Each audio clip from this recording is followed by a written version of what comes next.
¿Este es de María o es de...? Esto es de Sonia. ¿No? ¿Estoy con Sonia? ¿Estás con Sonia? Estoy con Sonia está para otra cosa. Ah, pues pensaba bueno, que era aquí. Pues no sé.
Buenos días. Good morning. Good morning.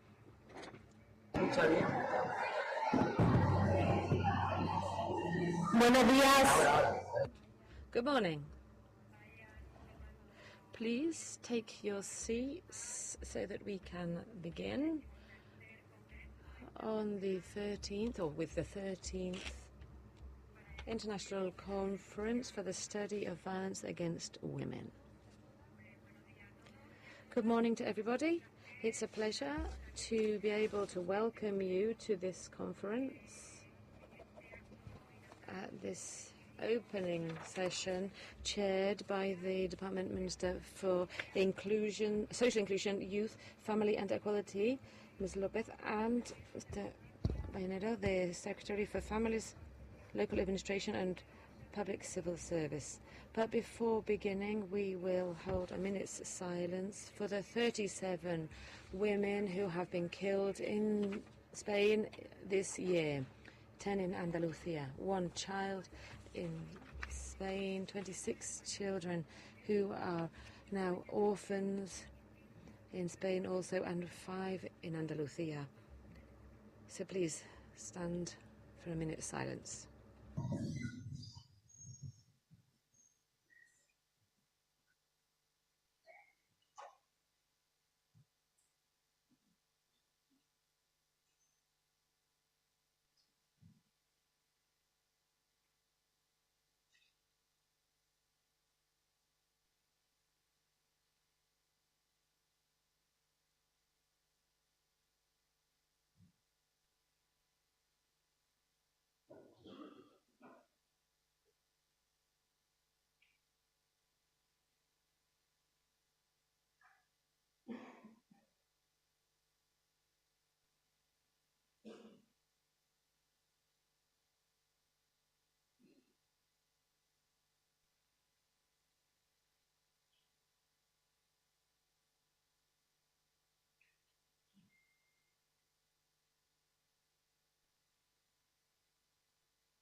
Consejera.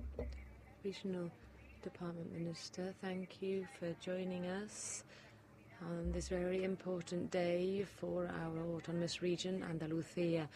Starting this 13th conference with 2 of the most relative institutions for dealing with this issue and for coordinating the fight against violence against women. I would like to say thank you to all of the organisations and institutions present here with us, the Deputy Regional Minister, the Ombudsman, Secretary Generals, Director Generals, and all of the Ombudsman, as I said, the coordinators, the Chief of Police of Seville, union representatives of the legal police, and the chairpeople of collective professional bodies, members of the council, as well as other people who have wanted to join us here today, above all with the collaboration of the universities in our region.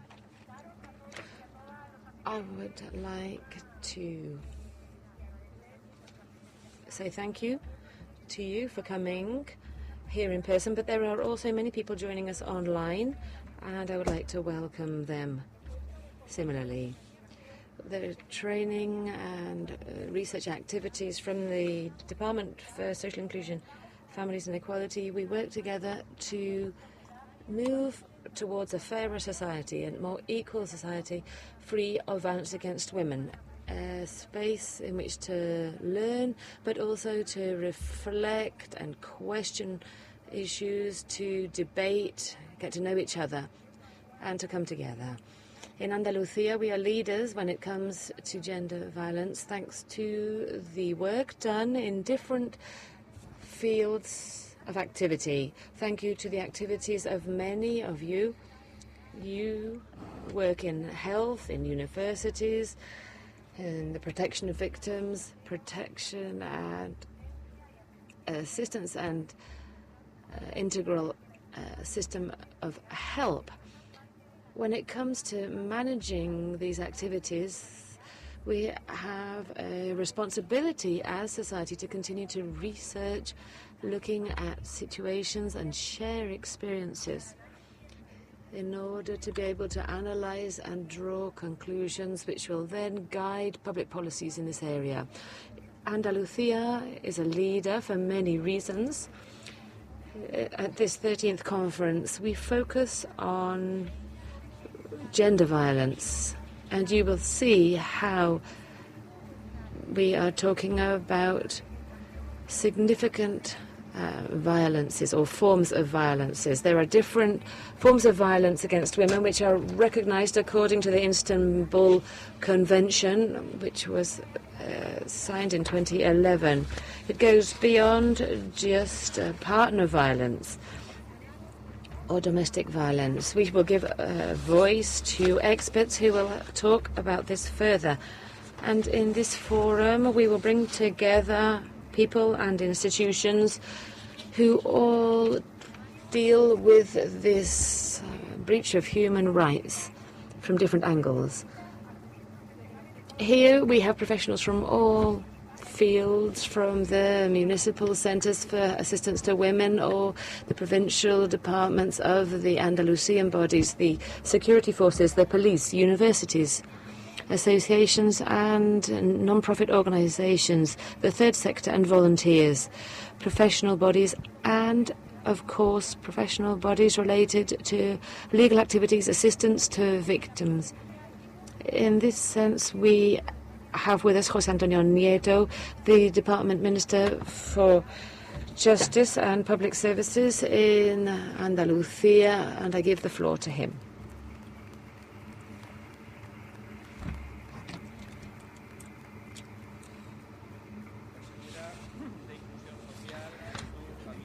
Regional Minister for Social Inclusion, Youth, Families and Equality. Thank you very much for inviting me to participate in this event. And thank you very much to the Secretary General for Families, Equality, Gender Violence and Diversity. Dear Anna, congratulations. Congratulations to your teams. We can see the professional way in which you have prepared this event, and during this conference, once again, we will be able to see the commitment of Andalusia and Andalusia's population to fight against gender violence. Deputy Regional Minister for Justice and the Secretariat Generals, Director Generals who are here, similarly from Social Inclusion and Justice departments, from several departments who are involved in this real battle. The Ombudsman, dear Jesus, thank you very much. Similarly, your presence here sends a clear message. And if we talk about the legal sphere, I would like to welcome the chairwoman for the Observatory on Gender Violence and Domestic Violence and the prosecutor for violence against women. To all of the people who, by coming here today, but also through their daily work, make it possible for this difficult and complex battle against gender violence to be progressing little by little towards its objective, which is to increase the strength of women and to weaken aggressors and to prevent any kind of violence against women. Thank you very much, in particular, to those working in non-profit organizations, in groups with volunteers who help to face this challenge. And please allow me, because from prior experience and in the Cordoba City Council, I have special affection for that bright yellow group that we have in the center of the room. All of those people who work with the security forces, the local police, those who complies with the constitution. They use the legitimate force to prevent illegitimate use of force against women. Too often, when it comes to preventing murder or an assault against a woman, the women suffer this because they are women, and this is something that we are here to denounce. It's an honor for me to be here, but above all, it's an obligation. If a person is in charge of justice in a region such as Andalusia, well, it is essential to be here and join the fight against gender violence, to offer the tools necessary in order for this violence to come to an end as soon as possible. And it's an obligation to help a woman who is suffering some kind of assault to know that there are tools available to them in order to report this and to be protected and to rebuild her life once there is a sentence and the aggressor is a long way away. I have to say that every day, unfortunately, we see examples of when these obligations are not met. A woman fails to report violence to the police, women who are not protected and finally die at the hands of their aggressor, or women who have huge problems to rebuild their lives after filing a report. And these are the problems we want to deal with today at this conference, to deal with this violence, this gender-based violence that women suffer, which is entirely unjustified and cannot be accepted in the 21st century in a democratic society. We are obliged to discuss this problem and to find solutions, but we also have the right to say that Spain and Andalusia is a leader in this fight. Very few countries can say that they are doing what Spain is doing in this battle. There are very few countries who have undertaken this shared challenge with a state pact and with social awareness, such as we have in Spain, to fight against gender violence. And also, I believe it is legitimate for us to express this pride to live in a country that has taken these steps. Today, in Europe and in the world, people study what is being done in Spain in order to begin initiatives in other countries. In our regional ministry, we have promoted attention services to fight domestic violence, focusing on gender violence. We have broadened the work of the courts. In 2018, we had 9, and now we have 26 courts working specifically. And we want to help women who take the step of going to the police, and we want to protect them and the children involved in these situations.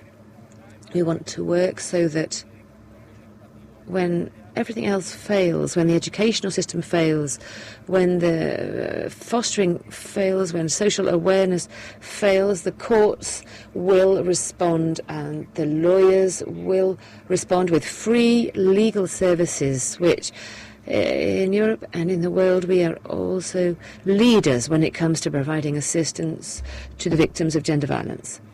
And with this, I shall finish. I have to also say that This is, however, not enough. We have to continue fighting. We have to continue to show society that this fight is worthwhile, even though tomorrow or the day after, or if only never, but if we see another case of a victim, a woman who dies due to this scourge, and aggressors must understand that they are going to lose.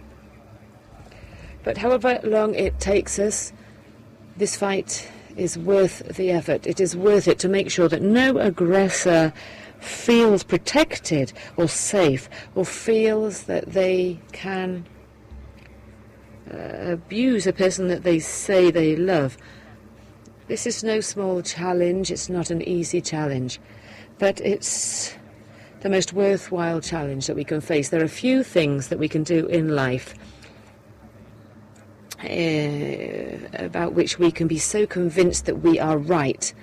So congratulations to the regional minister and to the whole team. Thank you to everybody working to fight gender violence. You can rest assured that you have many allies in the regional government ministries. Thank you very much.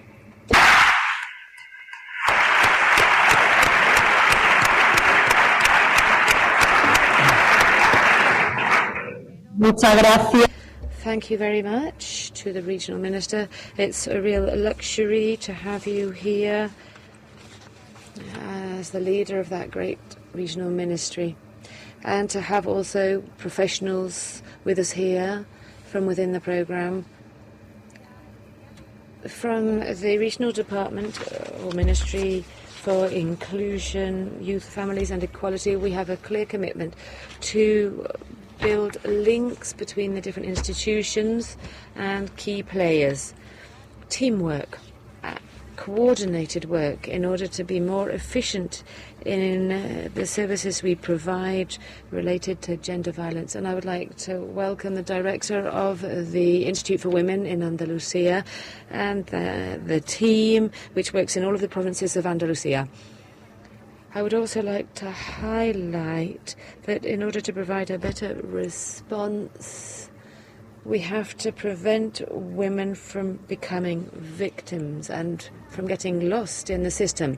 It's the administration that has to make sure that it works in a coordinated way to meet its obligations. And this is one of the commitments of Lolis López, the department minister, to work in this fight and to work to support women. So I give the floor to Loli López, the regional minister for Social Inclusion, Youth, Families and Equality. Muy buenos días a todos, consejero de Justicia. Thank you very much, my colleagues. We've been here for a long time, working with my friend Nieto and the Deputy Regional Minister, the Director General, Secretary Generals, all of the territorial delegations and the provincial delegations, the Ombudsman. Thank you for coming here. And Marta, the chairwoman of CERMI, responsible people from the legal system, to everybody. Thank you very much. About half an hour ago, or three-quarters of an hour ago, I had an interview talking about this conference, and the question from the journalist was whether I considered that society was really involved. I think that the success of this conference is you. I'm really interested in the success of this conference and the number of people involved. We have a great professional team behind this conference, but I was really worried about the number of assistants, of people attending. We have 1,700 people attending. Well, actually 1,682 to be precise, in person, and then all of the other people who are connecting online. So when I was asked this morning whether people are aware, and the people working in assistance, in providing assistance to the victims of gender violence, I think, well, I said the best thing that you can do is to go to the conference, and you will understand how lucky we are in Andalusia with the professionals that we have working in this sphere. We've already heard from my colleagues that we have people from research and training and exchange of experiences. This activity is very important for people from health, education, social services, the security forces. And by the way, the security forces, those people that we can see in the audience, we heard that my friend Nieto is very fond of them, and we know what a great job they do. And above all, we have 169 people here, agents here, and 25% of them are women. So we are progressing. 25% are women.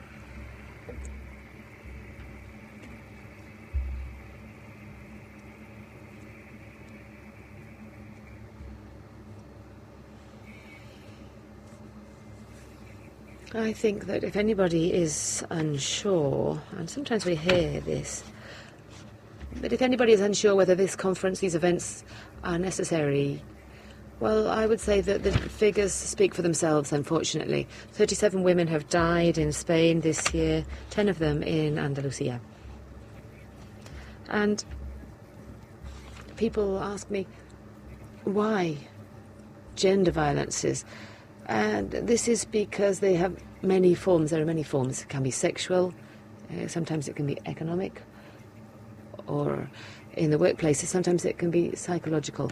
And no doubt, like the rest of the professionals, I am particularly worried about violence amongst young people and the violence that takes place via the social media. This really worries me, because I always say that young people are the future. No. Young people are the present. In order for them to be the future, they have to be the present. So I'm very proud of the young people. This kind of violence that is, however, appearing at young ages, this really worries me. I'm not going to talk very much, but I would just like to mention something that I've seen over the recent months in this position as regional minister, and I would like to say hello to the previous regional minister. Thank you, Rocío, for your work that you carried out during your time as a regional minister.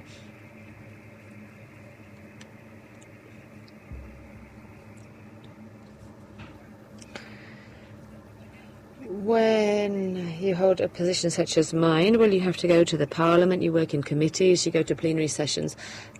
And one day I was asked, and well, it's perfectly normal because that's our job to answer questions during control sessions. And one day I was asked if I didn't think that we should shut the Andalusian Women's Institute, and my answer was no. The other person disagreed, they didn't have the same opinion, but I'm not talking in ideological terms. I'm going to explain why I said no. As long as I'm the regional minister, it will not be shut, it will not be closed, because perhaps we are not communicating what we are doing sufficiently well. But I'm decided to explain it. If I said if we closed it, we will be closing down awareness and prevention and protection, closing down the protocols. If we closed it, it means that it would be preventing an increase of services provided to victims of gender violence, and it would mean putting an end to the work of the new group of psychologists who are working with women who have just turned 18 and need particular and special attention. It would mean closing our eyes to violence, and I refuse for that to happen in Andalusia. In a region such as ours, where professionals are offering an example of how to work. I was going to say something which was perhaps not be in line with the protocols, but I will just say that I can't stand it when I hear someone say that gender violence is a woman's problem. That's not true. Absolutely not true. Gender violence is a problem of society, which is experienced by women, but it is a social problem. It's a problem for the whole of society. But just as I reject that idea, I reject the idea that men, just because they're a man, is sexist. That is completely false also. We are all equal, and when violence takes place, that equality is broken down. But we cannot generalize, because most people, the people who believe in the defense of women and in equality and the defense of men, we are the people who are going to put an end to this scourge. So thank you for coming here. We are all going to learn from everybody else. It's very important for us to reflect upon this subject, and it's very important for us to discuss all of these issues.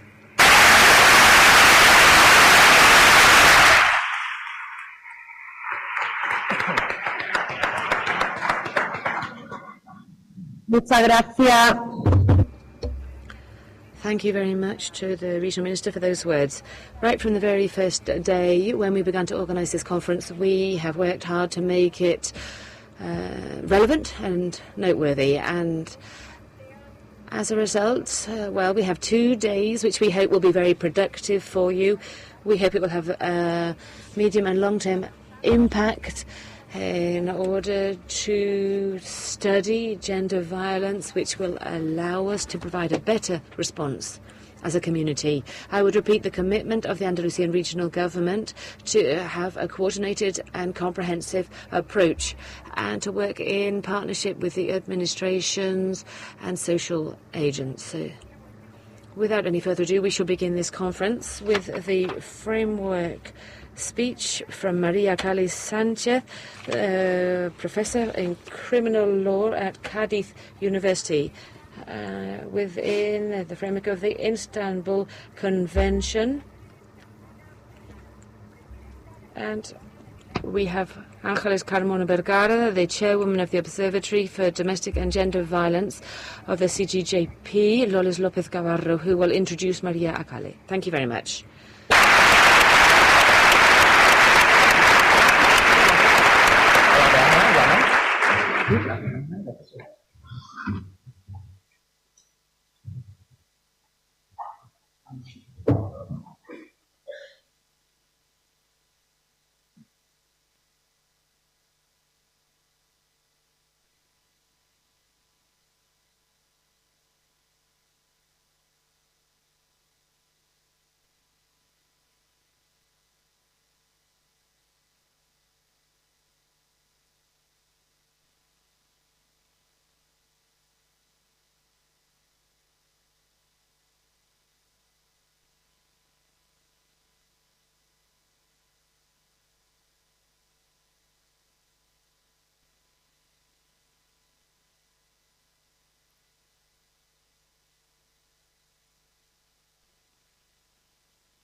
Good morning.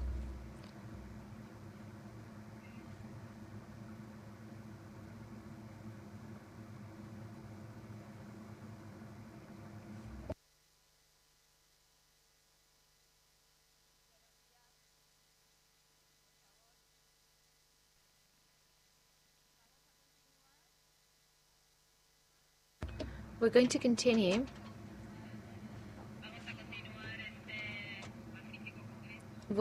continue with our conference after the opening by the regional ministers and the Secretary General. I really thank them for thinking about the General Council of the Judiciary. I'm here moderating this next panel. I'm honored to be sitting next to this person I have to my left here. It's an honor to introduce it. The Observatory Against Domestic Violence and Gender Violence has registered since 2003 until yesterday 238 women murdered because of the fact that they were women with an intention to control them within the relationship. And the most serious attack you can have against human rights. This register of murders within couples is being supplemented with the statistics that we're preparing of murders outside of relationship. There have been three women murdered this year within a relationship, 2 of them within family, and 1 of them after a crime against sexual freedom.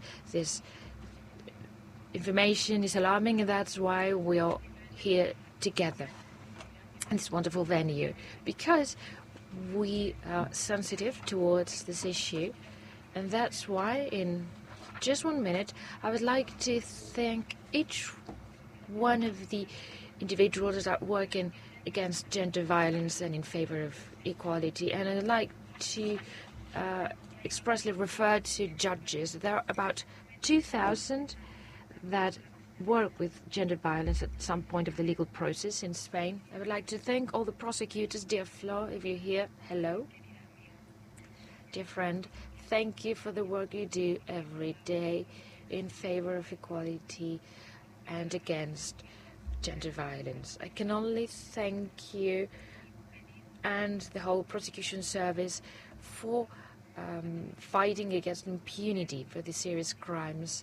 All the specialist lawyers, forensic departments, general practitioners that are working at a hospital and that write a report when they suspect a woman is a victim of gender violence, and they send this report to judicial bodies so that we can act. I would like to thank law enforcement, local police force. I see many of you here because you're particularly involved.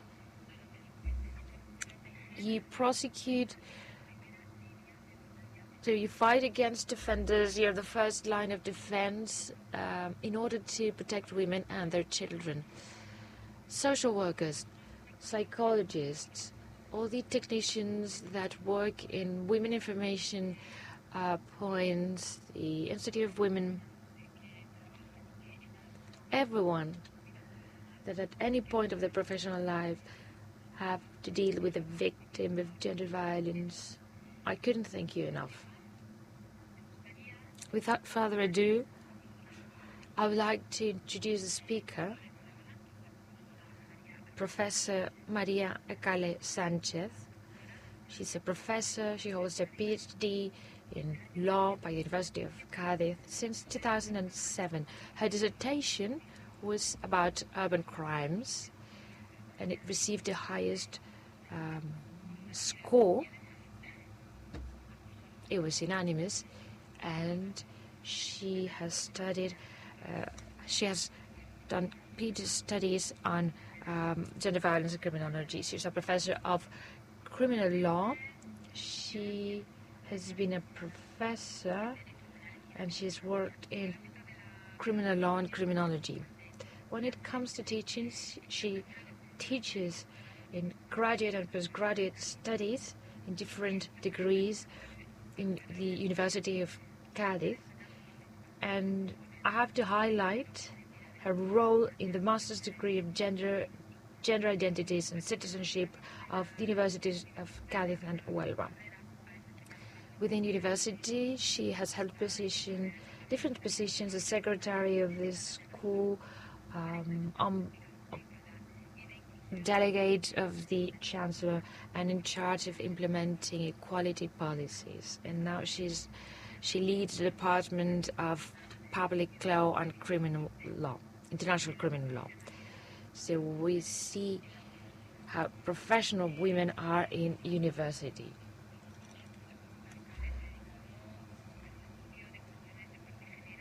She has studied general issues in terms of crime, environmental crimes and corruption, among others. She's known because of her studies in gender violence and domestic violence.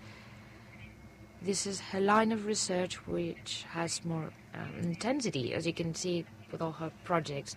She was lead researcher in different projects, amongst which there's one that has been completed right now, criminal analysis of labor, of harassment at the workplace, and compliance programs as a prevention mechanisms of the Andalusian government. And she's been a lecturer in many countries, not just in Spain. She's also been in Italy, Argentina, Uruguay, Cuba, Guatemala, Salvador, Mexico, among many others. She's done research stays in Germany and other countries. So our first presentation, the keynote speaker is a great speaker, and I would like to give the floor to her.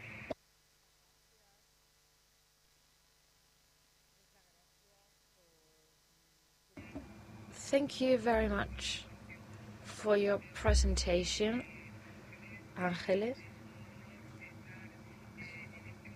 I'm honored to be here in this panel right now.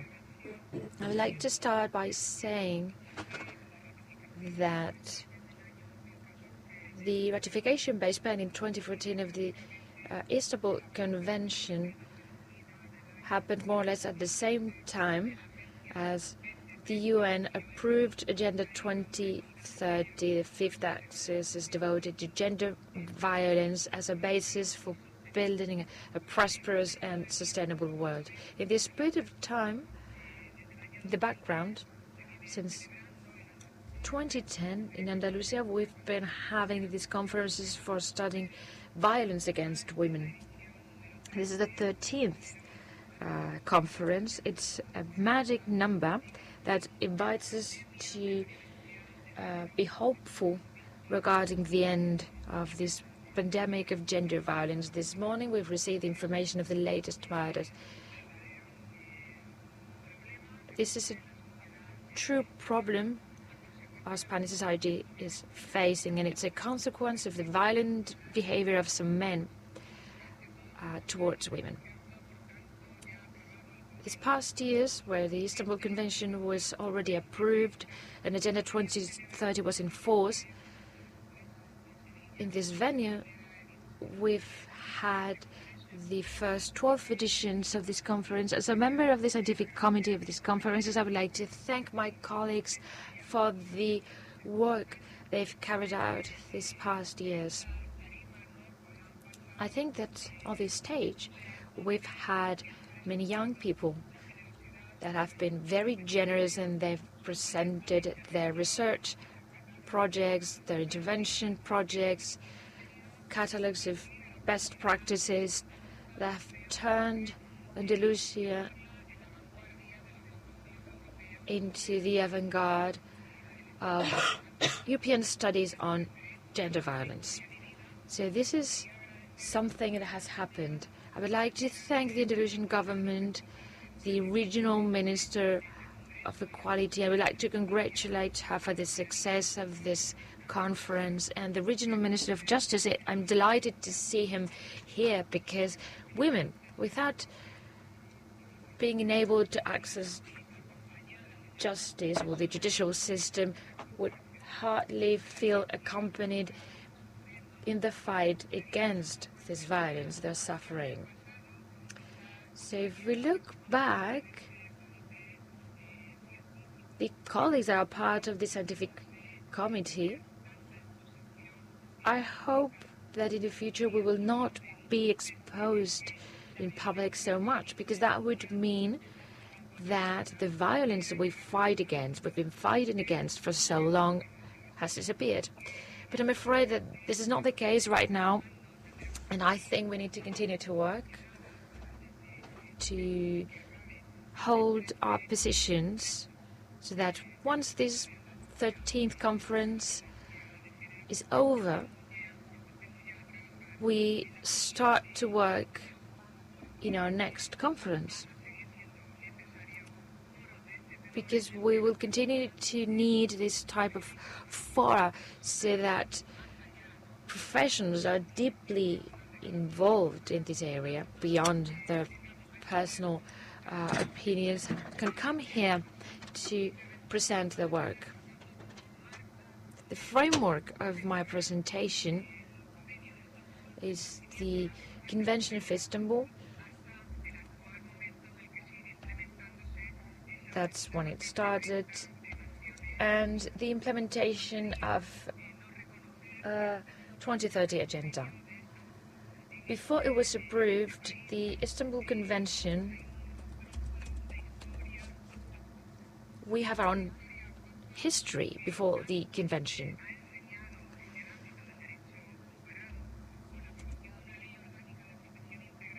An organic law for comprehensive protection against gender violence was approved in 2004. It has been taken as a model of many comprehensive pieces of legislation to fight against gender violence, and this legislation is saving many women's lives in many places in Latin America. We are particularly close to Latin America, and as you know, this was a pioneer piece of legislation. It was approved at our parliament with an unanimous vote by all parliamentary groups. This showed the Spanish society needed to work towards identifying gender violence suffered by women from some men, just because they're women, which prevents them from enjoying equality recognized or enshrined in our constitution. There are prequels to the Istanbul Convention.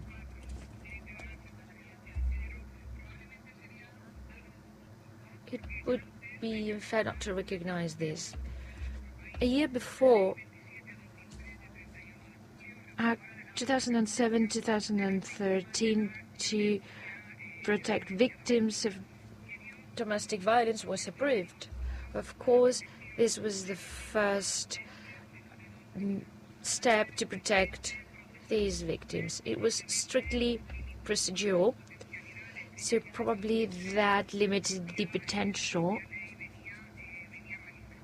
that were identified in this document. The figures, the Judicial Observatory against Gender Violence and the Government Delegate Against Gender Violence, allow us to see that since Ms. Encarnación Rubio was murdered, this is the first woman that was murdered in Spain with the protection order. Until last murders that happened yesterday afternoon, we've seen the execution, because this is not just another death, this is an execution. Because there are many symbols behind gender violence. This is a criminal phenomenon. There's a sexual profile, and it replicates traditional sexist violent behavior. There's a male dialogue regarding the use of women's bodies as an object of male pleasure. From the perspective of the Istanbul Convention, it would be unfair not to consider a series of changes in our legal system, such as the reform of the Civil Code, which allowed marriage, same-sex marriage, and then in 2007, the Organic Law on Effective Equality between Men and Women. These pieces of legislation put an end to the stereotypes that had shown so far that family tasks were women's tasks, and with these two pieces of legislation, everyone was aware that the members of families had shared responsibilities. This previous Spanish experience has shown that by working with stereotypes that favor discrimination, acting on attempts at violence, we are targeting the root of a criminal phenomenon. There's an important leg, which is violence, but there's another important leg, which is discrimination. And therefore, we need to identify mechanisms to counteract the violent part and the discrimination part of this phenomenon, which is gender violence. And with this, we will be able to succeed as a society. We will be able to overcome the situation. So these were the prequels. And then in Europe in 2011, the Convention of the Council of Europe regarding prevention and fight against gender violence against women and domestic violence. This is what we call the Istanbul Convention. It's being ratified, and as a consequence, many legal systems around us are being changed to adapt to the dispositions included in the Convention. This is the first document approved at European level with the exclusive aim of preventing and fighting against this particular type of violence. The Convention itself rejects domestic violence and gender violence suffered by women, and this shows that within the wide range of violences or types of violence that women suffer, it expressly included in the Convention. They include domestic violence, and we expressly see violence suffered by women within family and within their relationships. I think that we can say that there's been a standardization of the fight in Europe against gender violence. There are a couple of aspects that we could highlight. I would choose fighting against primary victimization, and second, the fight against secondary victimization suffered by women that report the fact to the police and they access the legal system. So, primary victimization.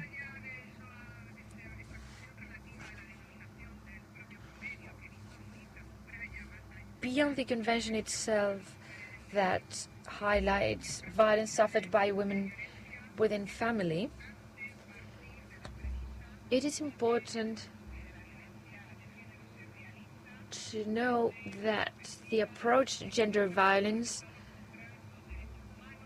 uses the premise that it's an attack against human rights, and this is the most important form of discrimination because many women suffer violence, such as the ones you can think of, just because they are women.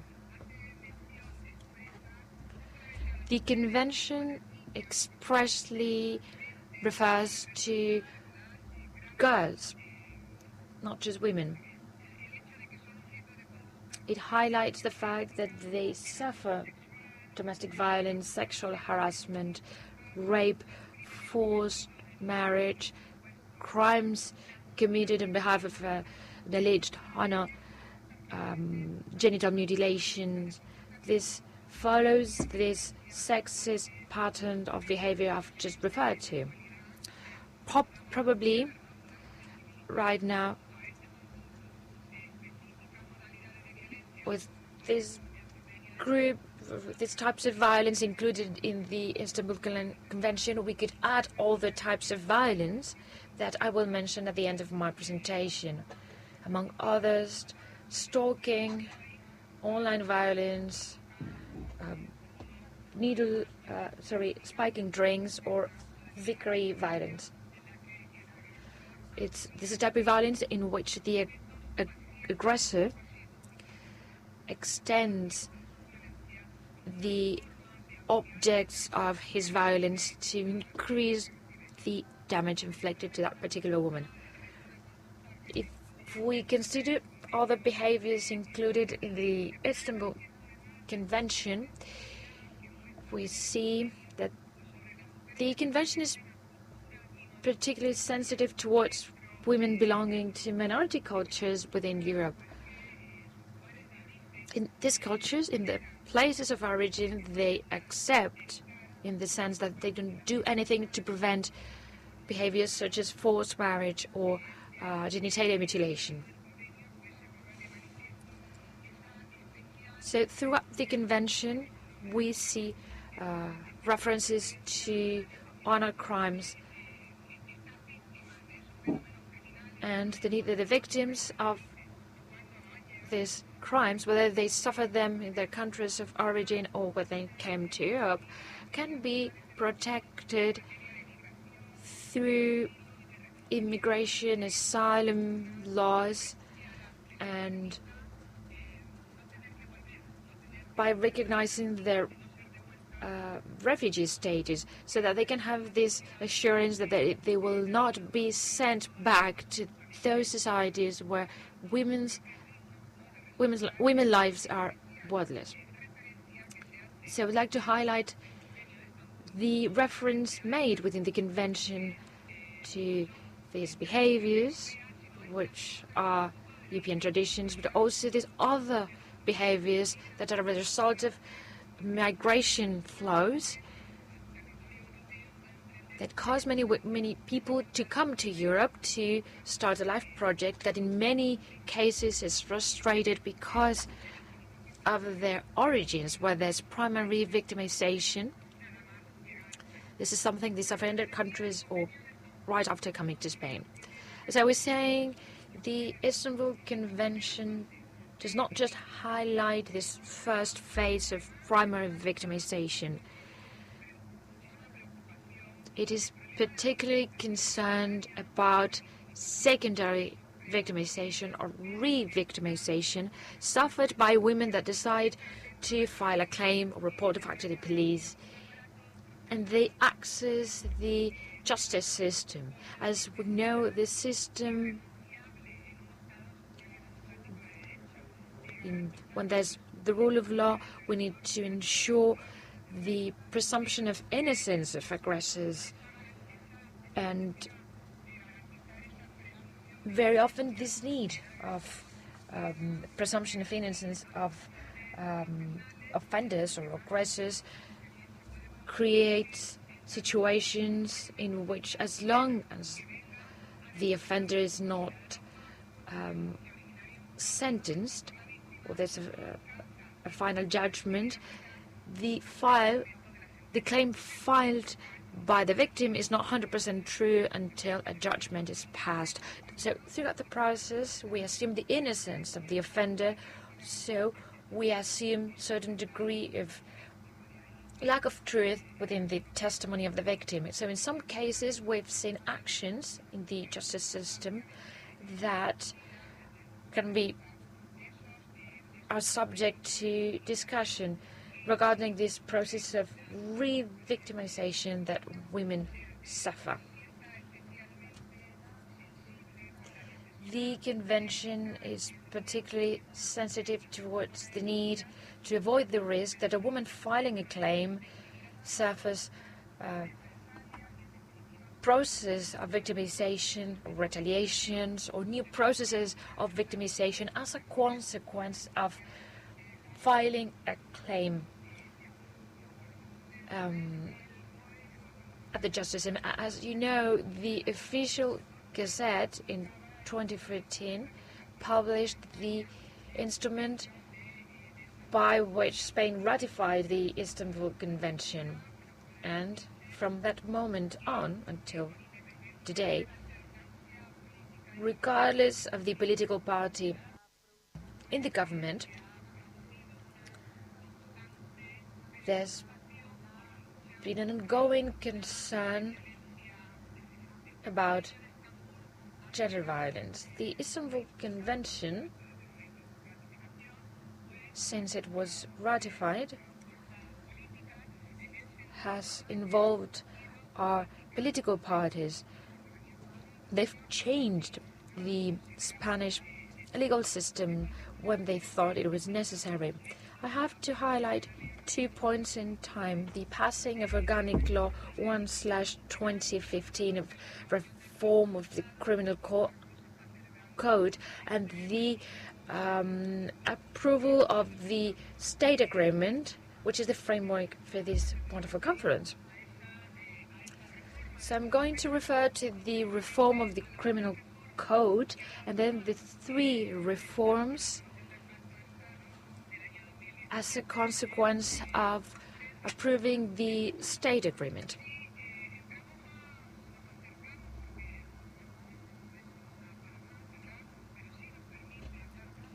There are some limitations within this conference, but we can have a look at the reform of Organic Law 5/2015.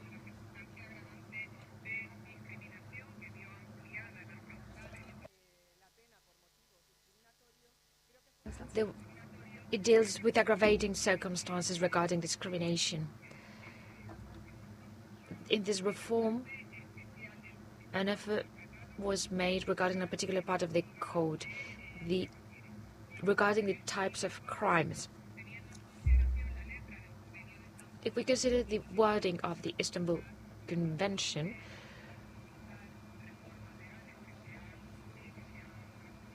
which is at the origin of the different reforms, Organic Law 1/2015 added the crime called forced marriage, which was not specifically included in our criminal code. It punished the crime of stalking, which was not punished or included in our criminal code, and it added new crimes that were not traditional crimes within our criminal code. There was not a specific crime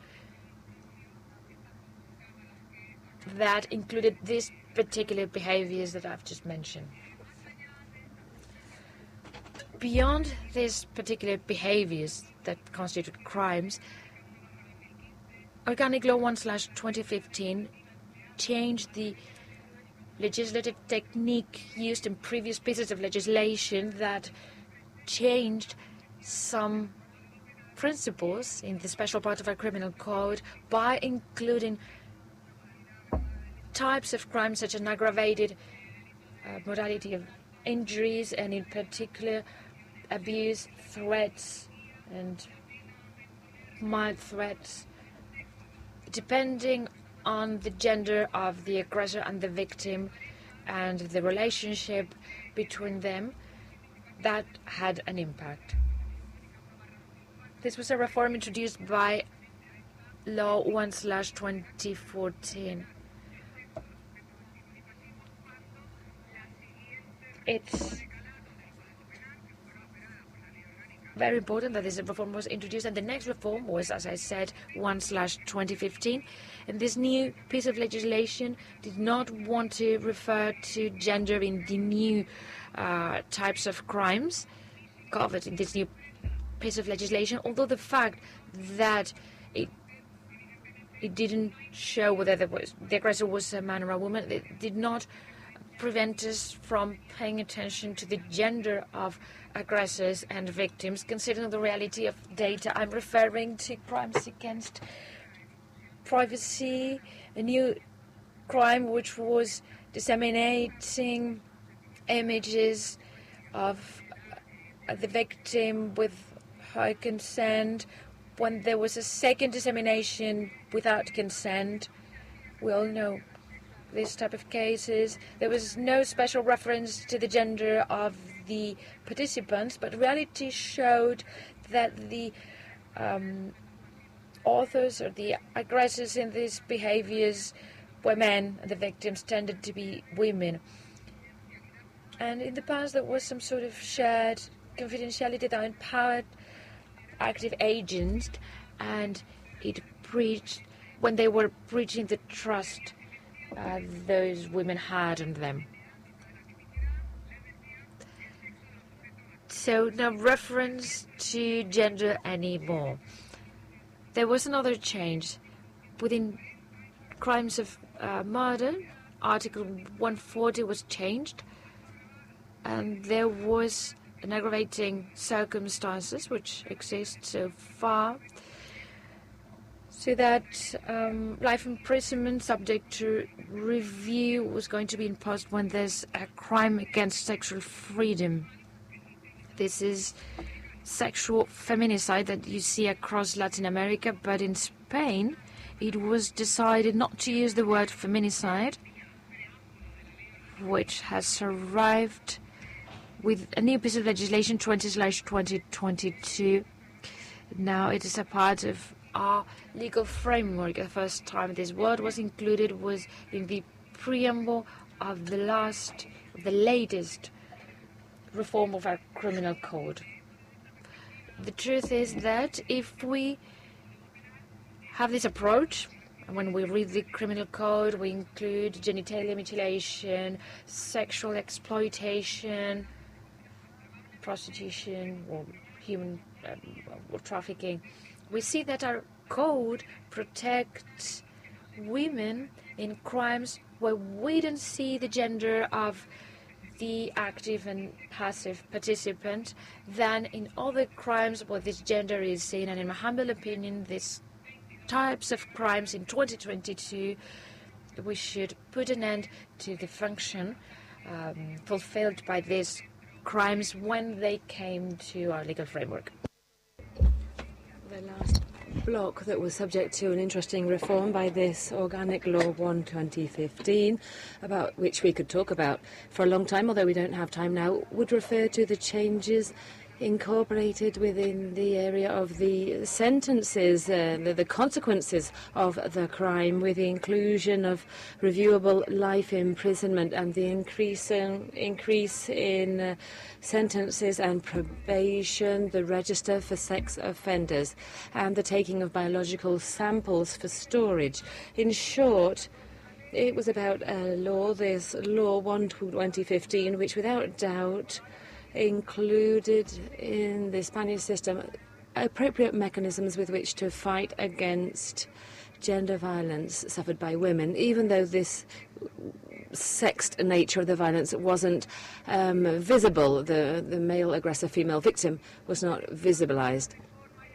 If we talk about the reform in the 1/2015 Organic Law within the State Pact on Gender Violence, this is the second pillar, let's say, which the Spanish legal system has in order to implement within our laws the provisions of the Istanbul Convention. Here we're talking about a political act or initiative a few years prior, and it highlights the need to recover a consensus, the spirit of the 2004, which enabled the approval of a law by means of absolute majority in our parliament. Within that state pact or state agreement, the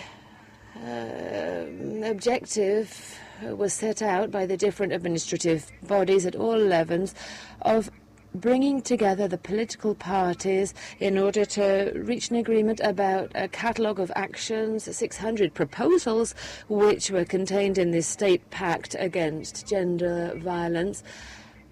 All of them to a greater or lesser degree, but all of them were aiming to fight this phenomenon with measures that were very broad in their scope and were not only related to laws and the criminal law and the legislation, but the most important from my point of view were related to education and the field of the media.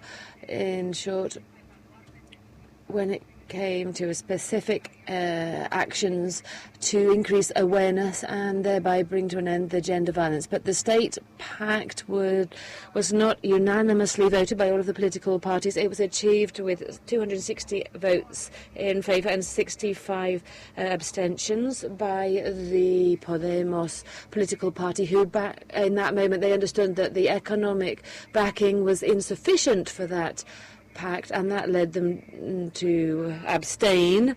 For that reason, they did not support the proposal of 600 measures to put an end to gender violence.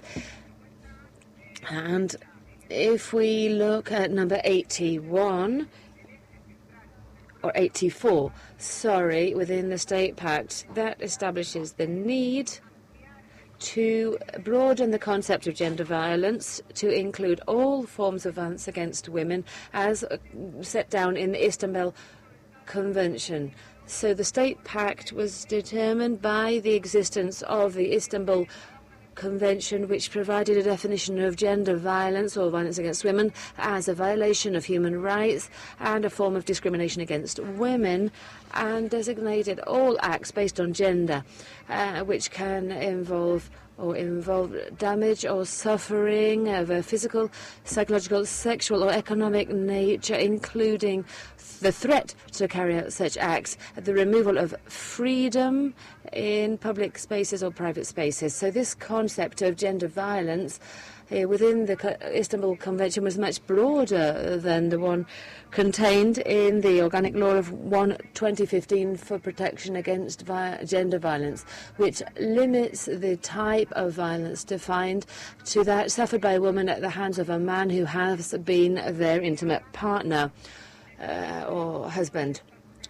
And the approval of the State Pact, therefore, represented this consensus and the need to modify the concept of gender violence.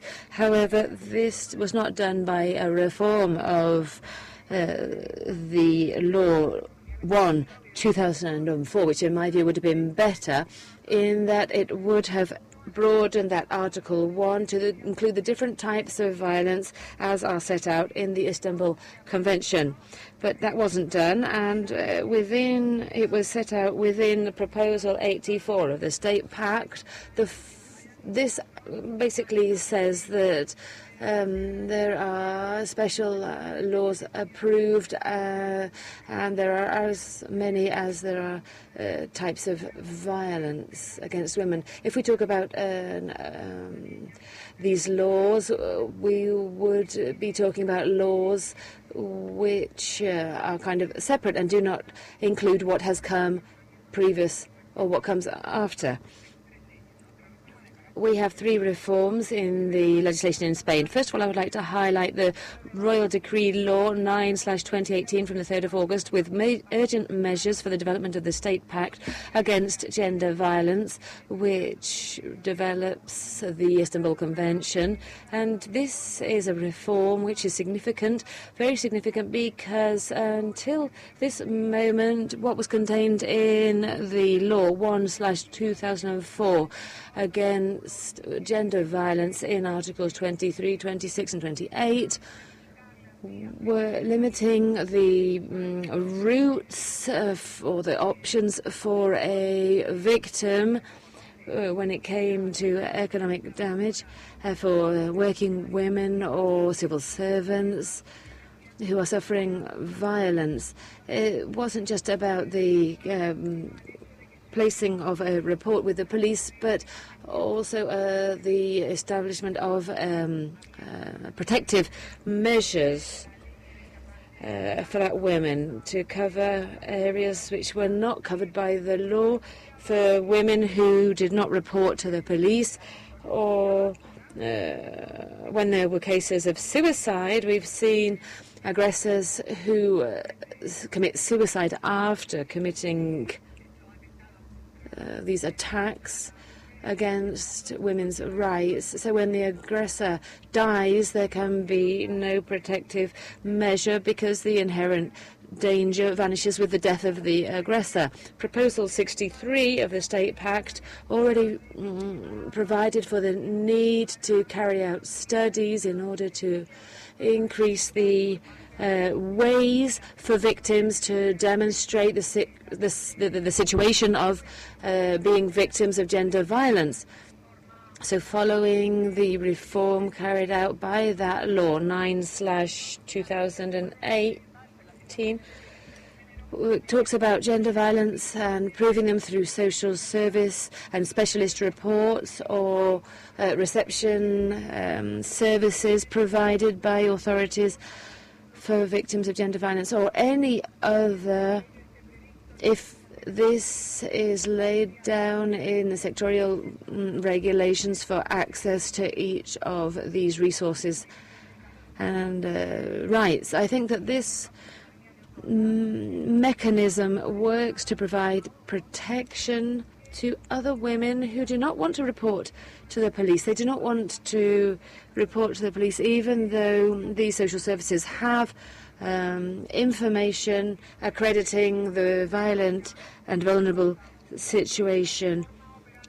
And the reform of this royal decree, I think that this reform was already was in line with the provisions of the law 13/2007 in Andalusia, which was reformed by the law 7/2018, which recognizes within Andalusia the rights of the victims, accrediting them in many ways as established by this decree.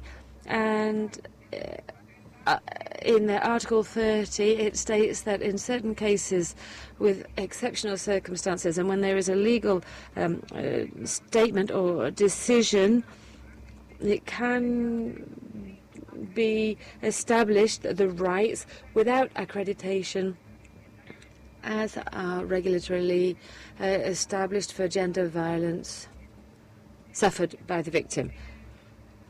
The second reform, which is important in the Spanish legal system, which is in line with that need identified by the Istanbul Convention regarding secondary victimization, was the Organic Law 5/2018 of the 28th of December, which was reforming the Law 6/1985 of the judicial power, which stated in its articles, or insisted in its articles, on the need for our courts and judges to receive multidisciplinary training, theoretical training, which would include anti-discriminatory law and protection provided for women within the Spanish system. This was to be included in public exams. And this reform of the judiciary powers law was going to highlight the EU law, somebody who has to work as a judge needs to understand this. And in Spanish society, we have the sentence of 2019 talking about the inclusion of the gender perspective in the administration of justice. And it doesn't just talk about the need to recognize anti-discriminatory law, but the need to learn to develop skills and abilities in order to enforce anti-discriminatory law in its entirety for any given case. And that is where it's necessary to place greater emphasis. And the last reform that that took place in the legal system in Spain, continuing on from the State Pact, which also was a consequence of the implementation of Istanbul Convention, was the recent approval of the Organic Law 10/2022 from September for the full guaranteeing of sexual freedom.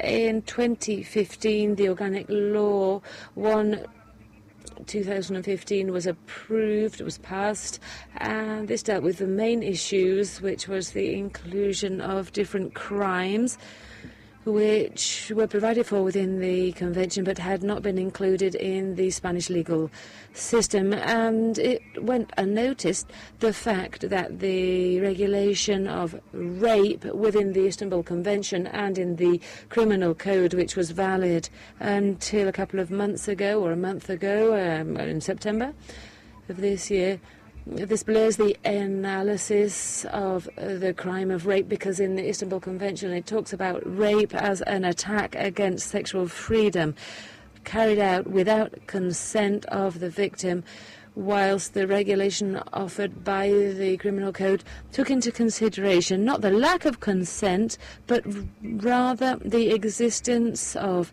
violence or instrumental intimidation which was accompanying that sexual act.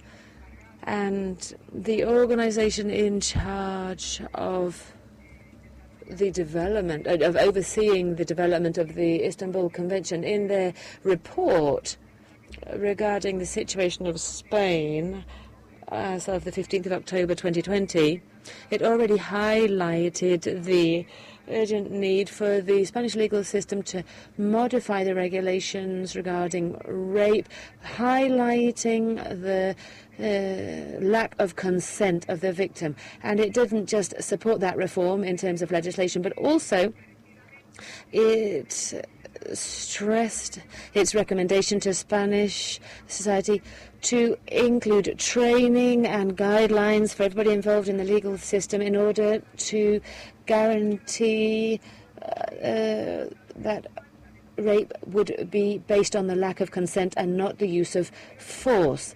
And after that, the European Union, well, if it wasn't for Putin, it would be now working on this subject.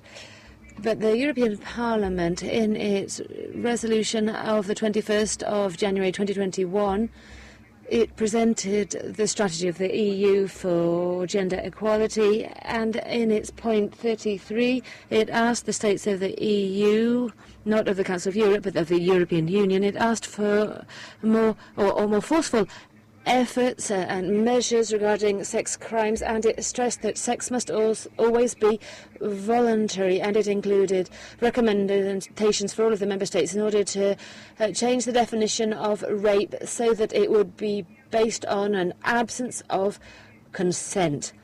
And the main elements of this 10/2022 law is that it is a law which has, well, during its parliamentary debate, it has attracted a lot of attention from society and some groups in the parliament and people in the university world who carry out scientific research within universities. And I think that this is a subject which has highlighted the different legal and ethical preferences, but mainly aesthetic preferences which exist regarding the processing of this law, which has already been approved and passed by our parliament.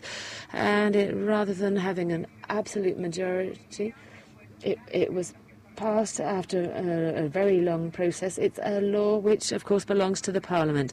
And we have to say thank you to the Parliament. We have to thank them for the far-reaching studies and amendments that have been carried out. I think it is quite a broad law. And I'm coming to an end. I think it is a broad law which talks about the entire Spanish legal system with the aim of guaranteeing sexual freedom in relation to sexual violence. As we have seen in the macro survey on gender violence from the year 2020, only 8% of attacks against sexual freedom which take place with unknown people are reported. So there are 92% of crimes which are hidden when we are talking about sexual violence, of a gender-based violence between people who do not know each other. And of the cases that are reported, we are familiar with what happens and the fact that these reports follow different courses. Not all of them lead to criminal proceedings with an ultimate sentence. Not all of them convict the aggressor. There are different conditions, and they talk about consent, perhaps not for the act in itself, but these women reach there are agreements between the prosecutors and the defendant, and as a result the aggressor does not go to prison. So of the 52 women and the over 2,000 men in the prisons, they just represent the very tip of an iceberg of hidden crime. And we must hope that these legal reforms will be able to normalize the exercising or the practical experience of sexual freedom. The simplification of the model which is presented within the law, by virtue of which it seems clear that for many years now, as Tamar Peach has stated, what could be more violent than being subjected to sexual acts without consent? And we will see whether the simplification of that moment will make it possible to see sexual freedom guaranteed within a legal system and a society in which gender and sex are factors which enrich human relationships and are not instruments which should be used as weapons causing death. I would like to refer to Agenda 2030 of the United Nations. In September of 2015, the General Assembly of the United Nations approved this agenda for sustainable development, with an action plan based on 17 goals to help people, planet, and prosperity. It also includes the intention to strengthen universal peace and access to justice. And number 5 of these goals within the 2030 agenda focuses on gender equality.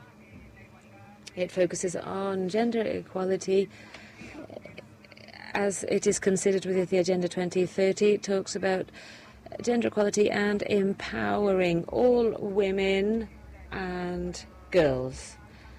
In order to achieve that goal, it empowers the different signatory states in order for them to adopt within their frontiers the measures that are believed appropriate. And in the case of Spain, this battle becomes more visible, this battle to achieve the goals of 2030 agenda, by means of the creation of a ministry which has been working towards these goals over recent years. The content of the agenda has been agreed upon, and when we talk about a document involving different groups and parties, it's worth highlighting that this document is the result of a consensus which will guarantee its effectiveness.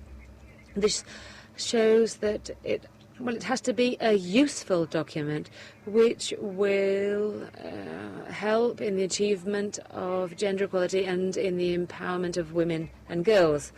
In any case, from all of those 17 goals within the 2030 agenda, I think that gender equality is not just another objective. I think it is a primary objective because we need to link it up with all of the other goals. So we cannot separate the idea of ending with poverty, hunger, health, education, water, sustainable energy, work, industry, and then on the other hand, gender and equality. I believe that the gender variable is a primary issue in discrimination, and all other circumstances are related to this.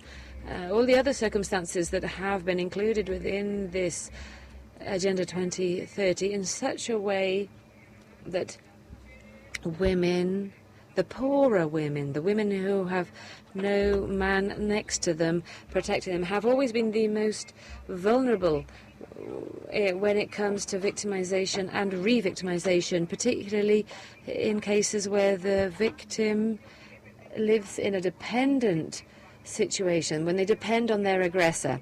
So I think that those different pillars as established in the 2030 agenda should be systematized with equality being a basic pillar for all of the rest, highlighting that the violence suffered by women is an intersecting violence. It's a violence which comes from the sum of discriminatory processes, and the violence suffered by women are the consequence of other processes occurring. We started by referring to the Spanish situation prior to the Istanbul Convention, and we have come to talk about the implementation of Agenda 2030, and we could say that our country is heading in the direction of equality. But we should ask, are we really heading towards equality? Because right now we could say that, or we could ask whether we are really achieving this true gender equality that is being asked for. Have we really progressed, eliminating the kinds of violence that women suffer just because they are women? Well, on the 25th anniversary of the death of Ana Orante, which we are remembering right now, I think it is terrible that we are seeing that the types of violence, such as violence with sharp weapons, the removal of freedom by women being locked up, the reading of letters and documents, invading women's privacy. And right now, I think that what has happened is that we've seen an evolution in the forms of violence. And so right now the new gender violence is all in English, and we have to talk about sexting, revenge porn, cyber harassment, stalking, or if we go to criminal phenomena which are more recent, we could talk about needle spiking in public spaces, in recreational areas suffered by many women, many girls this summer, spiking of drinks, and group sexual assaults which are then publicized and codified in the social media, insults in university halls of residence, which are sheltered themselves and base themselves on tradition and justify themselves on the idea of romantic love.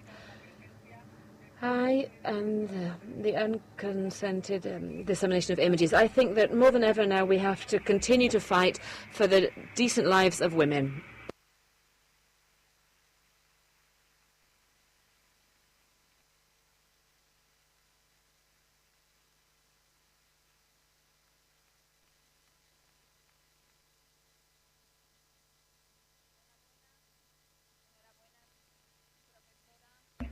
Congratulations. Professor. Congratulations for such a magnificent, wonderful talk. Thank you very much for your attention. Now we shall have a coffee break until 11:30.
We're going to begin.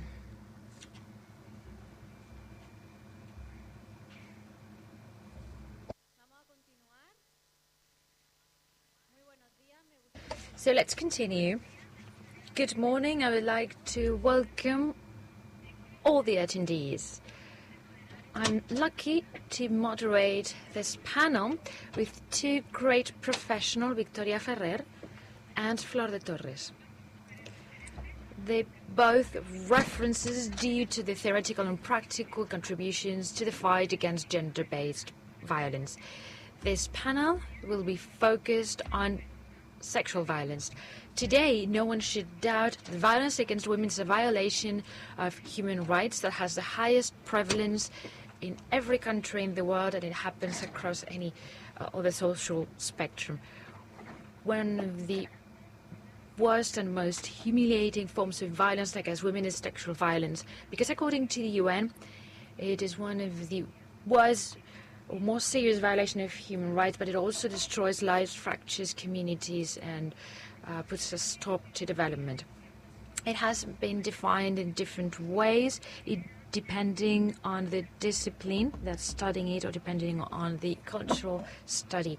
The context of sexual violence has not been without controversies throughout time. One of the most widely accepted definition of sexual violence is by WHO. It's any form of sexual violence, an attempt to consummate sexual the sexual act or unwanted relations, or any coercion to have sex with a person regardless of the relationship with the victim in any area, including workplace and family. This includes actions, verbal abuse, forced penetration, and different types of coercion, social oppression, intimidation, and strength. There are many studies and reports that have tried to shed a light on the prevalence of this violence against women, but an accurate estimation is a hard work due to the fact that sexual violence includes one of the many crimes that are not really reported. Between 10 and 13% of women have been subject to sexual violence at any point in their lives. So globally, 1 out of 4 women, more or less, is subject to such an action.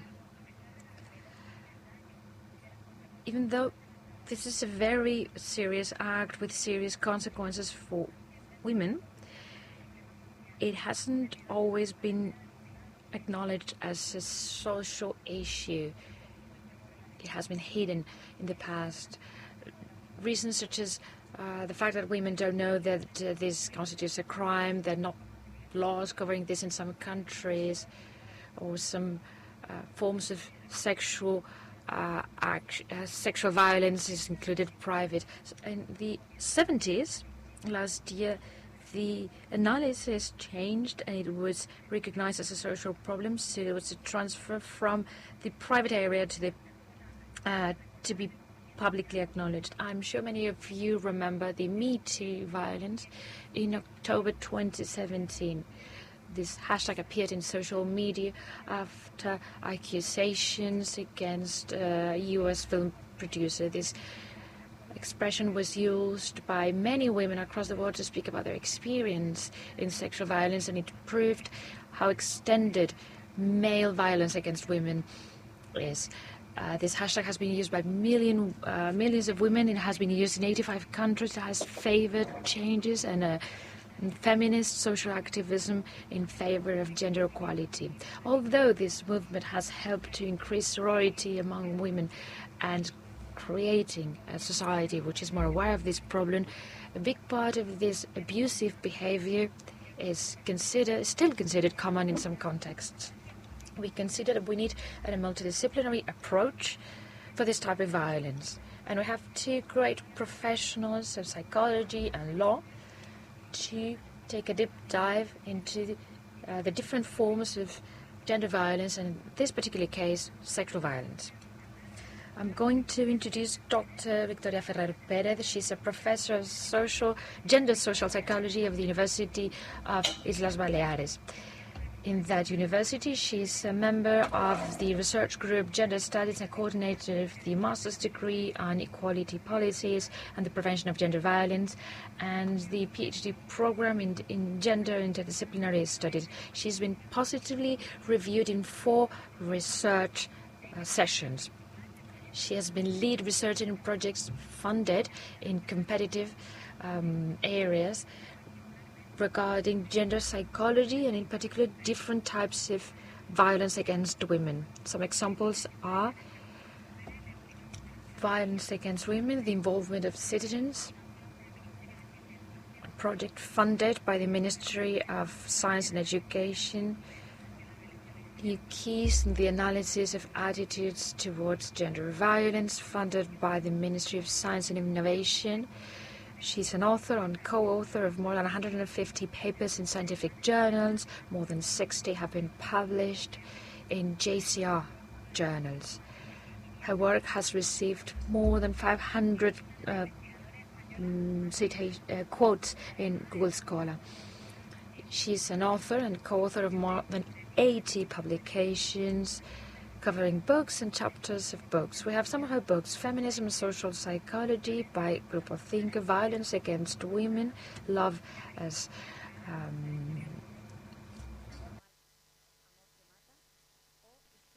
an Alibi, Love That Kills, or History of Misogyny, among others. She's part of the publishing committee of different scientific journals: Psicotema, Psicología Social. She's a peer reviewer in many journals. She has a vast experience in assessing projects for different bodies in Chile and in Spain. Since 2018, she's been in charge of considering gender perspective in projects in different projects. Now we're going to listen to Dr. Victoria Ferrer Perez. Her talk is called How Difficult It Is for Women to Live in Freedom, Reflections on the Streets and the Academia.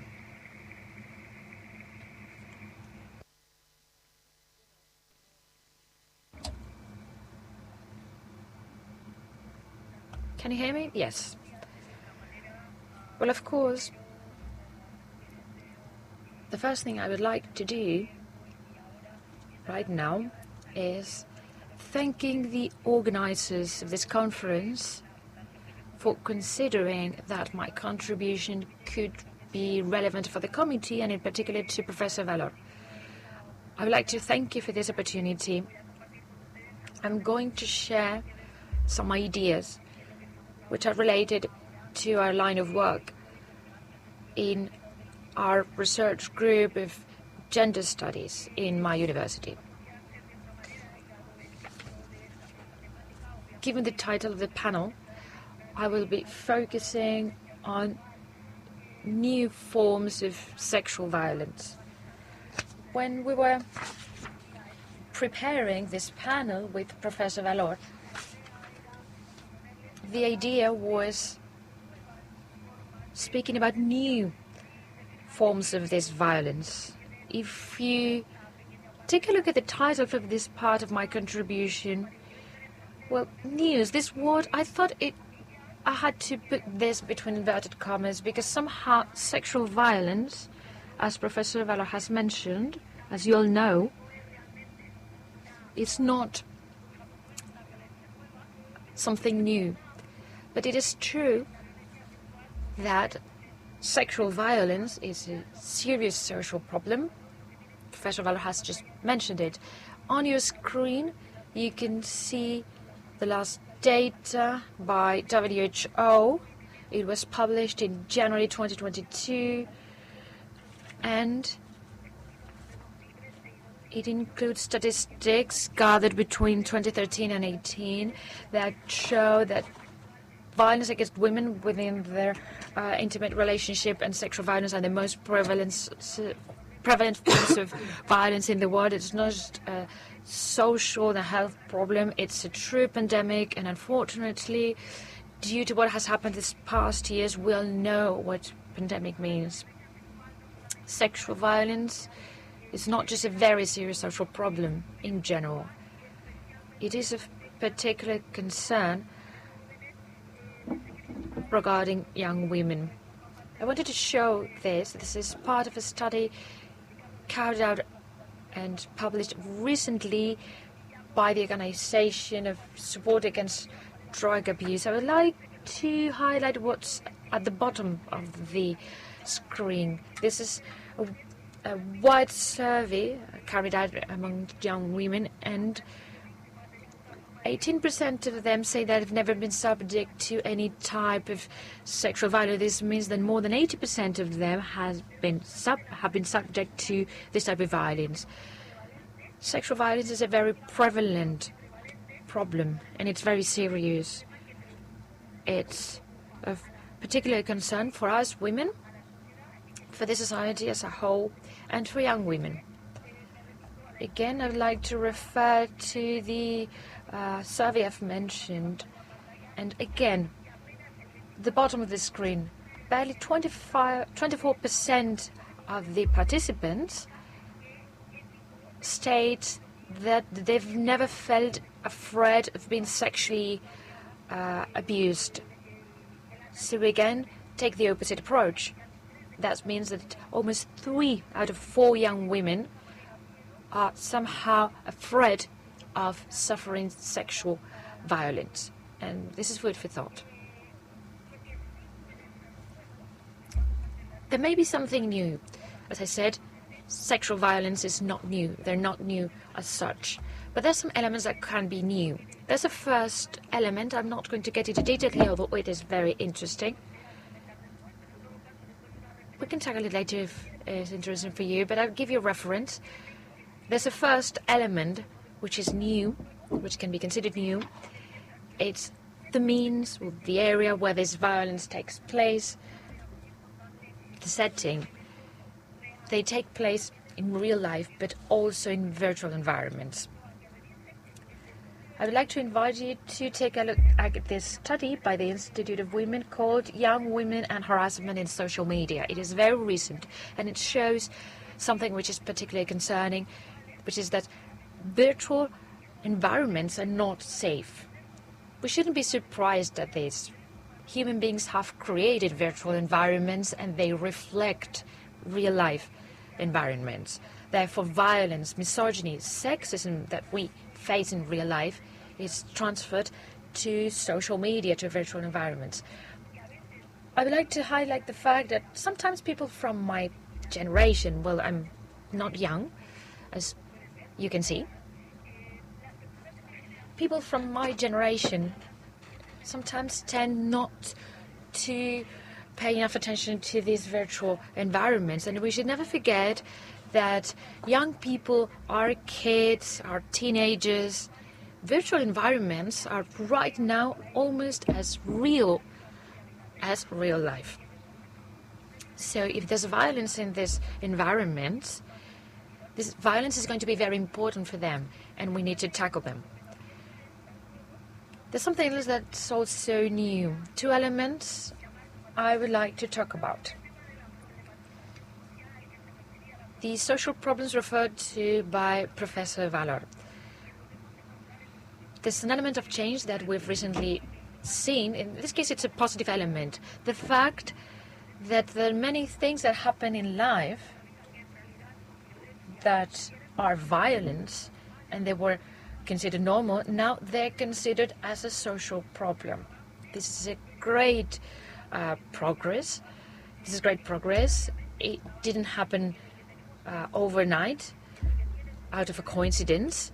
I think women, and particularly feminist groups, have a lot to do with this, and then the society as a whole, because we're concerned about this, and therefore we consider it as a social problem. And more importantly, society understands that these problems could be sorted out, remedied with collective action, such as this conference, our training, our actions, laws, a wide range of elements that contribute to social change, and in this case, to preventing and eradicating this type of violence. another different thing is the context where this violence takes place. Out of all the sexual assaults or types, I'm not going to refer to sexual assaults or group sexual assaults Professor Vela referred to earlier. They're very relevant, but we thought that it was interesting to speak about two forms of violence. One is sexual harassment and then sexual harassment on the streets.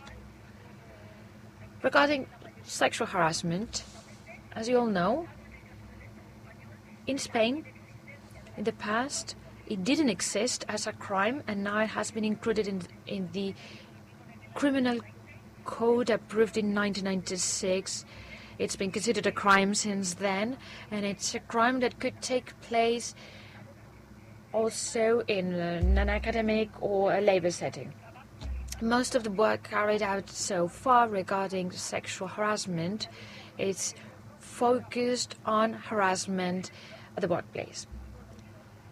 Here you have some examples. Some of them are well known, others not so much. There are reports by the EC, an EC directive that suggested to include sexual harassment in a different legal frameworks. In the case of Spain, this is specifically included with Law 3/2007, not just in the criminal code, but also in this law on the effective equality between men and women. And this law disposes that academic and work centers should establish protocols to fight against harassment, and sexual harassment obviously is included in the Istanbul Convention. These are some interesting milestones. They start with the first studies we know of,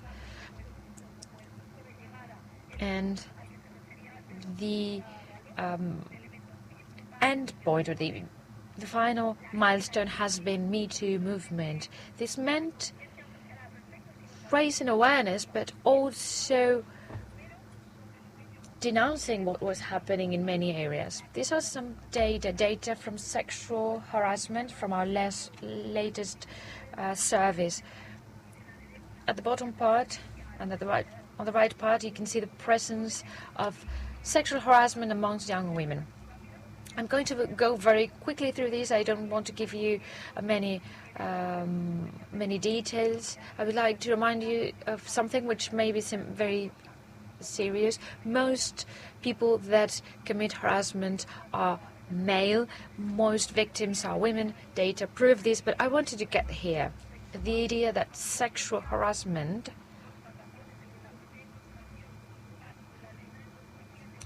it has been included in Law 3/2007 of the Criminal Code, and there we see that sexual harassment can take place in an academic and a labor setting, but harassment at the workplace has been particularly highlighted.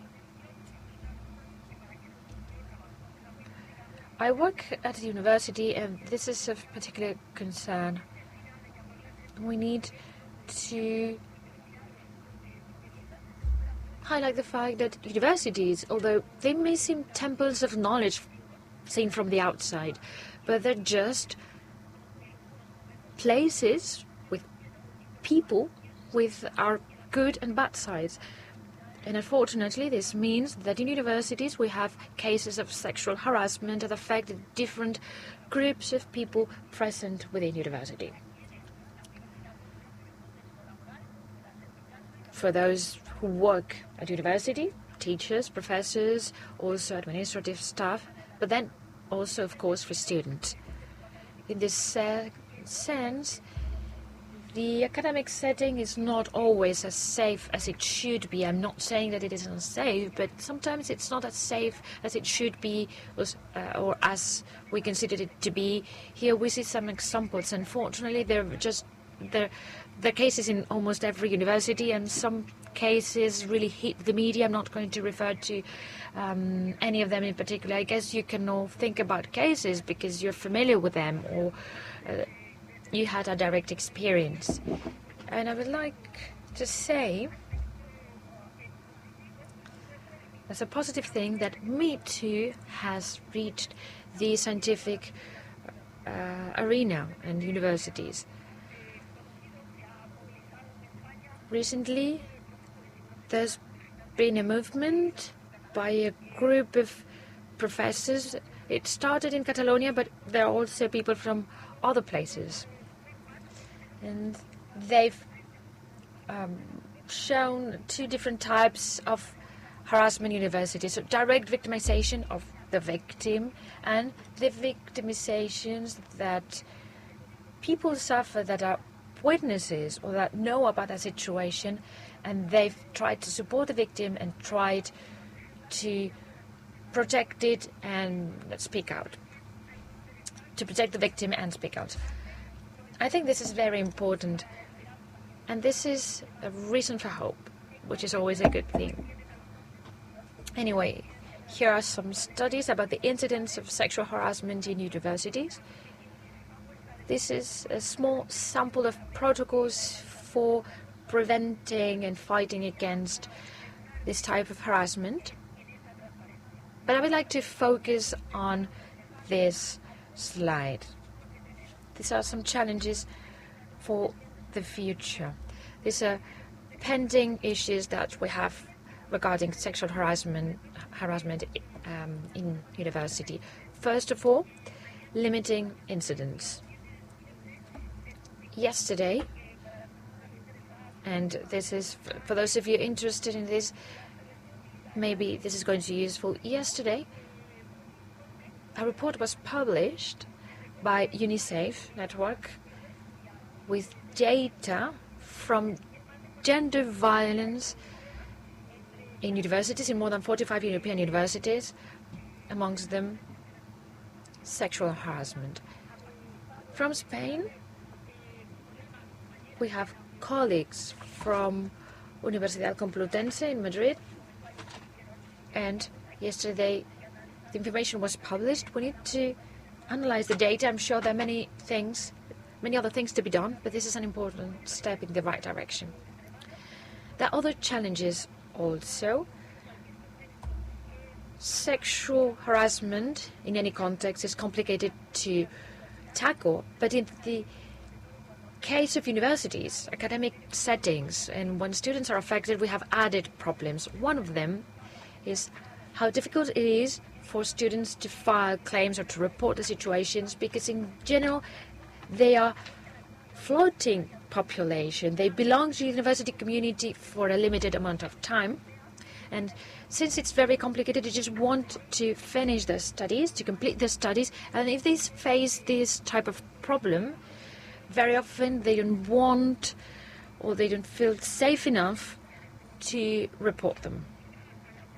And this takes us to the last part of my slide, which is that we need to design prevention programs, but the most complicated part of it, and that's why I have two red arrows here, the most complicated part is implementing the programs and, more importantly, assessing their outcomes to see if they were efficient as we expect them to be. I don't want to take up more of your time, so I would like to speak now about sexual harassment in the streets. In our research group, we are starting to study it. We think this is a very relevant issue. It has been widely studied in other countries, particularly in Latin America, but in a country such as Spain, where, I don't know how to say this, I'll try to be politically correct. The unfortunate tradition of shouting compliments on the street is of particular concern in some settings. Let's leave it there. What I'd like to say is that unfortunately public spaces are not always safe for women. These are some examples with pictures. We have some classic pictures, but also pictures of places where some public spaces, such as public transport, had to take hard measures to prevent cases of sexual aggression or assault. This problem exists. There are two definitions of sexual harassment in the street.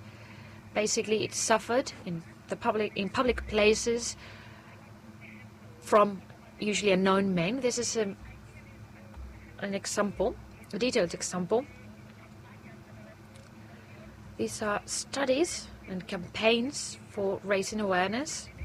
And this is the last part of my presentation.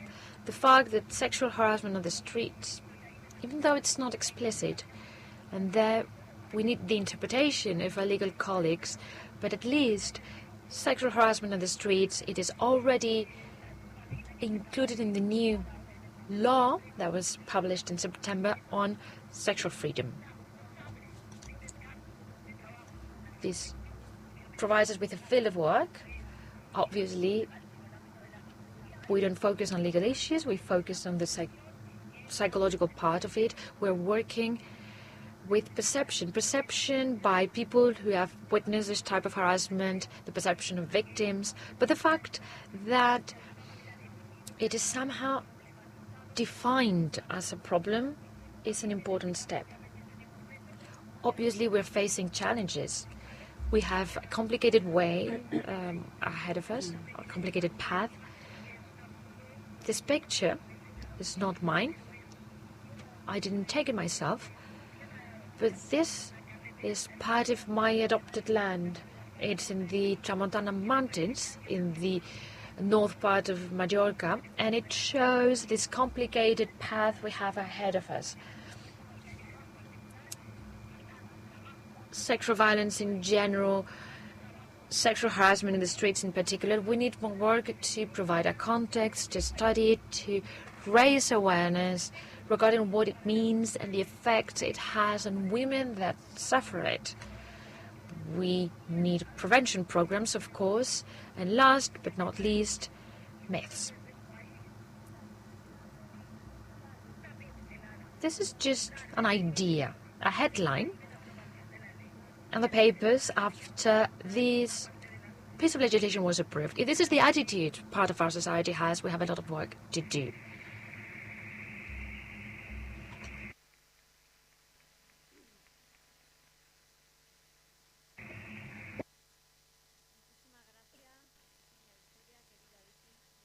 Thank you very much, Professor Ferrer. Now I'm going to introduce Flor de Torres Porras. She graduated in law by the University of Granada in 1984. Then she was a lawyer, and then she became a regional prosecutor in Malaga in 1988. In 2003, she was appointed prosecutor specialized in gender violence. Since 2010, she's a delegated prosecutor of violence against women in the High Prosecutor's Office in Andalucía. She's also an honorary professor of the Public Law Department, University of Malaga. She collaborates in research projects related to equality and gender violence. She has taken part in training for law enforcement, lawyers, healthcare professionals, psychologists, social workers, prosecutors, the judiciary, regarding gender violence. She has also published different articles in the media, El País, Diario Sur, Revista Miramar, and TV and radio, where she's been invited as an expert, such as national radio station. She's been an expert in different committees at the Parliament and the Senate to establish the state agreement on gender violence, and also she's worked for the Andalusian Parliament regarding the report on violence against women. She's been awarded many professional and social awards. She received the Medal of Andalusia for her work in fighting against gender violence, and her professional career in equality has meant achieving many successes for women. She received an award because of her professional experience in the village of Mija, also the Marbella, Alhorín de la Torre, also because of her personal engagement towards gender violence, also initiatives against gender violence by the government of Andalusia. The Women Institute reward them also for her professional career. Golden Medal of Andalusia 2014, Golden Medal of the Regional Government of Malaga. She was appointed one of the top women in Malaga, also as women champion. She received the Clara Campoamor Award, Victoria Kent Award, Menina Award.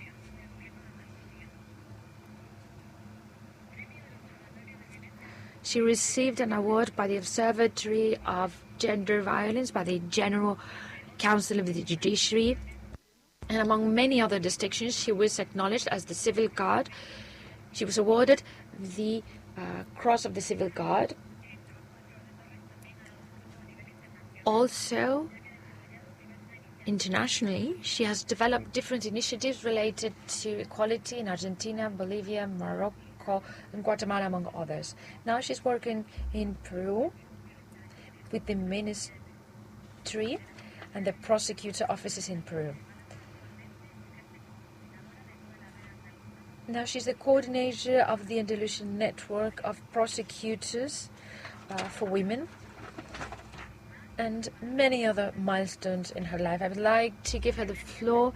Her talk is called Hidden Sexual Violence Within Couples.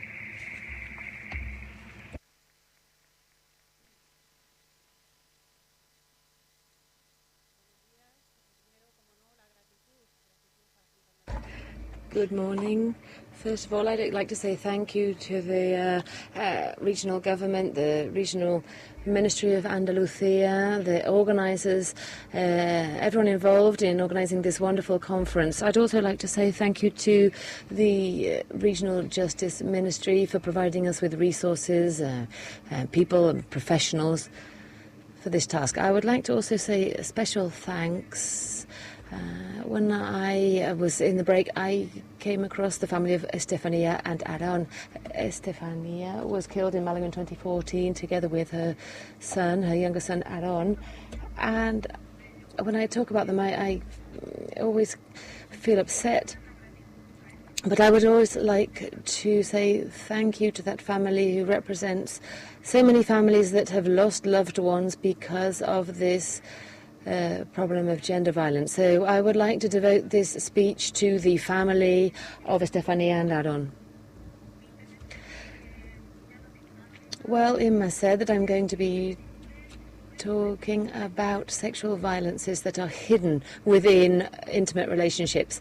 And in terms of jurisprudence, we're talking about custom, docility, the woman being treated as an object. And I have no competence to follow up or investigate crimes outside of the couple, and that was a prior situation. But now with this wonderful law of 2022 on or to guarantee sexual freedom, this will guarantee that when we're dealing with gender violence, the prosecutors, the specialists will be able to deal with all of the kinds of violence that women suffer because they are women. And we've heard about this with Maria Carlin.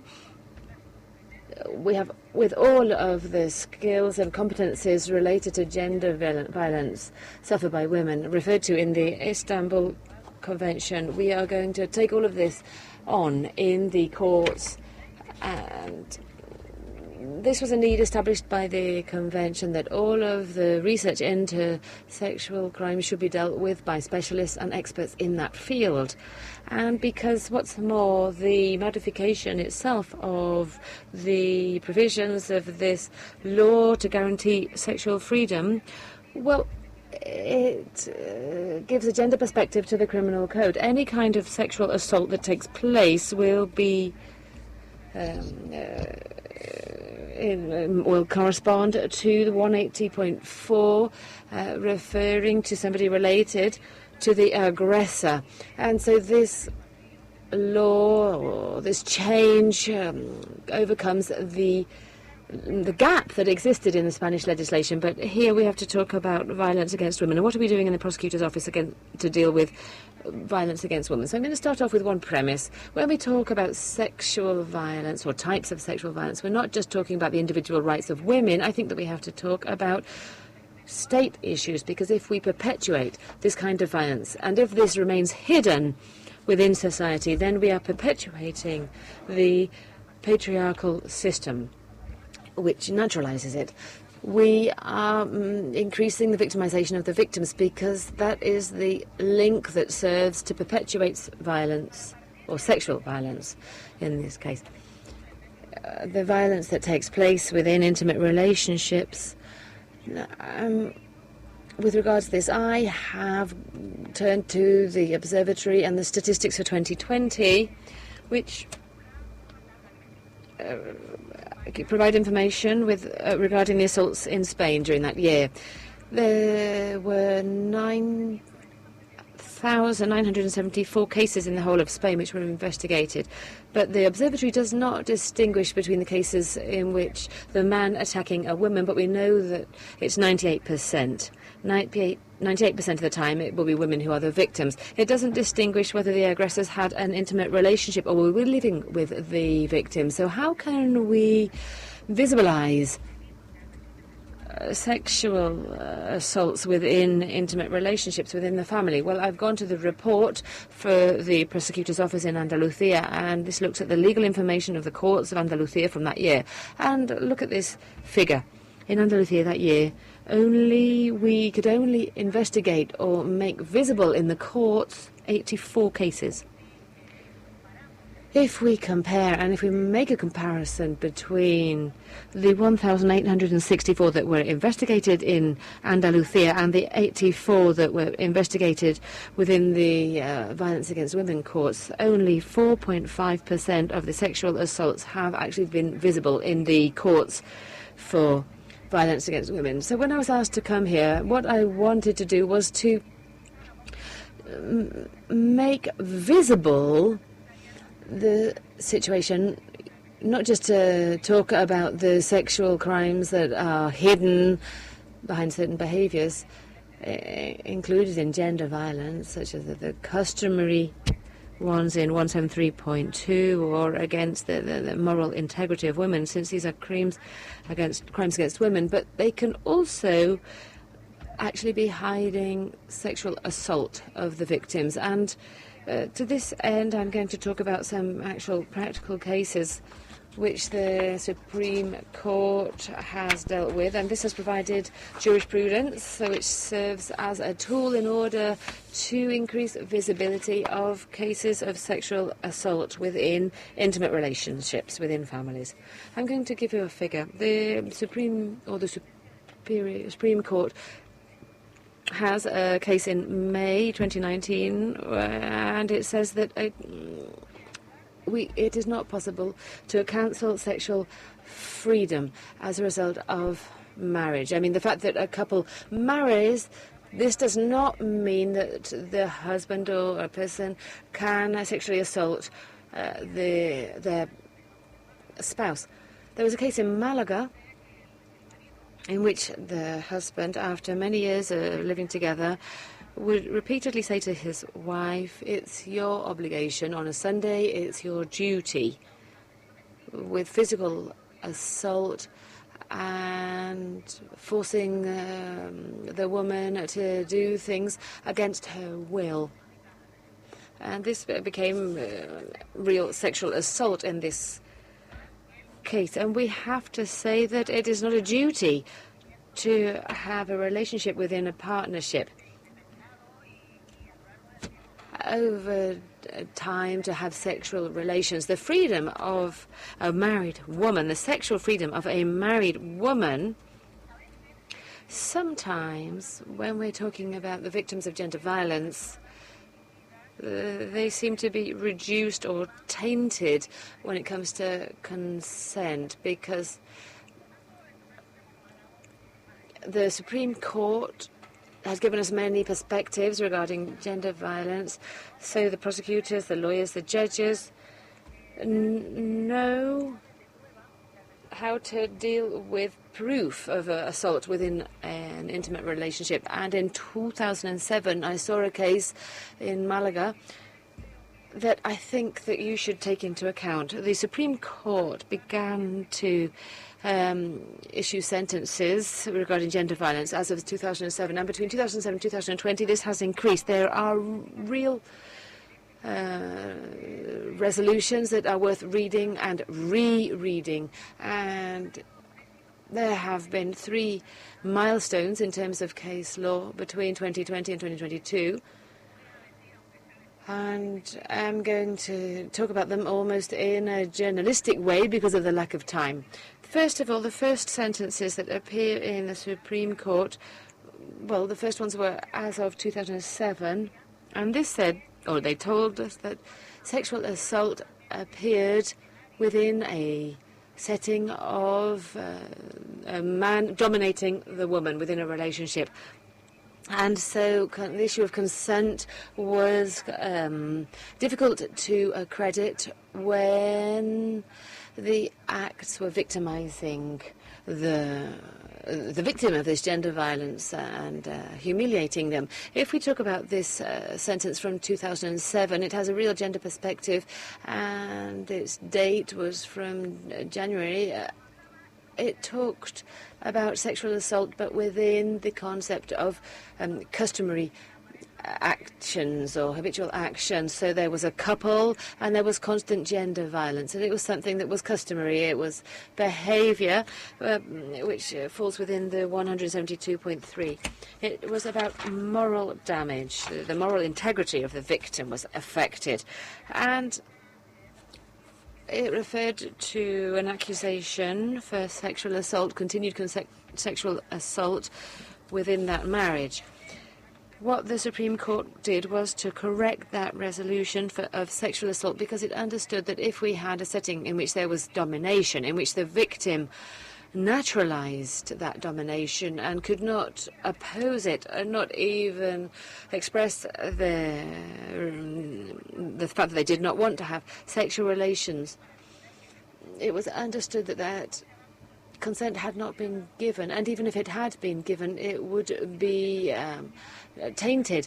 And so this is a constitutional argument. If we look at Article 15 of the Constitution, in fact, it tells us that all of the people, everybody has right to physical integrity and to not be subjected to humiliating actions or degrading actions. We cannot be subjected to psychological or physical abuse, and it divides it into 2. Women have the right not to be physically abused, but also the right not to be psychologically abused. And this, therefore, well, there was a following sentence from 2008 which says that the gradual and persistent coercion of the victim by the aggressor leads to an objective, intimidating situation which prevented them from giving valid consent to the sexual relations to which they were subjected over time. So you'll see that the scenario is always the same. The habitual violence is repeated in the relationship, and it's habitual to have this violence in order to obtain sexual relations without consent of the victim. So this became something naturalized. There was a sentence from 2011. The victim was receiving violent anal sex or penetration, and there were many phone calls from the aggressor, and there was groping, which constituted not just harassment with psychological impact, but also an attack on the victim's peace and dignity. So here we're talking about behavior, continued behavior, which surrounds the victim in a psychologically negative setting, making them unable to establish or refuse those sexual assaults within marriage. And this has led to an attitude of submission.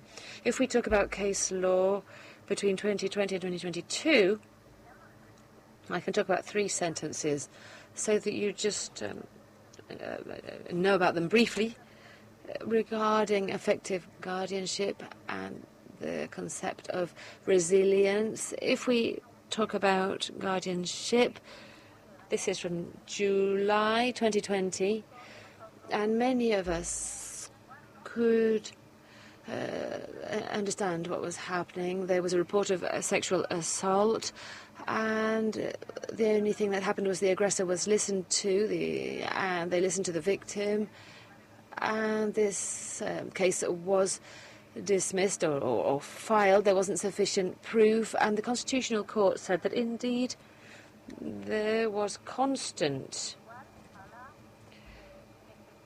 affront to the needs of the victim who needed protection. Well, I mean, we cannot carry out any kind of actions to look for proof when we hear from 2 people in that situation. We need to really improve all of the resources we have in order to facilitate the investigation into sexual assaults. And as the law states, all of the proof cannot just rotate around the statements of witnesses or victims. The victims has the right for an investigation to be carried out. No doubt we will have heard in the courts that the woman puts up with it because she wants to, because I wouldn't have put up with it. But we're not judging what you would have done. We're judging the actions of a victim who has suffered victimization within the setting of gender violence with this crime of 173.2 of the Penal Code, which is the exercising of gender violence. With regards to the second sentence I wanted to mention before I finish, this is, as happened with the Law 10 of 2022, the aspect of gender in a deplorable situation does not fall within gender violence, but we can apply the aggravating circumstances because this was a prostitute who had offered services in return for a price, and the person who used their services, they not only didn't pay them, but gave her a terrible beating, and the courts corrected the initial sentence. It wasn't necessary to carry out acts to determine this scorn for their gender, but the concept itself, the setting of the event itself, the Supreme Court says that it directly produces a subjective element which is understood as the attitude intended to dominate and subordinate the woman, arising from specific motivation. It's due to the unequal roles and the relationship in the sense of the man with regards to the woman. From the 8th of January 2022, legal experts can well, the reality goes far ahead of us, but we can apply social concepts such as resilience, which has a practical application within our case law. Resilience, in this wonderful sentence, which is from January 2022, 8th of January 2022, it states that it is a handicap for the victims of gender violence. This is the ability to understand the adverse situation, looking for solutions when dealing with sexual, physical or psychological assaults.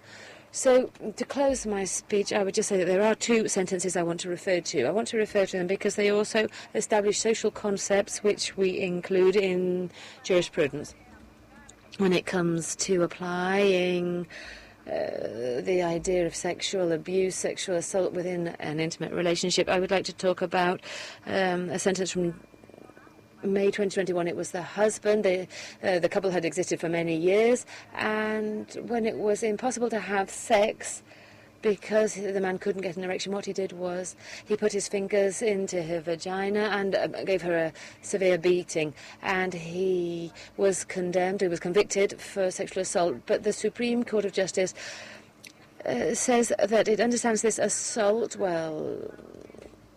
It talks about introducing the finger into the vagina, and it says that the protected freedom was not damaged, but the Supreme Court wonderfully decides or corrects this. It talks about a new concept, the concept of horizontality. This is a concept which refers to the existence of insertion into the vagina, what had been suffered by the victim, and if the man couldn't insert the penis or all of the fingers, but with regards to horizontality of the female area, that is the limit for sexual assault, in this case within gender violence, because he was the wife of this aggressor. So anything that involves accessing the vulva, the genital area, the horizontality of the genitals, no matter how slight it may be, it will be considered sexual assault. And criminal code does not talk about the length of or the depth of the penetration. And the last sentence I would like to refer to is a sentence of the 1st of June 2022. It doesn't talk about concepts such as docileness, objectification. It talks about an act within marriage, very long marriage.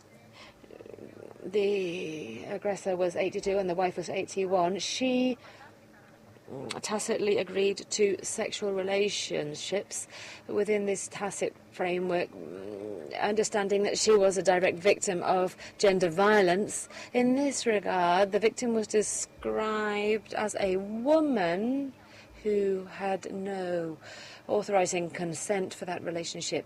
She had a tainted consent due to submission that she suffered, and this sentence says that the victim of gender violence no longer had sexual freedom, and she is not, as a result, she is not authorized, and there is no authorization in this case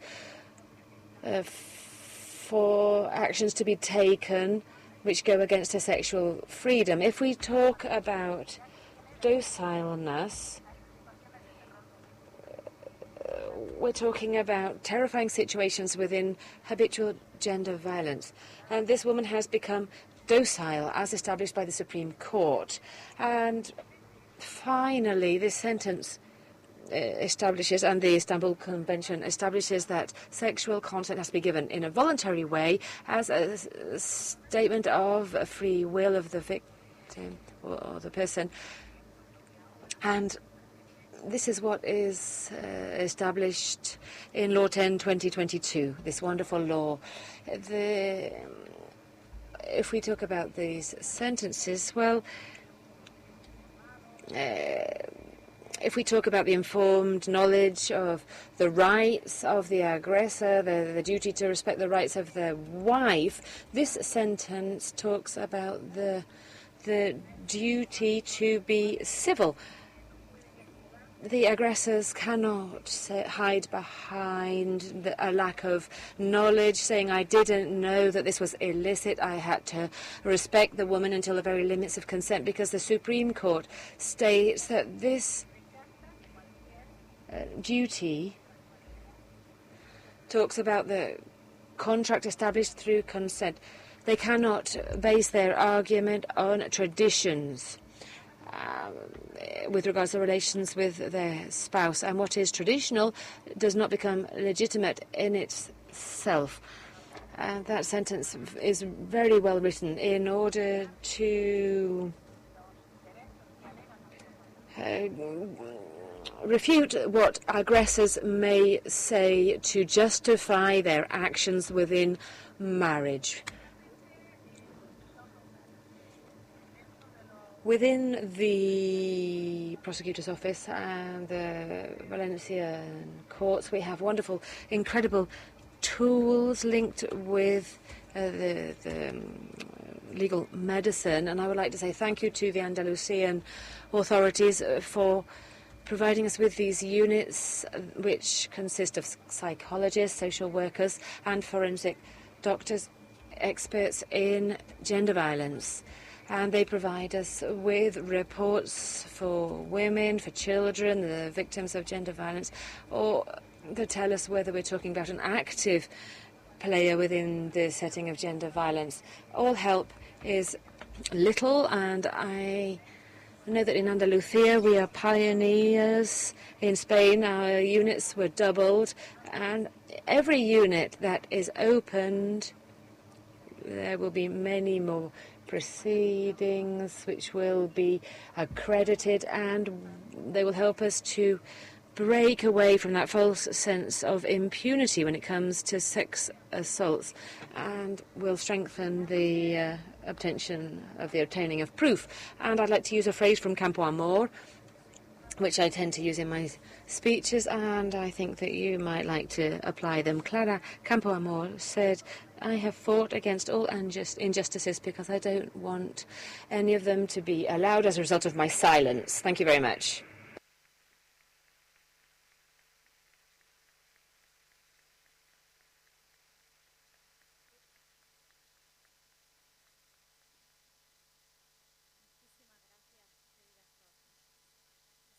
Thank you very much, dear Flor. We will have 5 minutes for debate. Any questions?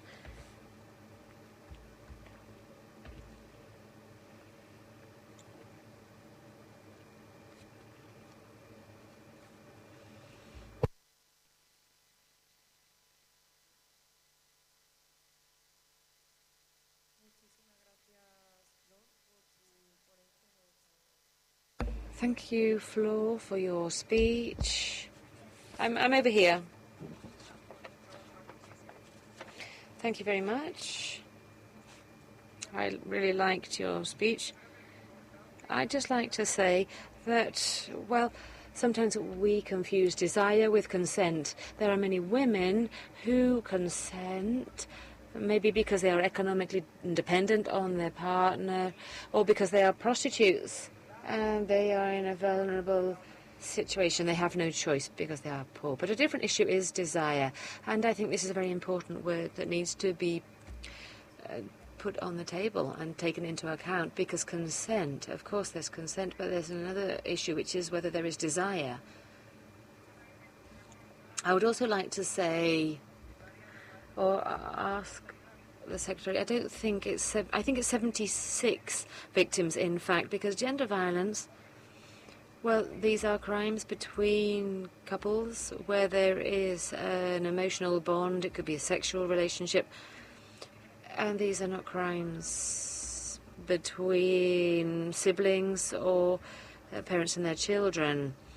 And all of these are talking about men committing crimes against women. And this is something that I think should also be discussed and brought into this debate. But I would say thank you once again for the speech, for that presentation.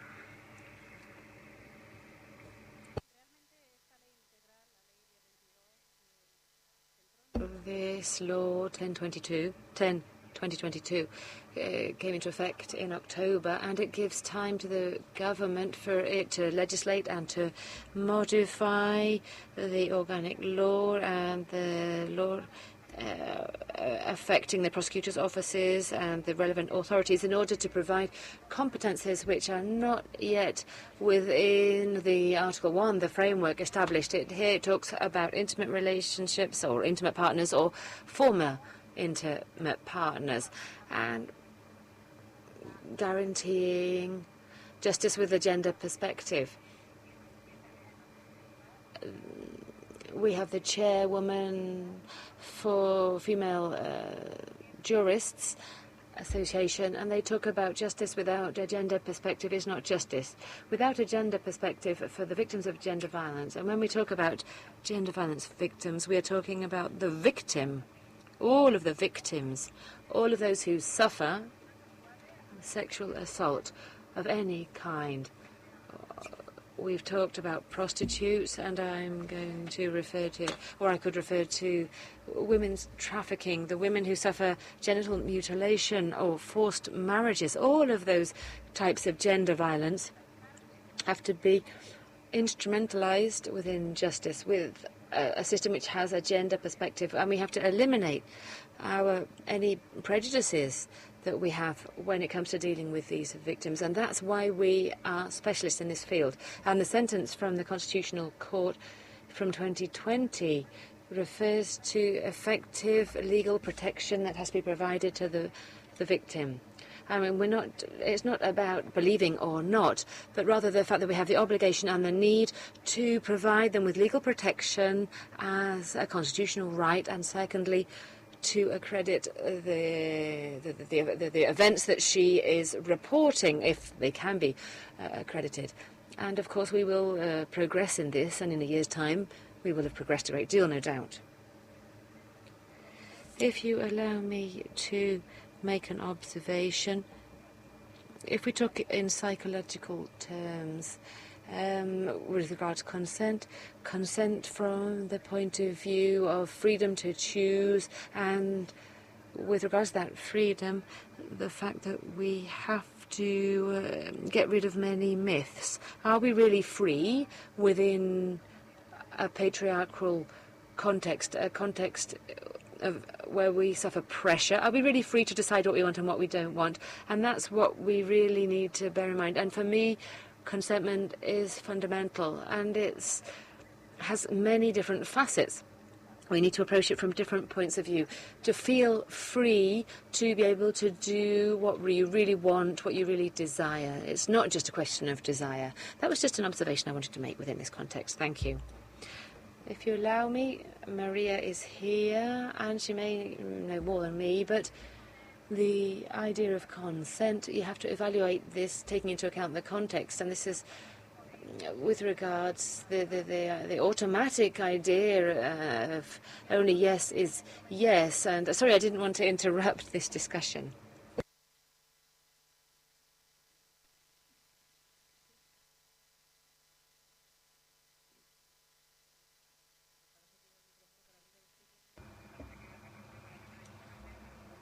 I'm sorry.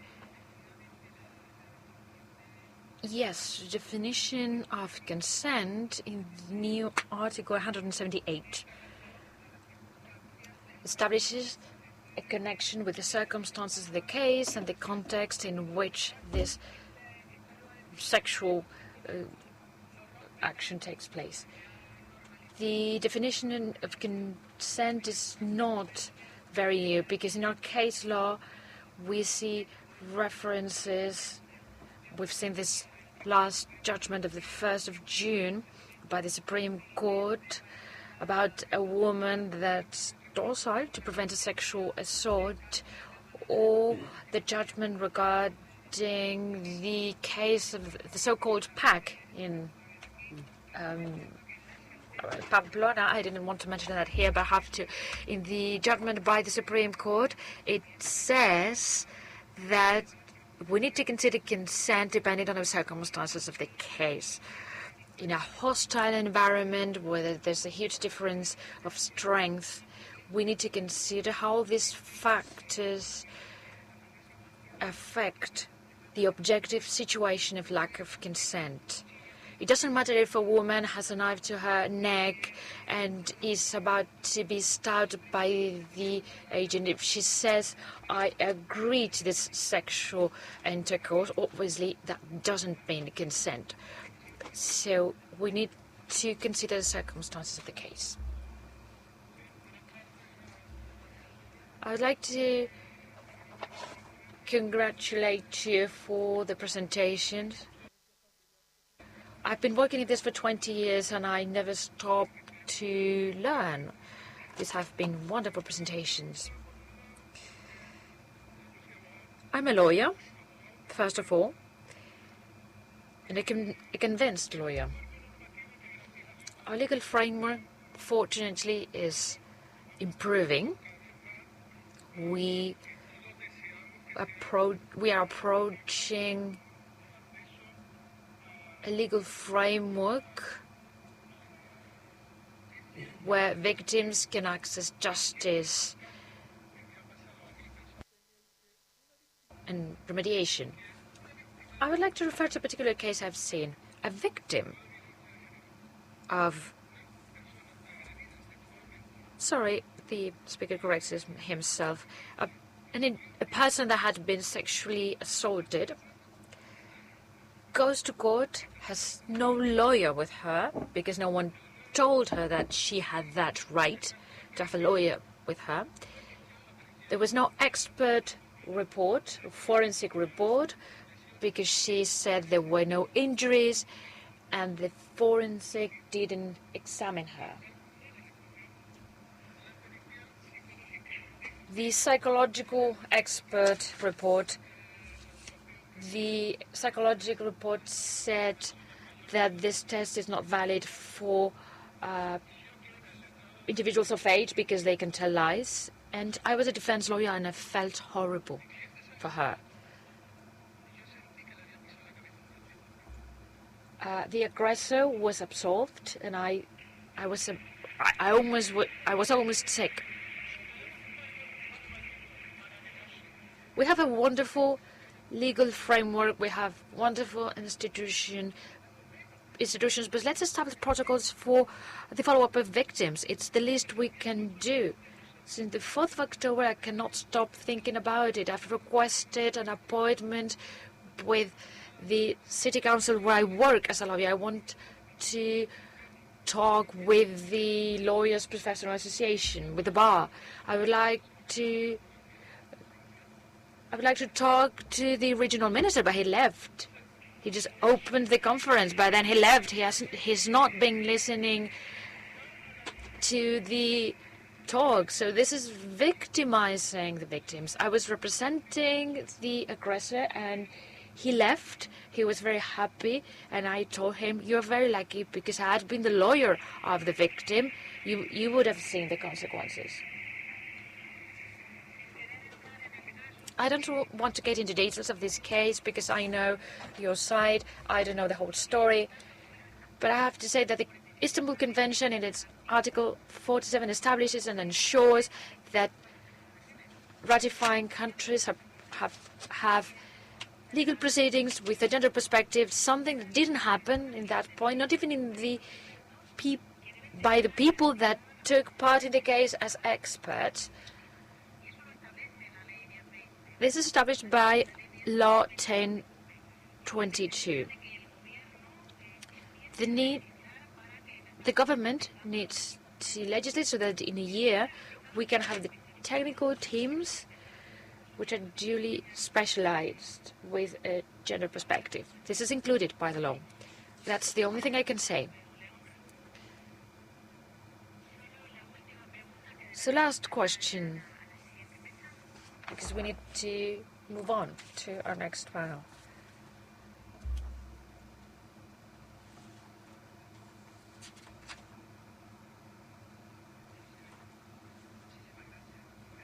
Thank you, Flora. I'm Rosa de la Torre from Córdoba. I work in healthcare services, and I would like to say something.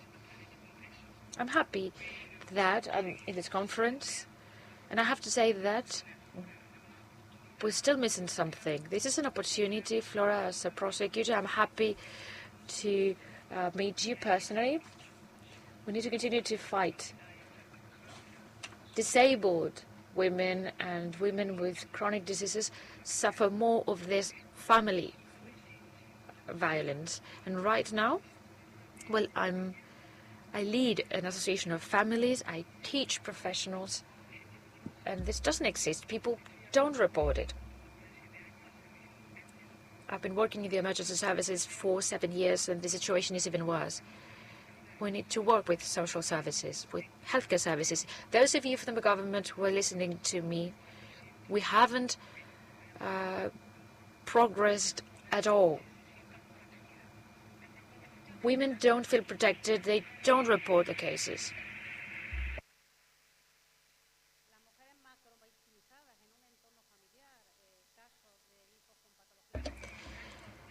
Women that are victims in a family setting, abusing fathers, children with psychological problems.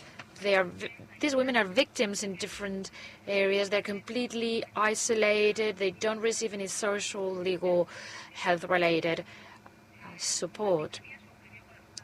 The prosecutor office reached an agreement with the regional government and the hotline for the elderly so that all the reports that arrive to this hotline go directly to the prosecutor office. I personally investigate these cases, but after investigating, the victims exercise the right not to declare against relatives.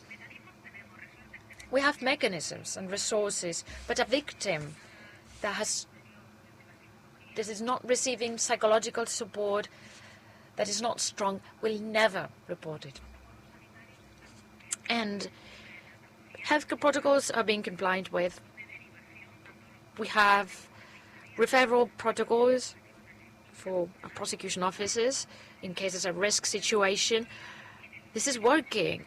But again, the victim is at the epicenter of the proof, and that burden is unbearable for them. Based on my experience, I can tell you that they prefer to continue to be victims because they cannot face the burden of seeing what's going to happen to the father of their children, to the abuser. So we continue with our next panel.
Good morning. Good morning. My name is Trinidad Núñez Domínguez.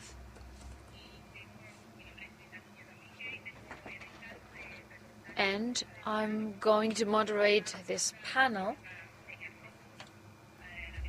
focused on psychological and emotional violence. With this, we're going to close our first morning. I'm sure you agree that for a very long time, the terms emotions and intelligence were opposed.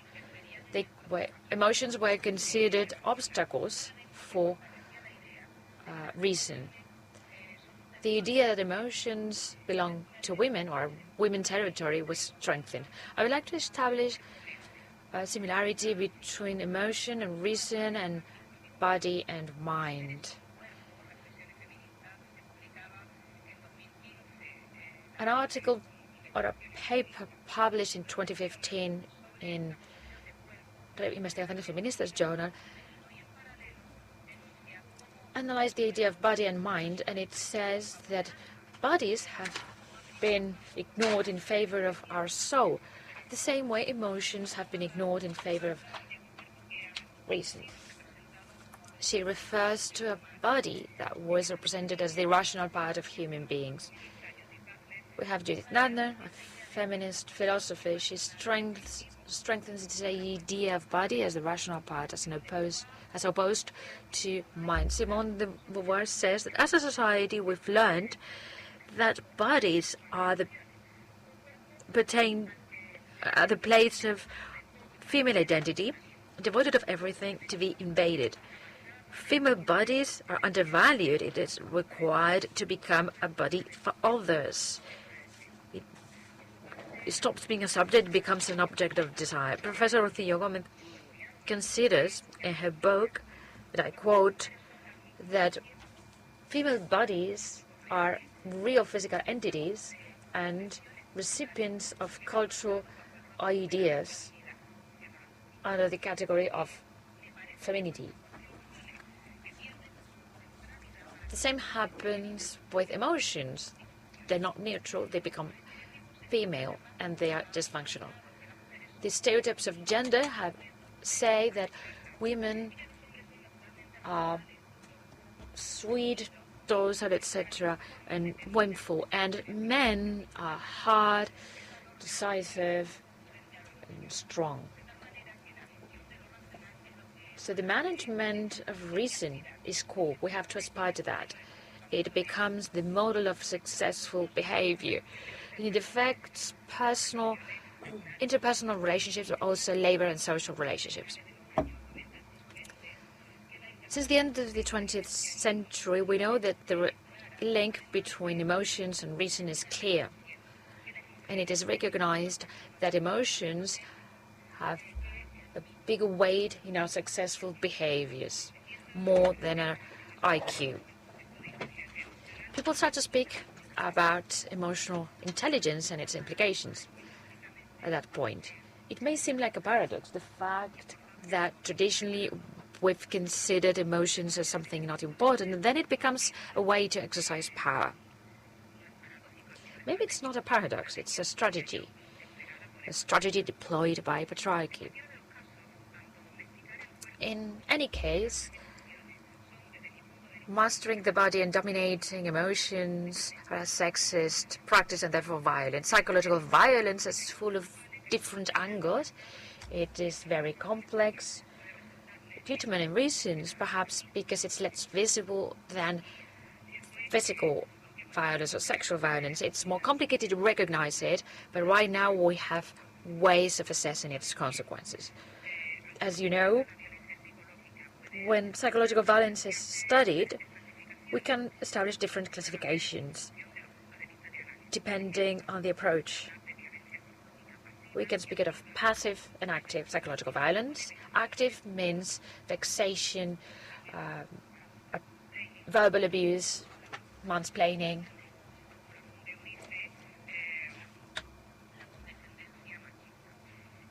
Sexist condescendence, in other words. Passive could be emotional neglect or neglect of care.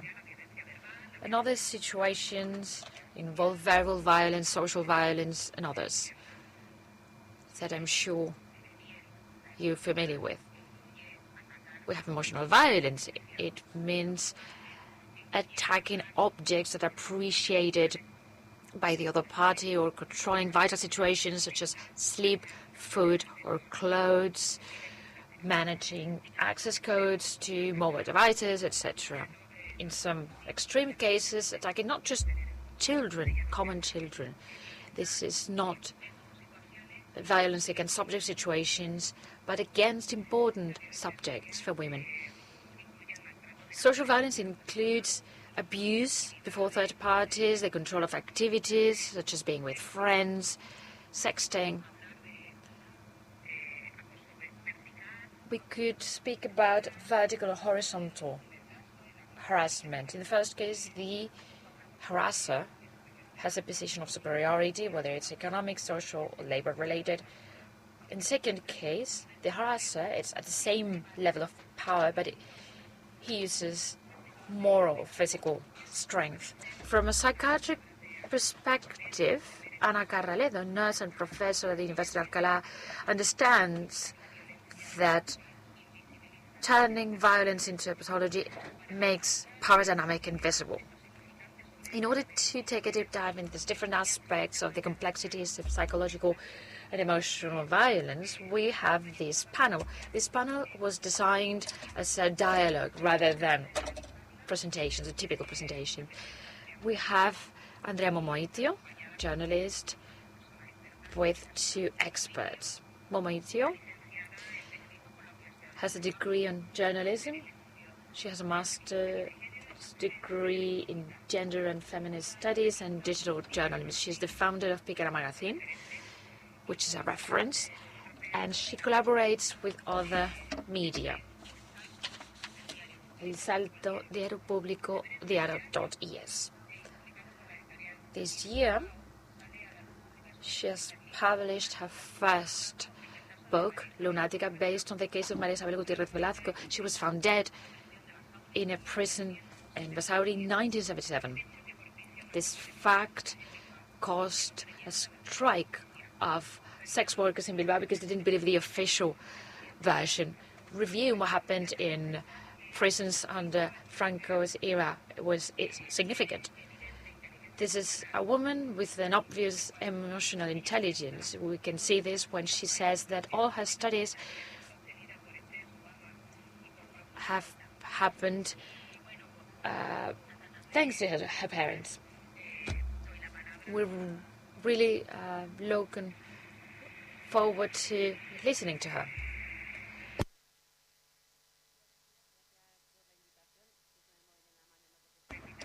Thank you for the invitation. I have my phone on my hand, not because I'm tweeting, but because I have my notes here. If you say interesting things, perhaps I will tweet them.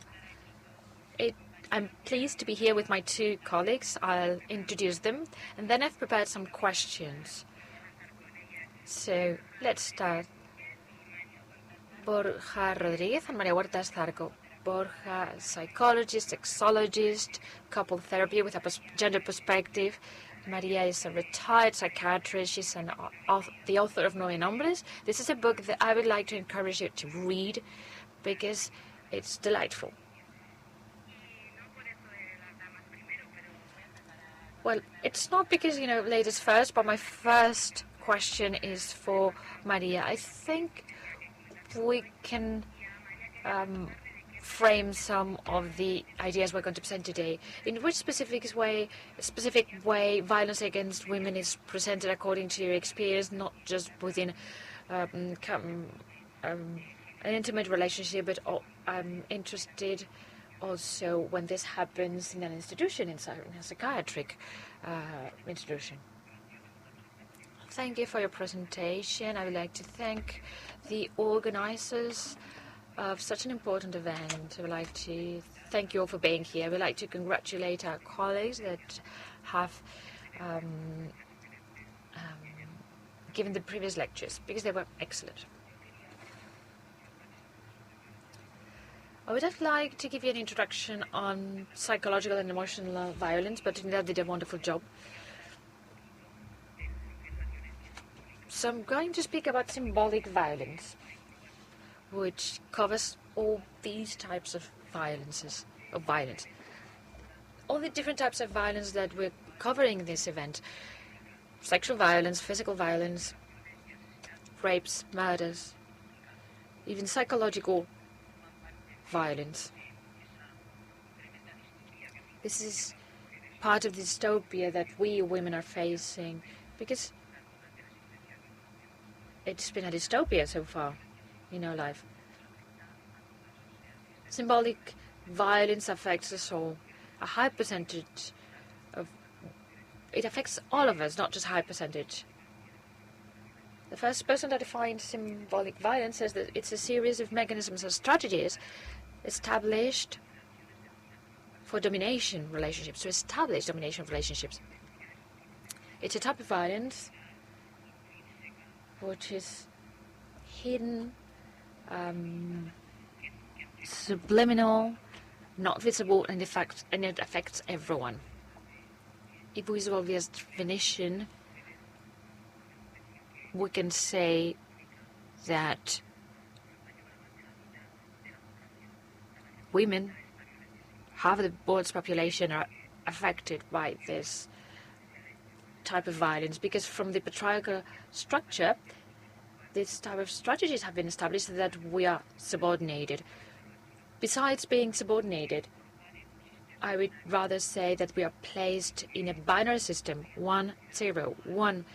It could be white male, young, rich, straight, etc. And then the other human beings are 0. We are either nothing, we just add to what the others are. We add zeros and potential to the people standing in one category. Regarding women,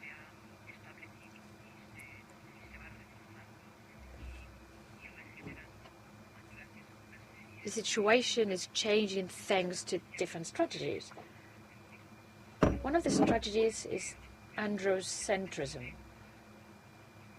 This means that women are defined according to the male model. Absolutely everything is defined according to the male model. So any difference that we have as human beings compared to male is considered a shortage or an excess. This happens with our bodies, but this happens too with behaviors, attitudes, skills, absolutely everything. There's a generic role that is turned into a natural thing, and as Trinidad has said, we are considered hypersensitive people without soul, actually, until the Trento meeting by the Catholic Church, with an intellectual ability that doesn't allow us to take part, but rather, now it's not taking part, but it's not having a decisive influence in the important areas in life right now.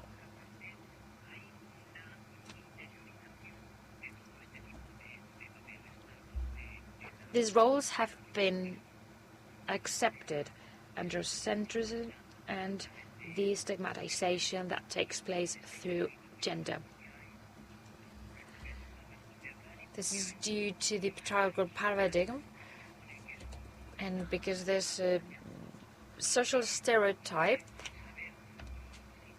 that's common for all of us, we're not aware that these are just some rules, and we accept it, we internalize it as something that tells us who we are and how we are. Something that has been denied to women right from the beginning is our ability to speak, to say what we need, what we are, how we are, what we need. And from other places, we have been wrongly defined as a supplement to men. Regarding women with mental diseases, they are the most vulnerable people regarding this type of violence, symbolic violence and other types of violence.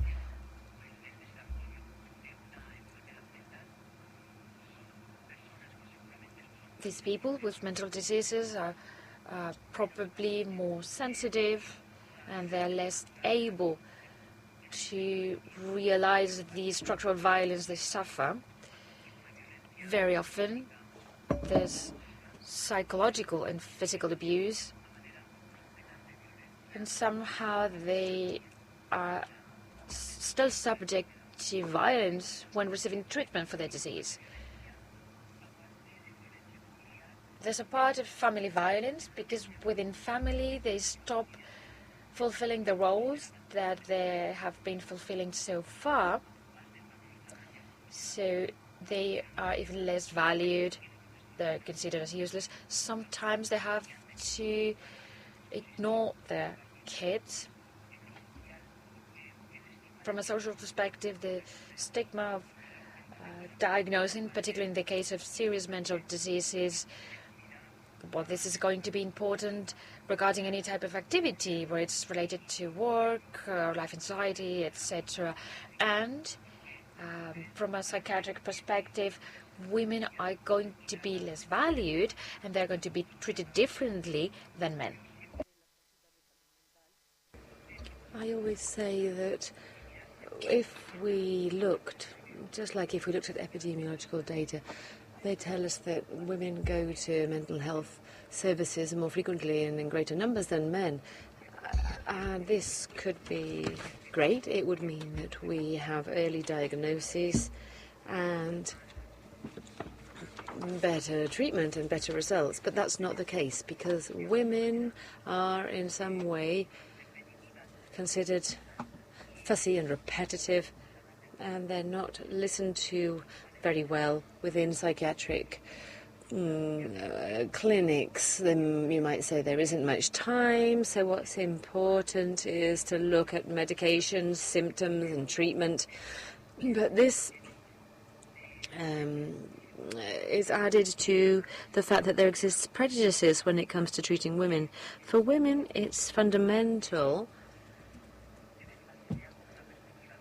to take them with a gender perspective, to listen to them with a gender perspective, and not just looking at the symptoms that they have or the whole context, not just their symptoms or their problems, but the setting, the family setting, the relationship with their family, outside the family, and what is expected of her.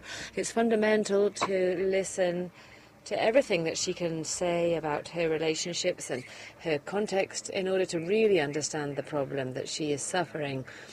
And on the other hand, women are the people who receive most medical treatments, medication, and this is because they go to more psychiatric clinics and they are not listened to as well as men, and so they receive more medical treatments. They take 3 times as much anti-inflammatories and painkillers compared to a man, and 5 times as many psychotropic drugs as men.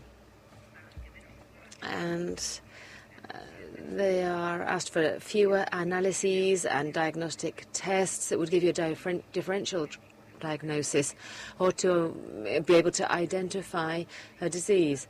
And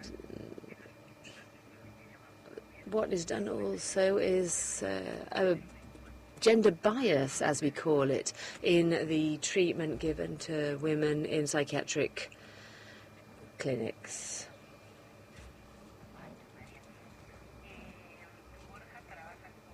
Borja, you work with men who are aggressors or have been aggressors. I did. I thought you continued. Okay. Why do they carry out psychological violence? And is that the precursor to physical violence, or is that a myth? Good morning or good afternoon. Thank you, Andrea Trinidad, all of the organizers for inviting us here. Indeed, I've been working for 7 years, coordinating groups with aggressors. And after those 7 years, well, I kind of had to really take stock.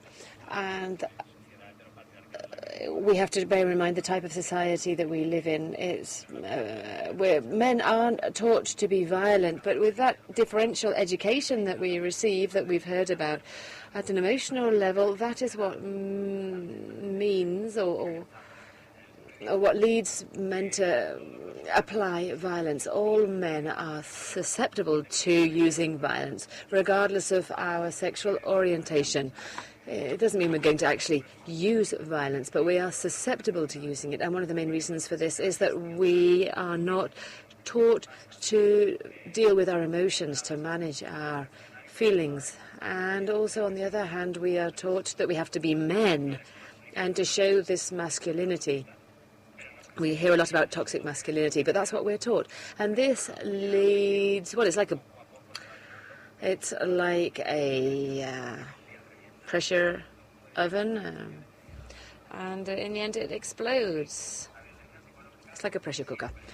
If we have psychological violence, that always comes before physical violence, but you can have psychological violence without physical violence ever arriving. And what's the problem? Well, it's difficult to identify when we're carrying out violence, psychological violence, because many things within psychological violence, the more subtle forms, which still do the same harm, well, somebody might believe that's part of a normal relationship. You know, some people might talk now about toxic relationships or toxic love, but when it comes down to it, we are behaving as we're meant to in a relationship. So it's not so difficult to understand.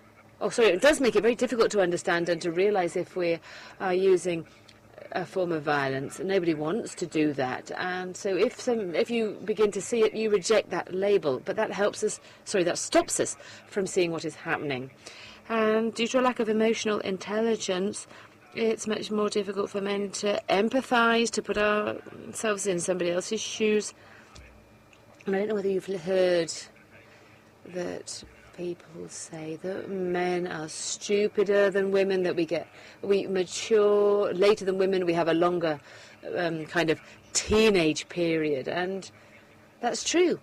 But it's because of our education. If you look at a girl or a boy of 4 or 5 years of age, the toys that they receive teaches them about empathy and the idea of looking after others.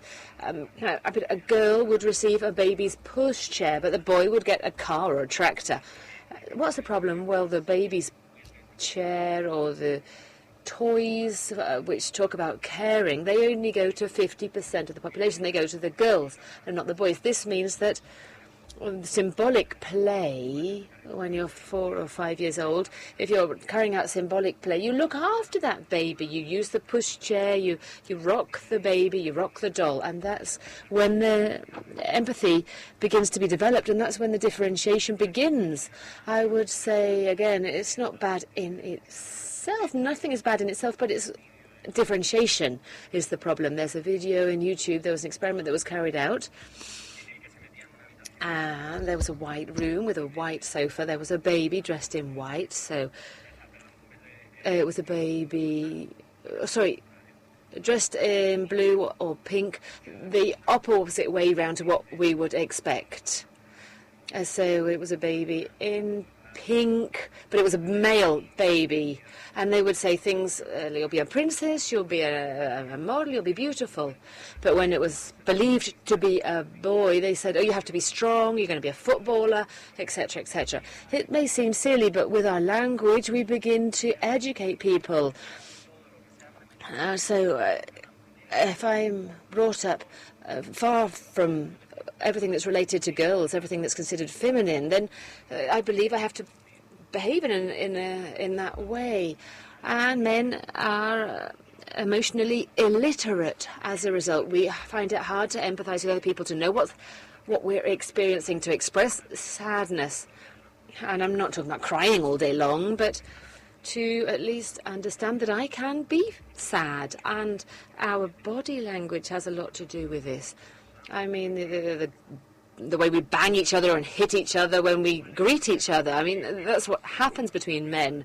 This moves us even further away, so we find it hard to express and understand what we feel and what we experience. And the fact that, well, men are educated in such a way that makes it possible for them to become aggressors, and many men may start to feel uncomfortable with these ideas, with what I'm saying, but we just have to start to accept it. There's no problem. It doesn't matter. It doesn't mean I'm going to be beating my girlfriend all day long or my partner every day, but it's to understand that it exists, to work on it, to understand. And sometimes men do use violence. But we can work on this. We have to understand I've not been taught to feel empathy, I've not been taught to deal with my emotions, to care for others, and it's a big effort to acknowledge what I'm feeling, what's happening to me, and what violence I may be using with other people. But to have this attitude, this lack of empathy, from going from that to beating your partner, I mean, that's not always what happens. Well, obviously, of course, this depends on personal circumstances and the characteristics of the person, the setting and the life that they lead. Obviously, it doesn't always happen. But I explain with jealousy. People say there are good and bad jealousy. No, but it's always bad. Jealousy is always bad. But the emotion of feeling jealousy, that fear, that's an emotion. And we have to understand and accept emotions, but I can't understand it, accept it, and work on it, and say, well, if you do this, you wear that, you go there, then you're a whore. No, because that is the start of violence. I have to understand that I have that fear, and I need to work on that fear. When is the moment when it changes, when we have that click? It's like a pressure cooker. This is when we have anxiety, economic problems, family problems, stress, and if we don't know how to handle all of that, we don't know how to manage those feelings. In fact, doctors don't go so much to the doctor. It's true. We have more tendency towards depression, and that is when we retire. And we have to bear this in mind, because what we're doing is work, which is one of the toxic masculine pillars. When I don't work, what do I do with all of this time? So when does that click happen? Maybe when we have children, because the man stops being the centre of attention. And I've spoken with female friends about this, and they say, yes, well, of course I pay less attention to my husband now that we have children. And he reacts with emotional blackmail, with verbal violence, which is very subtle. But this didn't exist in the past. So these are small details. It's just like psychological violence. You don't go from psychological to physical violence from one day to the next, and it doesn't ever need to move to physical violence. But it's not really a click. It's more like an accumulation. The click happens, this sudden change happens when I might feel a loss of power, and I do something that makes me feel that I've recovered that power, and I notice how good it makes me feel. And I may have done it unintentionally, but then it makes me feel good, and I can keep on doing it. And when we talk about psychological violence, often we're not aware that we do it until that moment arrives when you say, oh, I have a tool for control, and I'm going to use it. Because from that romantic idea of love, then we've seen that jealousy has been romanticized as well.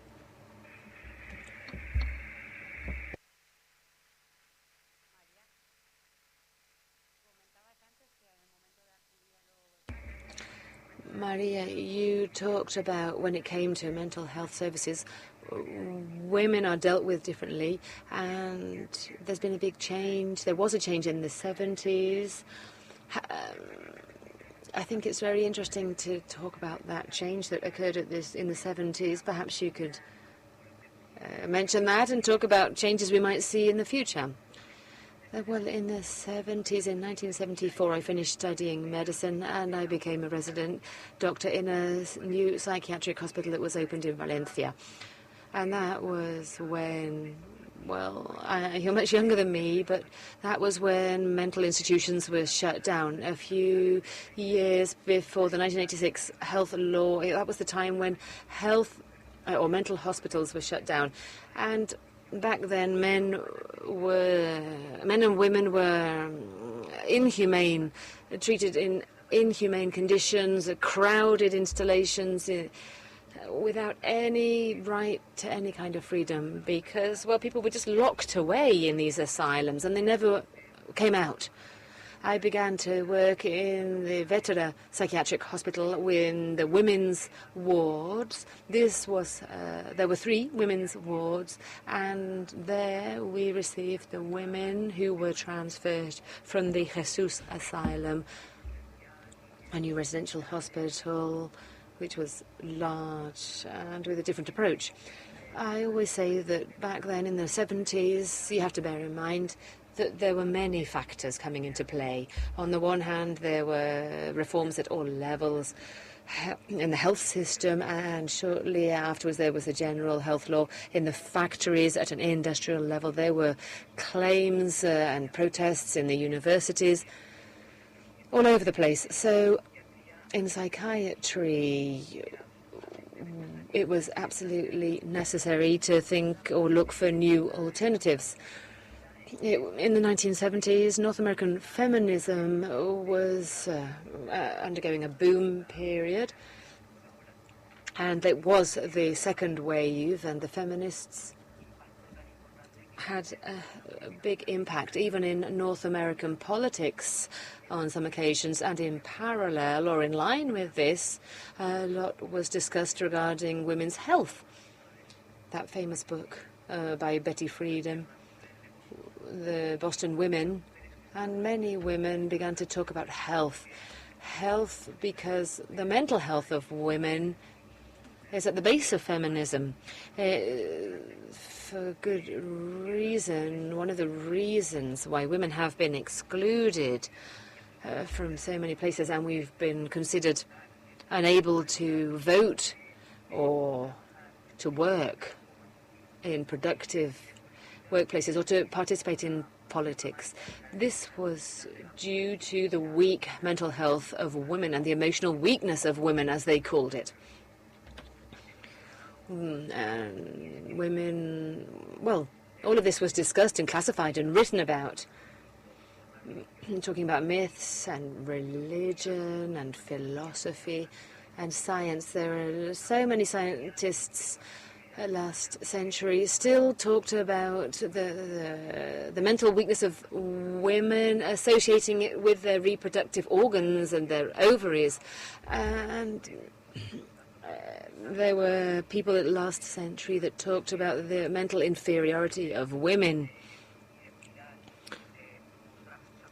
They could show their emotions, but they couldn't do many other things. And they said that their brain, well, they would measure women's brains and the weight of the women's brains, and for many, many years they did this just to reach the conclusion that women's brains were very similar to the brains of mad people and criminals. But no. That was the situation. When we received the 200 women in our women's ward, we saw that they were, well, no longer human beings. They had been turned into objects. They could hardly stand up even. And that was when there was an important movement in Vetera, in Valencia, and in many psychiatric hospitals in Spain. There existed anti-psychiatry at the time, criticizing everything that had been done before then with these people. They were called the mad women. They didn't even talk about mental illness or mental patients. Often they didn't even have a psychiatric diagnosis. They'd just been people who were prostitutes, they were poor, living on the streets, or because they had a different political ideology, or that they didn't meet the gender stereotypes that had been imposed. There was a great movement to humanize the institutions and to give a voice to these people who had never had a voice. And that is very important. I think that now we still should demand this. The voice of women is not present everywhere. Our opinion, what we think, how we feel, our different way of seeing things. People talk about a feminist viewpoint, but I think it's this is a point of view that can only be expressed through words, and we can combine. And I think the male viewpoint and the female viewpoint both are compatible. We shouldn't acquire a masculine viewpoint, but have both. We should have both viewpoints taken into account. What changes are due in mental health? Changes, well, back then the changes were radical, extreme changes, because women were coming from asylums. They were hosed down. They slept in beds where 80 women all slept together with a huge amount of noise, terrific, terrifying conditions. And they would taken to a hospital where they were going to be listened to, they were going to have space, and their wishes were going to be important for the people working with them. So we worked on very simple things, such as getting them outdoors, talking, enjoying the pleasure of a warm shower, brushing their hair, styling their hair in different ways compared to the bun they'd always had for years and years, to be able to choose their own clothing instead of wearing the grey overalls and the grey overcoats that they'd had for years. And the results were wonderful. There was a critical movement in the 70s, and that gave rise to the Interministerial Committee for the Reform of Psychiatry. And that involved, many of the people involved in that committee were involved in the critical movement in the 1970s.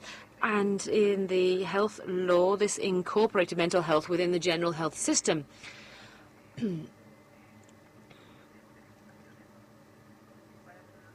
And so what are the challenges now? The challenges now are, well, incredible. They're still huge because we had, and as of '86, we had mental health teams working on prevention, rehabilitation, assistance, institutional, multidisciplinary approach, working in the health centres, in the homes, with the families, with society, all of these kinds of things. But they have never been comprehensive and complete. It depends on the regions. Perhaps in Andalusia, they may have had these teams better implemented than in other places, but in general, in all of the regions of Spain, this has remained incomplete. I think over the last 10, 15 years, they have deteriorated further, and we are going back to harmful practices for the patients. And this means that in hospital rooms, we have, we're using electric shocks and restraining measures, medication, excessive medication. And what's this got to do with women? Well, women, as always, are the ones who suffer the most. It's strange to see in the statistics that women are the ones who suffer these things most. And not because women are more violent or break the rules more or anything like that. I don't think that's the case, but rather because the rules are still more rigid for women than for men. And this is true also in psychiatric spheres. Thank you very much. Borja.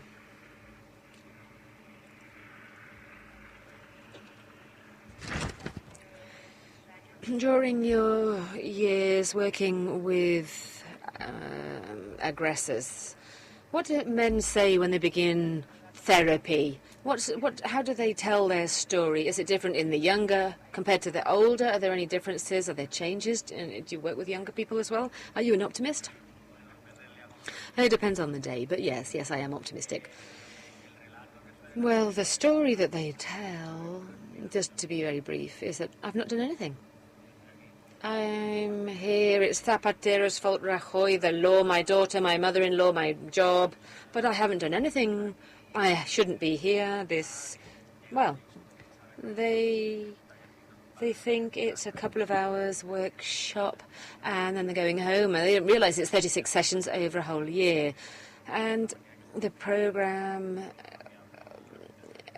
I stopped working on this over the 3 years ago. I presume it's the same, but it's a very complete, comprehensive programme in these cases. But I'm going to, get myself into trouble here. But I would just say it's very theoretical for people who want to be there. And in fact, this programme was done with people who wanted to be there.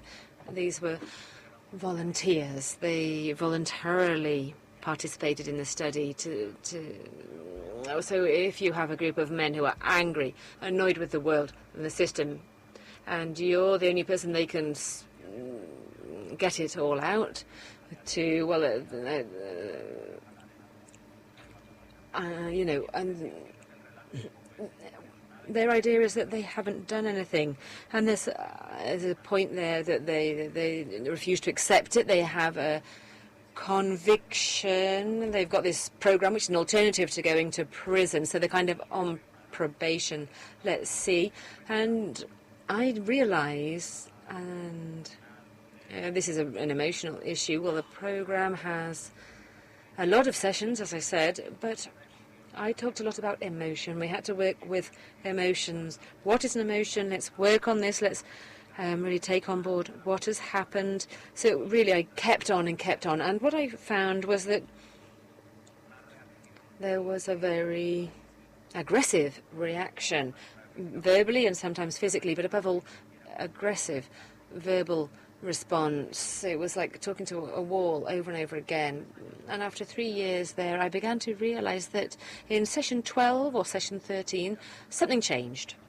And all of a sudden, they really joined the program in a much better way. And that's when I realized that we were dealing with the mental structure, your defense mechanism, cognitive aspects. And we were working on it from the brain rather than from emotions.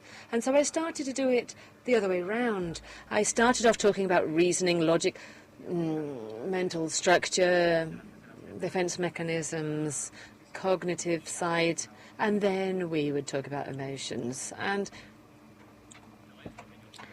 that's not what I want. I'm working with a group of men, and we have to look at how we think and what's the most important. And just like we heard, this involves reasoning, being much more analytical or mental person, and that's, I think, where we have to start working. But the reaction, above all, is denial.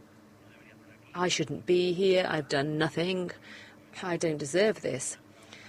So we worked on all of this about accepting responsibility and getting them to understand what they had done and what the consequences were for their ex-partner and what the consequences would be for their future partners, for children that they may have or may have had.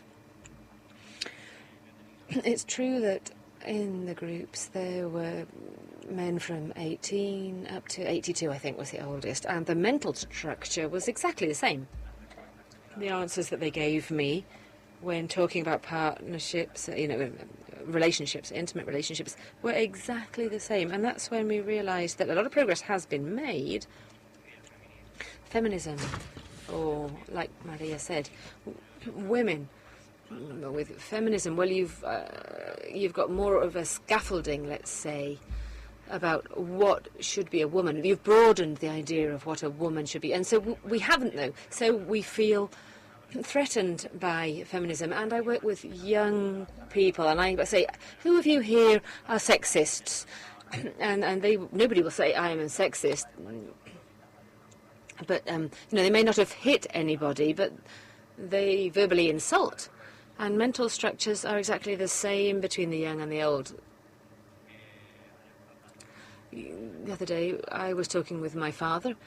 He was a police chief, and talking about another subject, he said, passports a few years ago used to say occupation of the woman, tasks in line with her gender.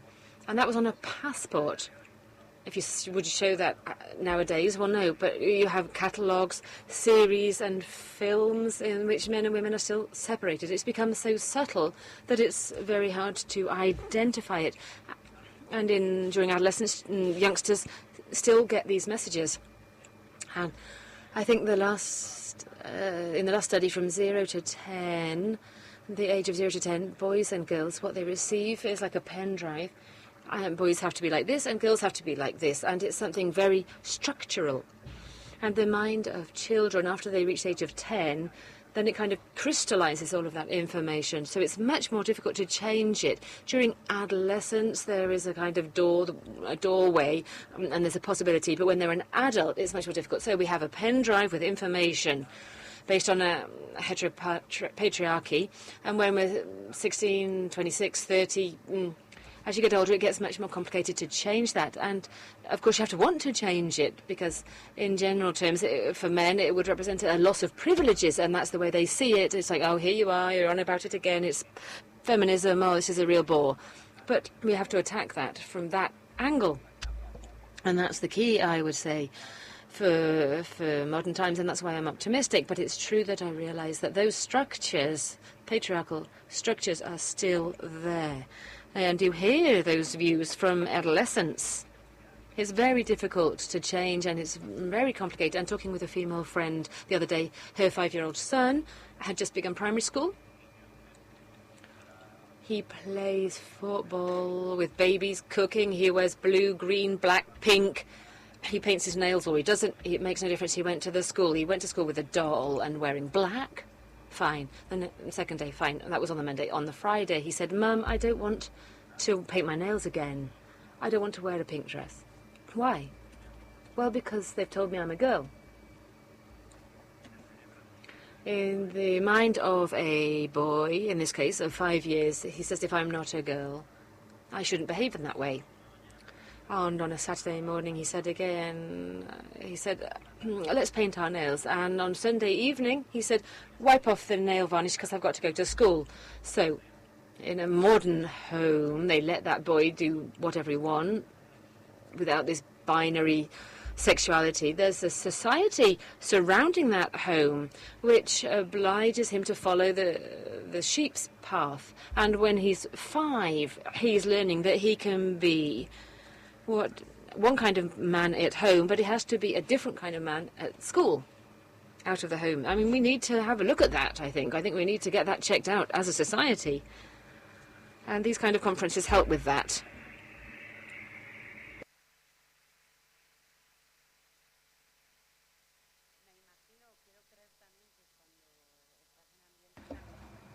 I guess that with younger people, with teenagers, you see resistance towards trans people, non-binary people. Well, it's something I notice with every day. Well, I'm doing workshops with the institution, and they ask me whether there are boys and girls. Hello, binarism. Is there anyone who's non-binary? And someone puts up their hands and, oh yes, in the other classroom there's someone. New realities are becoming more visible. I like working with young people because it's a really interesting environment, and since they're there, they're forced to listen to me. But it's true that this diversity and this visibility finds a lot of resistance on the other side. I always say that homophobia, bullying, sexism in high schools have always existed, but now their voices are stronger. It's true that the visibility of the whole LGBTI community helps us to face this, to put an end to it. But there's a niche, so to speak, which is very heteropatriarchal, which reacts against it. But this is natural. If I go to a center with students and teachers, some teachers, yes, do this, but I want these things to come up. That's why I challenge them, because I want these things to come up and I want them to put up their hands, and then I'm getting offended because of this that you've said. And at some point someone stood up in a threatening way. I want this to happen, because then I can say, you see, they say, well, not all abusers. Okay, have I said that you are rapists or abusers? This is an example I usually use. In your group of very male friends, in your park of machos, a girl goes by, and that's the hall of the high list of the high school.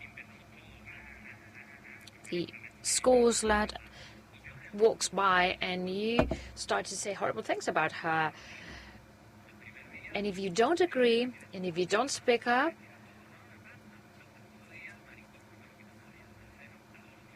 after a couple of days, they say I'm gay, and then a week later, I got beaten and I lose my friends. So this is very complicated. When you're a teenager, you try to find peers and you want to belong. And in being different, well, you get ostracized. This issue that has happened at this student residence that happened in Madrid, some of the students said, okay, I don't agree with this, but what happens? You're in that place with all your friends, and if you don't want to do the same thing, well, maybe you don't agree, but you don't show it because you can't. So perhaps we're not the same, but we're not proving that we're different.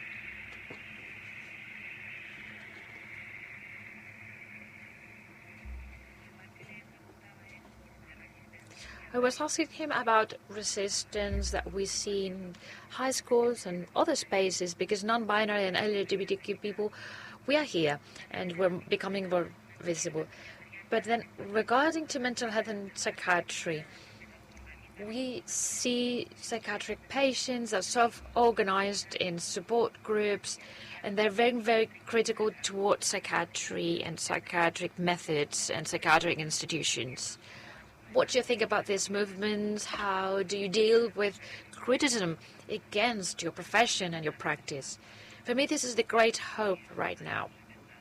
Back in the 70s, professionals had to denounce the situation psychiatry was facing. We were sort of ventriloques. We tried to speak on behalf of these psychiatric patients through our talks, our conferences. Right now, there are many associations of patients, of relatives, users, that are saying wonderful things. They're speaking up. And I think that we should treat them the way we treat associations of other diseases. Mental health is covered by our health system, so it should be considered as any other disease. In the same way, we have associations of leukemia patients with their voice, or diabetic patients. People with mental health or mental diseases should have a voice and should denounce any abuse they suffer just because they have a mental disorder.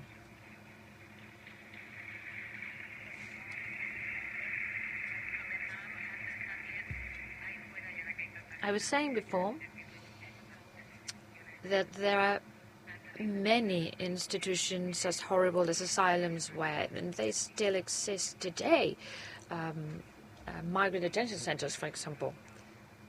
Let's see if they are closed. Both of you work in dissemination, and you've published a book. It's a success. This is an easy way to reach to people interested in this topic. Could you please tell us about your experience? I was never very interested in dissemination of knowledge.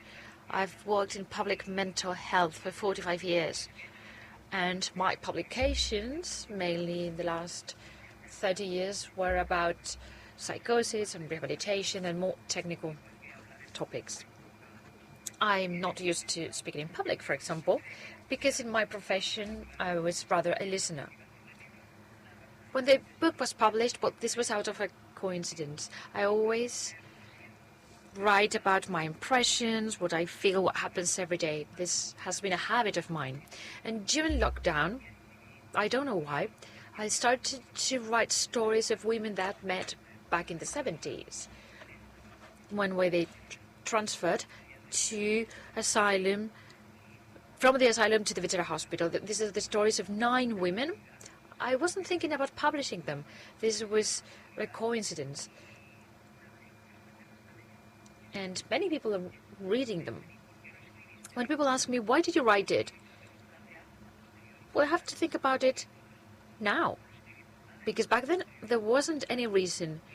So now I may think that I wrote them to give visibility to 9 women that represent thousands of women that were locked down in asylums, prisons, so many places that were abused and stigmatized for 2 reasons. First of all, because they were women. That was part of the reason why they were put there. Many of them had no psychiatric diagnosis. There was just...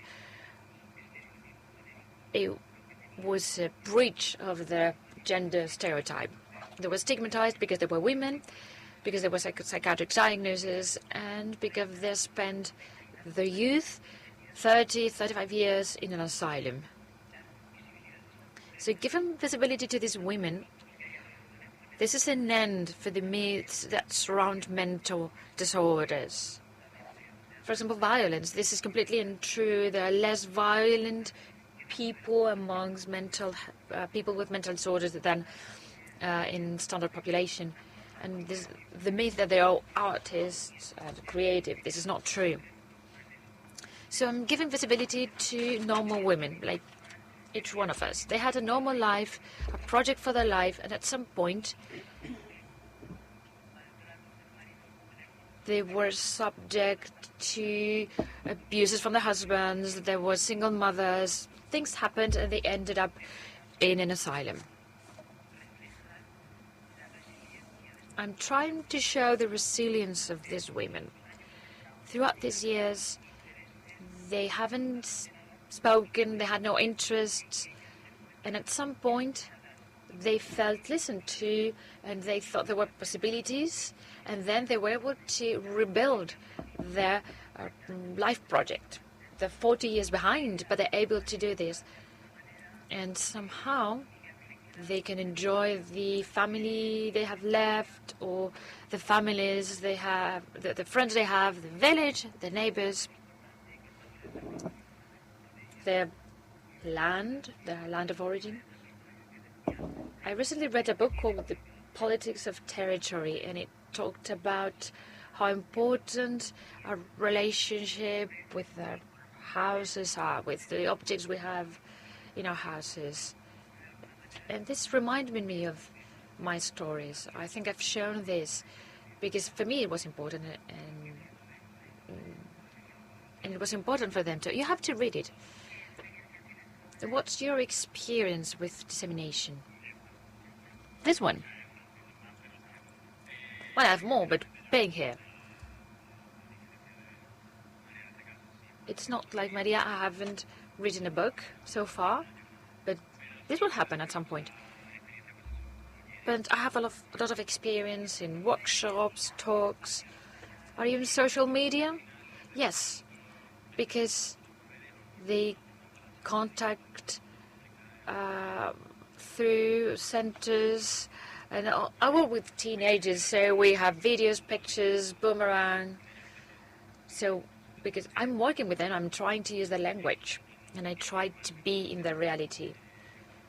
Very often, when we do training with teenagers, we adopt an adult approach. And here as an adult, I'm going to lecture you, I'm going to tell you what you have to do, what you shouldn't do, this is okay, this is not, be careful with social media, with porn, etc. And this is a problem because we don't reach them. We have to put ourselves at their level, being aware that you are the trainer, but you need to speak in their language. You have to understand their concerns. I'm not a teenager anymore, but I think this is very important. This adult approach, we have to get rid of it. Very often, we are unable to connect and we don't reach them. We have to use examples from the reality. I receive many stories from these youngsters, situations they face, for example, and also people they follow, singers, etc. So I use these examples to reach them. But I learn a lot from these teenagers. I learned a lot about offenders or aggressors in the past. That stage is, that period is over, but now I'm working with teenagers, and this is our hope. We can have these events to have a beer together. I hope that we will stop speaking about gender violence. You can follow Psycho Woman. She speaks about the found generation instead of the lost generation. Before opening the floor for questions, well, the Book of Maria, you can follow Borja in his social media. They were on the screen. And now we're going to continue with our Q&A. We have 10 minutes left.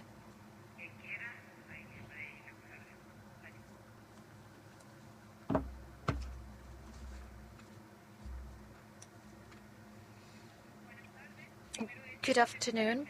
First of all, I would like to congratulate you, in our case, as future technicians in gender equality, because right now my colleagues and I are studying the vocational training degree on gender issues. This is very important in our region, and we would like to thank you for your enriching contributions for a professional future. My contribution is that, well, in my perspective, I think that in order to eradicate violence in all the areas of our society and to put an end to the patriarchal society we live in, we need to have co-education right from an early age. This is included in the educational system. We know families have an important role to play, but I consider that we should further increase education in equality. For example, by integrating a subject to teach gender equality in a continuous way, so that we have useful tools to identify gender violence as such, because many young people, most of them women, don't know if they are subject to such violence. So against disinformation that we have amongst youngsters, we should apply co-education in a more comprehensive way across the different subjects, because that would decrease violence against women to achieve equality between both genders, so that we can have a society free of violence.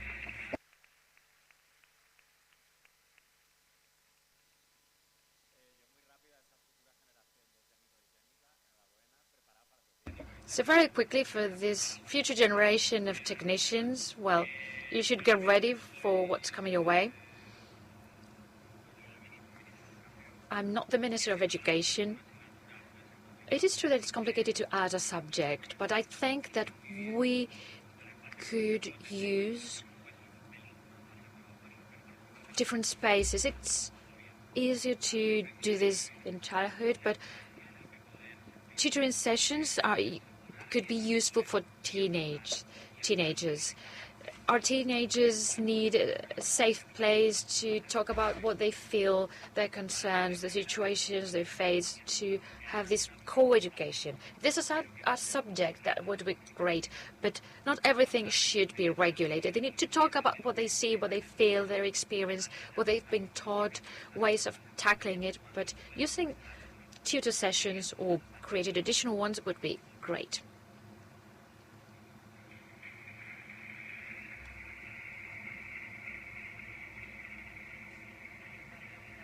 Any other question? I wanted to say something, but he said everything.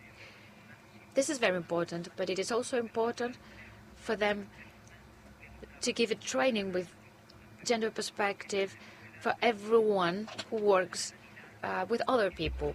Schools, healthcare system, universities. It should be an overarching thing in education. Everything who works, police force, for example, everyone who works with people should have a gender perspective training.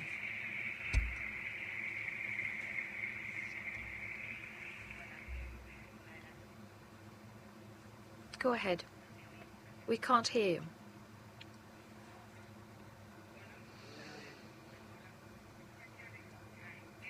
I'm up here. First of all, I would like to congratulate you for your contributions. There's something I liked. The intervention on gender violence from psychiatry. I'm up here. And I would like to add something based on my opinion. I'm a feminist since I can remember. I'm a teacher. And I'm aware of how important education is when it comes to changing the world, not just with this. I would like to insist on something Borja has said. I agree with him. Men need to rethink their hegemonic masculinity. They have it because society has taught them since they were babies, and because they have a lot of information in their genes. We're speaking about centuries of patriarchy, of dominant masculinity, and it's in our genes. Today, men should be the allies of this task feminism has ahead of it by rethinking the dominant masculinity, the so-called new masculinities, men that think differently about themselves, that analyze themselves and decide to break down the gender masculinity they have been taught. I would like to insist on something. Working against gender violence is very important for us, and we do this at an early age.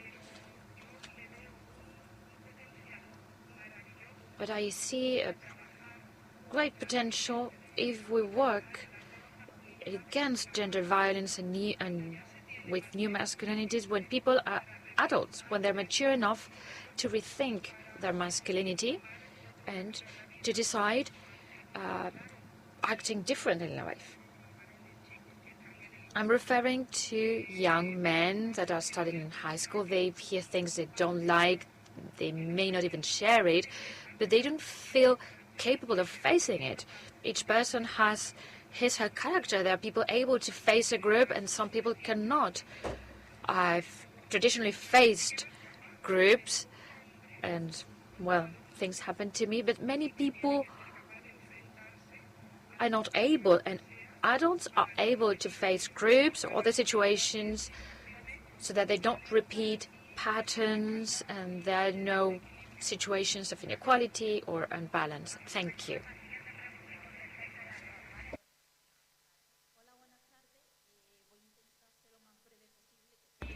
Good afternoon. I'll try to be brief. I know you're hungry. I would like to share an idea and a question for Borja. Equality promoter. I would like to raise awareness about our profession. We're working with a company, Código 14, to make gender perspective visible.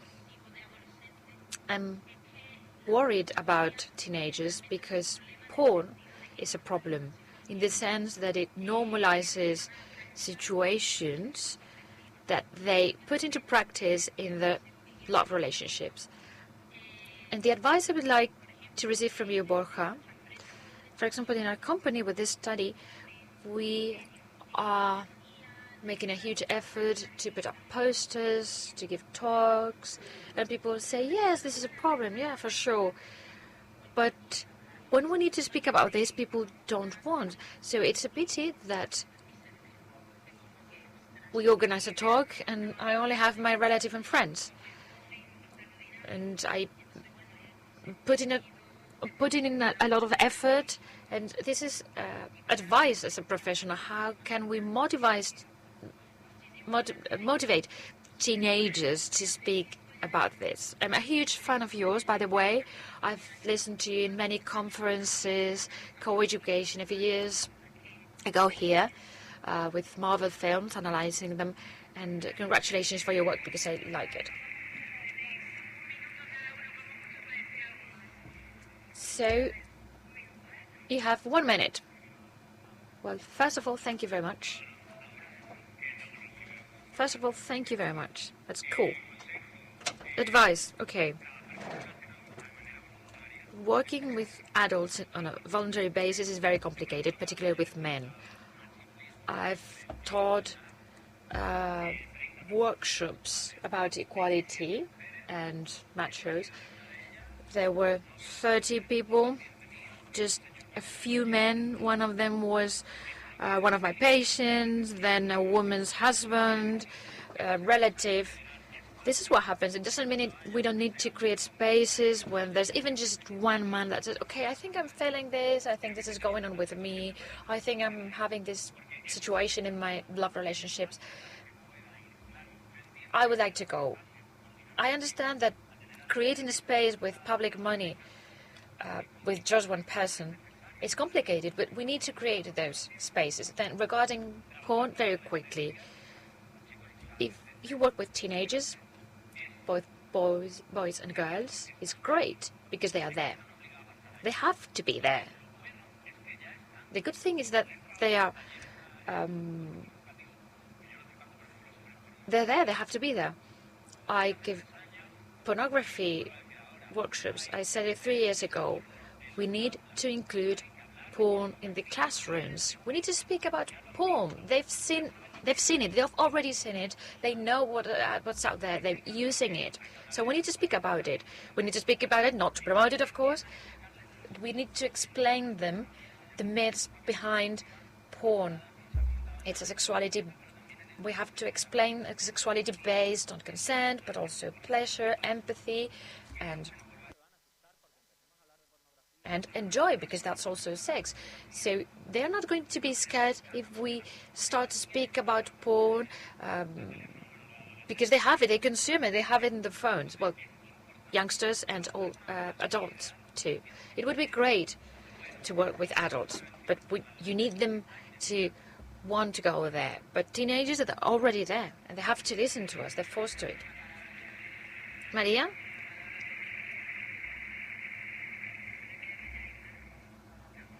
Nothing? Okay, Maria doesn't want to have the last word. So we'll stop here. Thank you.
7.7.227.19.168.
7.7.227.19.69.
Vale, estoy en canal de inglés, a ver si lo recibes. Hola, hola, hola, canal de inglés 1, 2, 3, 4, 5, 6. Sí.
¿qué tal se me ve, C2? Un segundo, que voy a ir a la No te sala, que oigo. creo que los compañeros técnicos acaban de llegar. Ahora, Vale, que voy a ir a la... ahora te escucho muy bien. Sí. Bueno, te entrecortas. Espero que ese problema no lo tengáis conmigo. Tú ahora que estás congelada. Fatal. No te escucho. Estás...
Good afternoon to everybody. We're going to get started with this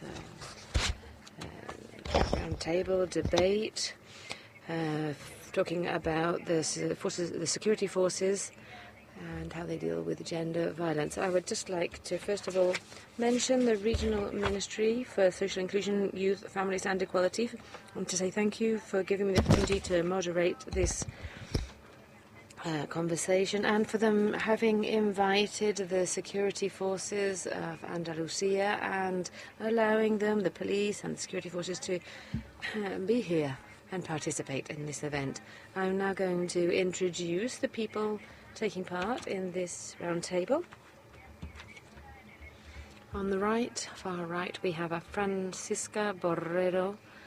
Welcome to Paqui, as we call her, the Chief Inspector of the local police of Almonte. Paqui has been the Chief of the police in Almonte for over 15 years, and she was the first woman to hold that post in Andalusia. She joined local police in the year 1995.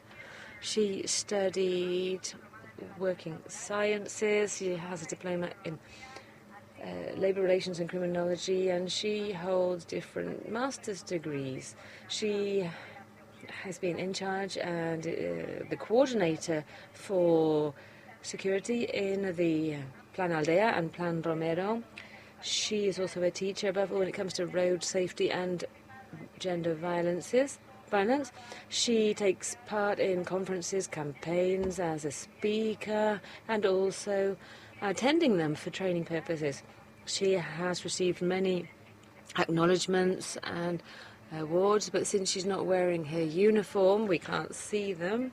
She has received awards from the Civil Guard, from the local police, the national police, from different councils, from EDEPLA.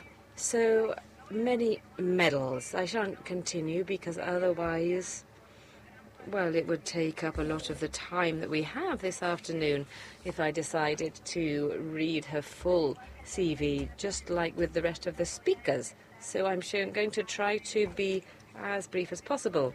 The title of her presentation is to talk about other ways of being and working as a police officer. On the other hand, we have Beatriz de Vicente de Castro.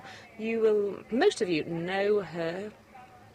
You will be used to seeing her on the screen. She studied law. She has a master's in investigation and criminal analysis. She has also studied criminology. She's a criminal lawyer since 1998. She is the duty lawyer since 2000, working in the section for criminal cases, special cases, gender violence, assistance to arrested individuals, penitentiary issues and appeals. She is a professor in criminology at the Camilo José Cela University since 2003. She's the former deputy deacon of the College of Criminology in Madrid, and since 1998 she has provided criminological and legal advice in different media. And that's why she may seem familiar to you. So welcome to Beatriz. I'd like to say thank you to her for the effort that she has made to join us and participate in this debate. And, well, she's on the screen, and, well, that won't be strange for us because we're used to seeing her in that format. So, as I was saying, she has worked in the College for Criminology in Madrid and provides criminological and legal advice. On my left, we have Marta Fernandez Ulloa, an intendant from the Municipal Police of Madrid. She studied biology at the Autonomous University of Madrid. She joined the police force, the municipal police force in Madrid in the year 2002. And she was promoted to intendant in the year 2007. Through 20 years of service, she has carried out different functions. 15 of those years have been in functions within the legal police. And for the last decade, she has specialized in gender violence, leading the unit for the support and protection of women, children, and the elderly, combining this also with the management of diversity management unity, as well as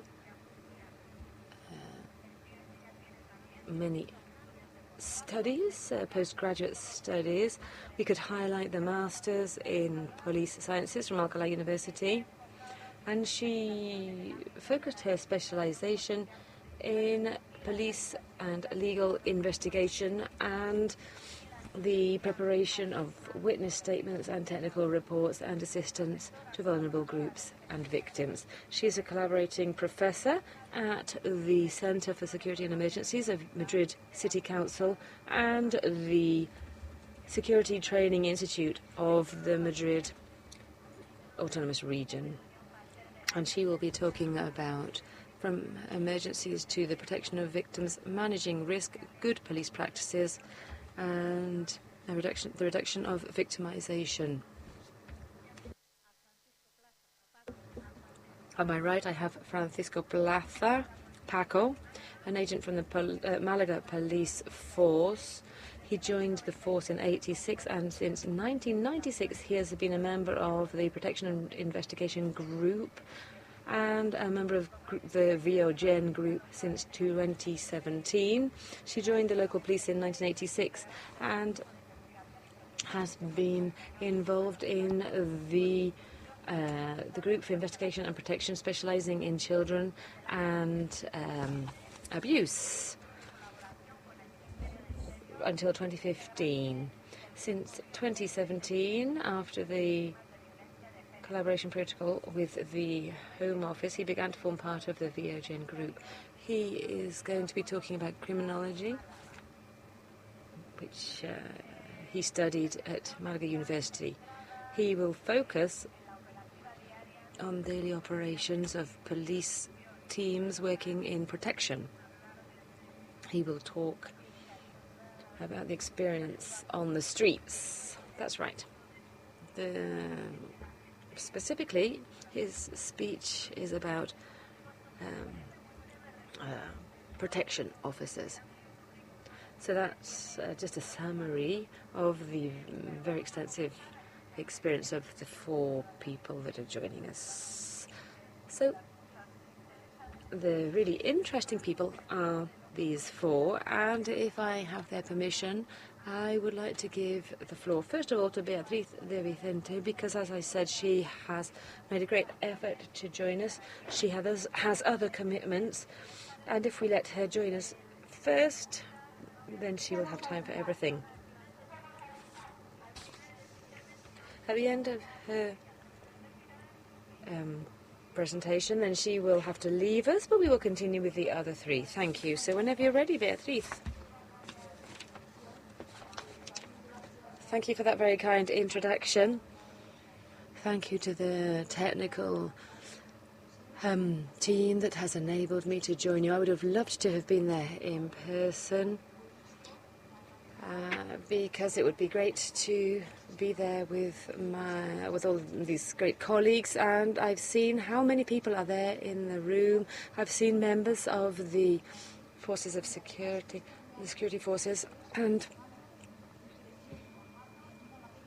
I think it's really important to know that you are interested in and receiving training in this very complicated subject area. It's a real pleasure to be here, and just like with any event, this is really stimulating.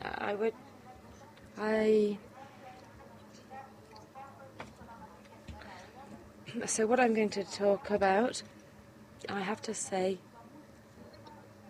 well, perhaps it's from a criminological point of view or the behavioural point of view. There are no absolute truths, and we can't say when we talk about human behaviour that 2 + 2 is 4. I don't want to generalise. Each case is different, and experiences can be deceitful and misleading, and if we shut the door to doubt, then we will not receive the truth, as a famous quote says. I'm going to be brief because we don't have so much time.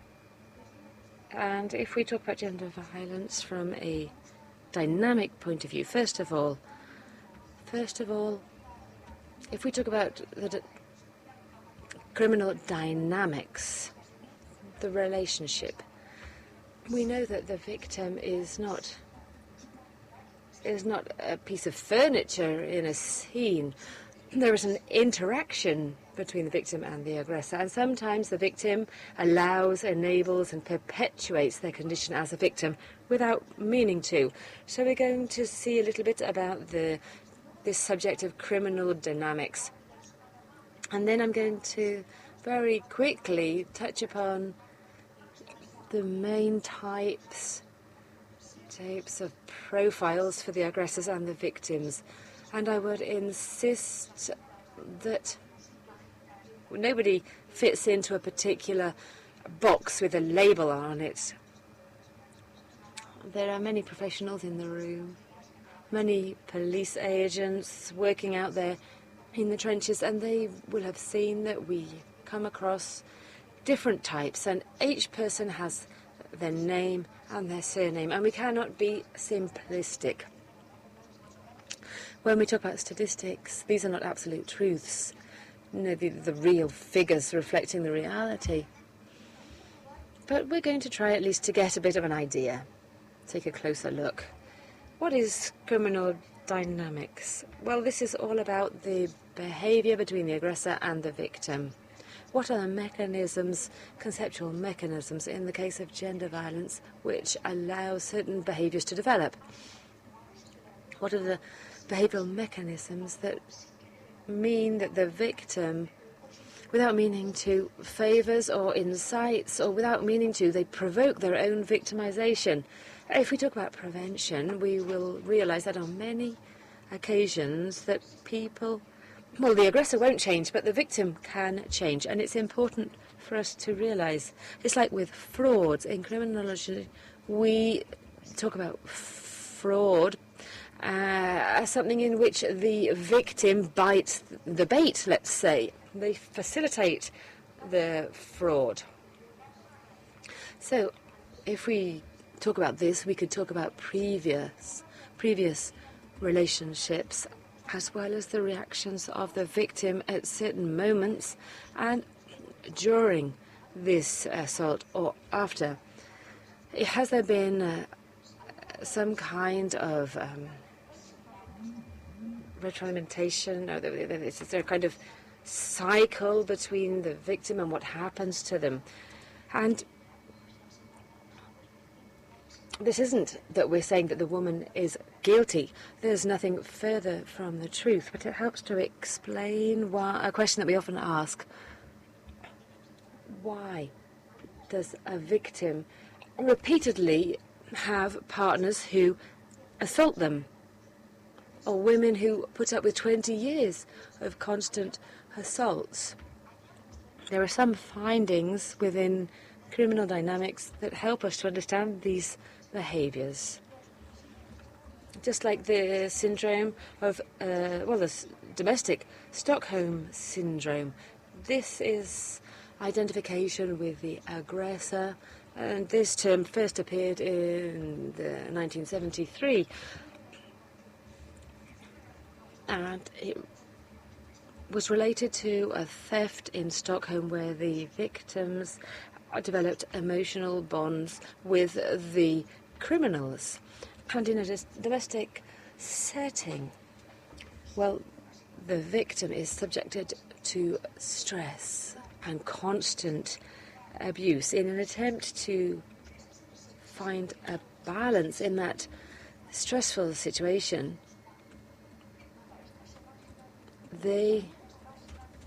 What they do is they try to create bonds with their aggressor. They mimetize with the aggressor, and this is a way of trying to bear the situation. And when they create this affective bond with their aggressor, or with the criminal, that is what we call the Stockholm Syndrome.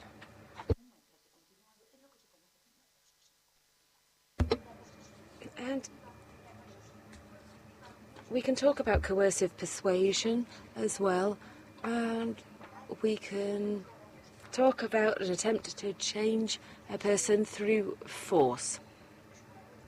This is a term that appeared in the Korean War, and the American soldiers were subjected to psychological treatment to objectify them, dehumanize them, and in lay terms,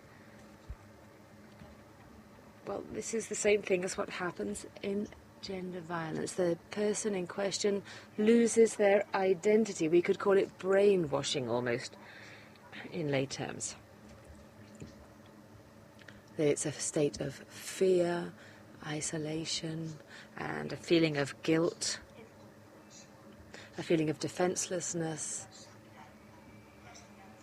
and the hope that there will be a change, but the change never arrives. So the victim is dehumanized, and then completely lose the powers to react. And the next one that would allow us to understand a little bit about this is the cycle of seduction. We talk about gender violence, and we think of women without resources, misinformed women, but no, gender violence affects all levels of society.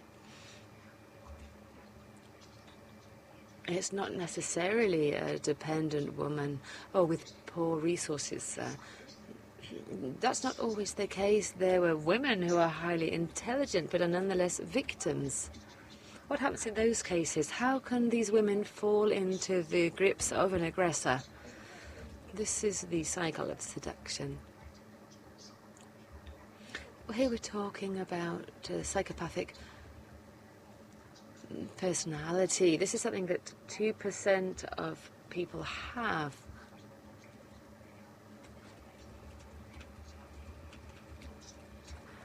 And if we talk about psychopaths, I'm sorry, the speaker, it's very hard to understand the speaker.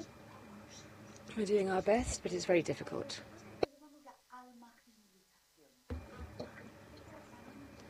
So,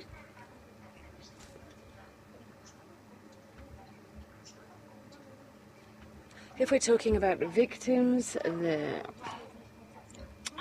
intellectual condition. Los segundos de adulación, el ego, eres diferente, eres única, eres especial, eres la mejor, eres especial, eres la mejor. Los sientes faltas. They're telling them very positive things.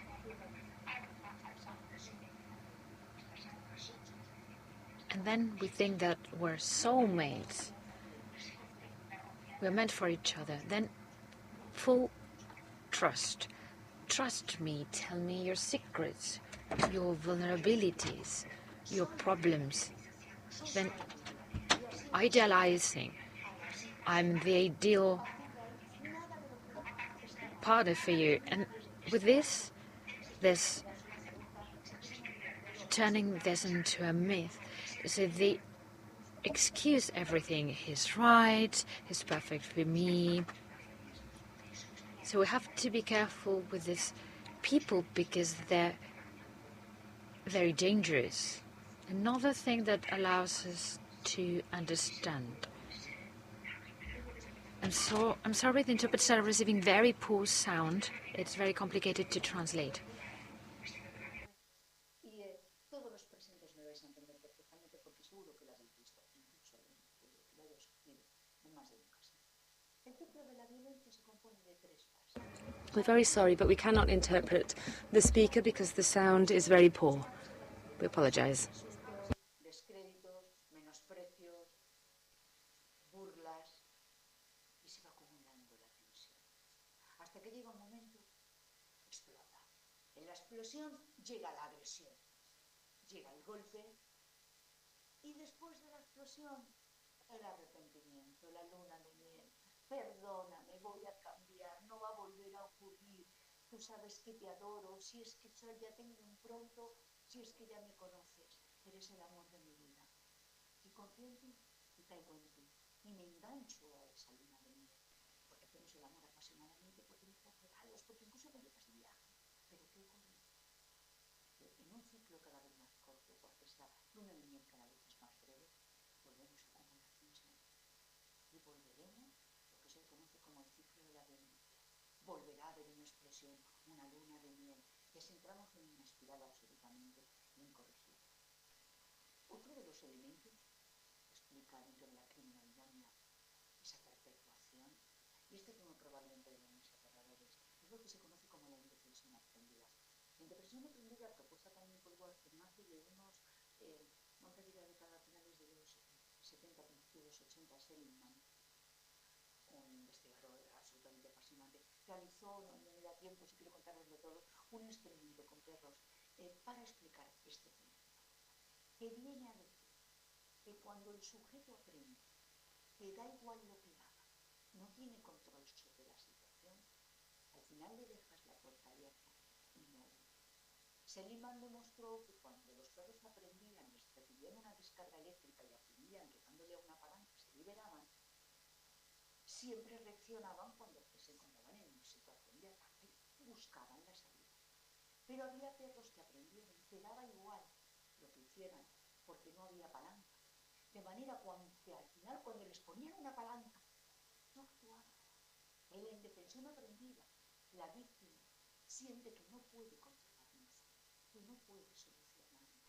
Asume su condición de víctima. Tienes que denunciar, tienes que contarlo, sal de ahí. No va a servir de nada. Aunque denuncie. No confían en la justicia, no tienen apoyos prosociales, la familia no le apoya, no tiene ningún entorno y al final ven la puerta abierta. Existe la posibilidad de que huyan. No lo hacen. Han asumido completamente su fatal destino. Y otro de los elementos que nos permiten también entenderlo sería que dentro de todo este componente, el entorno, en muchas ocasiones, se aquieta. ¿Vale? Seguimos todavía, aunque vamos avanzando, con ese sentimiento, no se resuelve en casa, mejor estas cosas no se ven. De manera que estos serían, digamos, los principales componentes que desde una perspectiva de dinámica, delictiva y comportamental de ambas partes, nos permiten comprender por qué una víctima no denuncia, por qué asume su posición victimal, por qué aguanta, por qué justifica.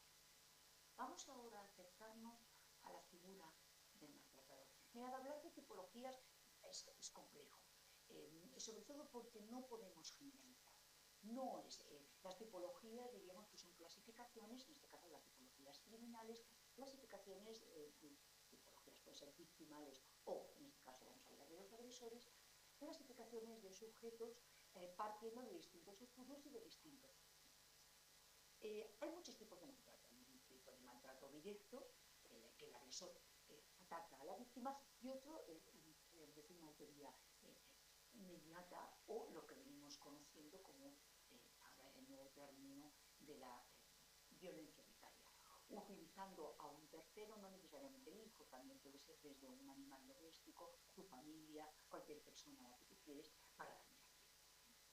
Es muy importante en todo caso el componente cultural, educativo de los patrones de conducta. Mirad, no podemos hablar de un perfil genérico de agresor, porque sería incorrecto. Pero sí es cierto que hay algunas pautas de conducta que se repiten en ellos. Suelen tener una buena imagen pública, la fachada compensatorial del perfecto, es un buen marido, es un buen trabajador, es un buen padre, pero ¿quién lo diría? Se entiende todo, saluda a todo el mundo. Dios, es divertido, no es un monstruo, lo seamos, no lo veis venir. Suele ser un monstruo dentro de casa. Suelen tener bajos niveles de autoestima, sentimientos de inferioridad, inseguridad, conversión de pensamiento. Muchos necesitan que se les acredite, que se les asegure el poder que tienen. Por supuesto, tienen muchos estereotipos de género, bajo nivel de asertividad, de resolución de conflictos, alta impulsividad, narcisismo, bajos niveles de empatía, muy manipuladores, muchos son mentirosos, intolerantes, autoritarios, agresivos, con un pensamiento muy maniqueo, blanco o negro, me quieres o no me quieres, estás conmigo o estás contra mí, no hacen nada de autocrítica, trasladan la agresión siempre al otro, tú siempre tienes la culpa. Muchos de esto, lo que llamamos la habilidad afectiva, que pueden pasar de la ira al llanto de una forma muy rápida, y seres crueles, insensibles, muchos no sienten arrepentimiento, otros son egodictóricos, tratemos. El egodictórico es el que tiene disarmonía consigo mismo, te maltrato pero luego lloro, lo siento, perdóname, que por cierto son prácticamente el 50% de ellos, realmente se arrepienten, pero no van a parar de actuar. Y cuando digo realmente se arrepienten es porque actúan muchas veces seguidos por la ira, en una explosión conductual. Bien, podría seguir, pero mucho más. Así que dentro de ya, digamos, este marco genérico de esos caracteres que suelen ser habituales en muchos de los, por cierto, el alcoholismo, el abuso de sustancias, otro elemento también tener en cuenta, vamos a entrar en las tipologías propiamente. El perverso narcisista es uno de los perfiles que nos vamos a encontrar dentro de los agresores, para mí más fascinante como estudiosa y a la vez más atractiva. El perverso narcisista, o el término acuñado por la genial Irigoyen en un libro que se llama El acoso moral, en el año 2000, absolutamente recomendable, es un sujeto que tiene baja y se alimenta de la autoestima del otro. Es habitual que elija, de hecho, a mujeres con un regular social, con un buen desenvolvimiento económico, alegres, divertidas, extrovertidas, porque tienen mucho para devorar. El sujeto que tiene una autoestima muy baja solo se va a sentir un poco bien si bajo la tuya. Si me siento mal y te bajo a ti. ¿Para eso qué voy a utilizar? La burla. ¿Habéis visto cómo se ha puesto? Vamos, que si está gorda, que no cabe. Va a dejar siempre en cualquier conflicto. ¿Pero por qué no me hablas? Voy a dejar de decirte la palabra. Te voy a ridiculizar en público. Qué bien le queda a tu amiga al abrigo porque a ti no te cabe. La va a ofender, pues anda, que te pareces a tu madre, pero para todo lo malo.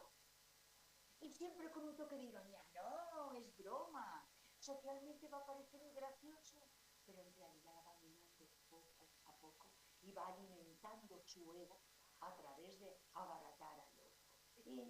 Y además en muchas ocasiones de una forma súper rara.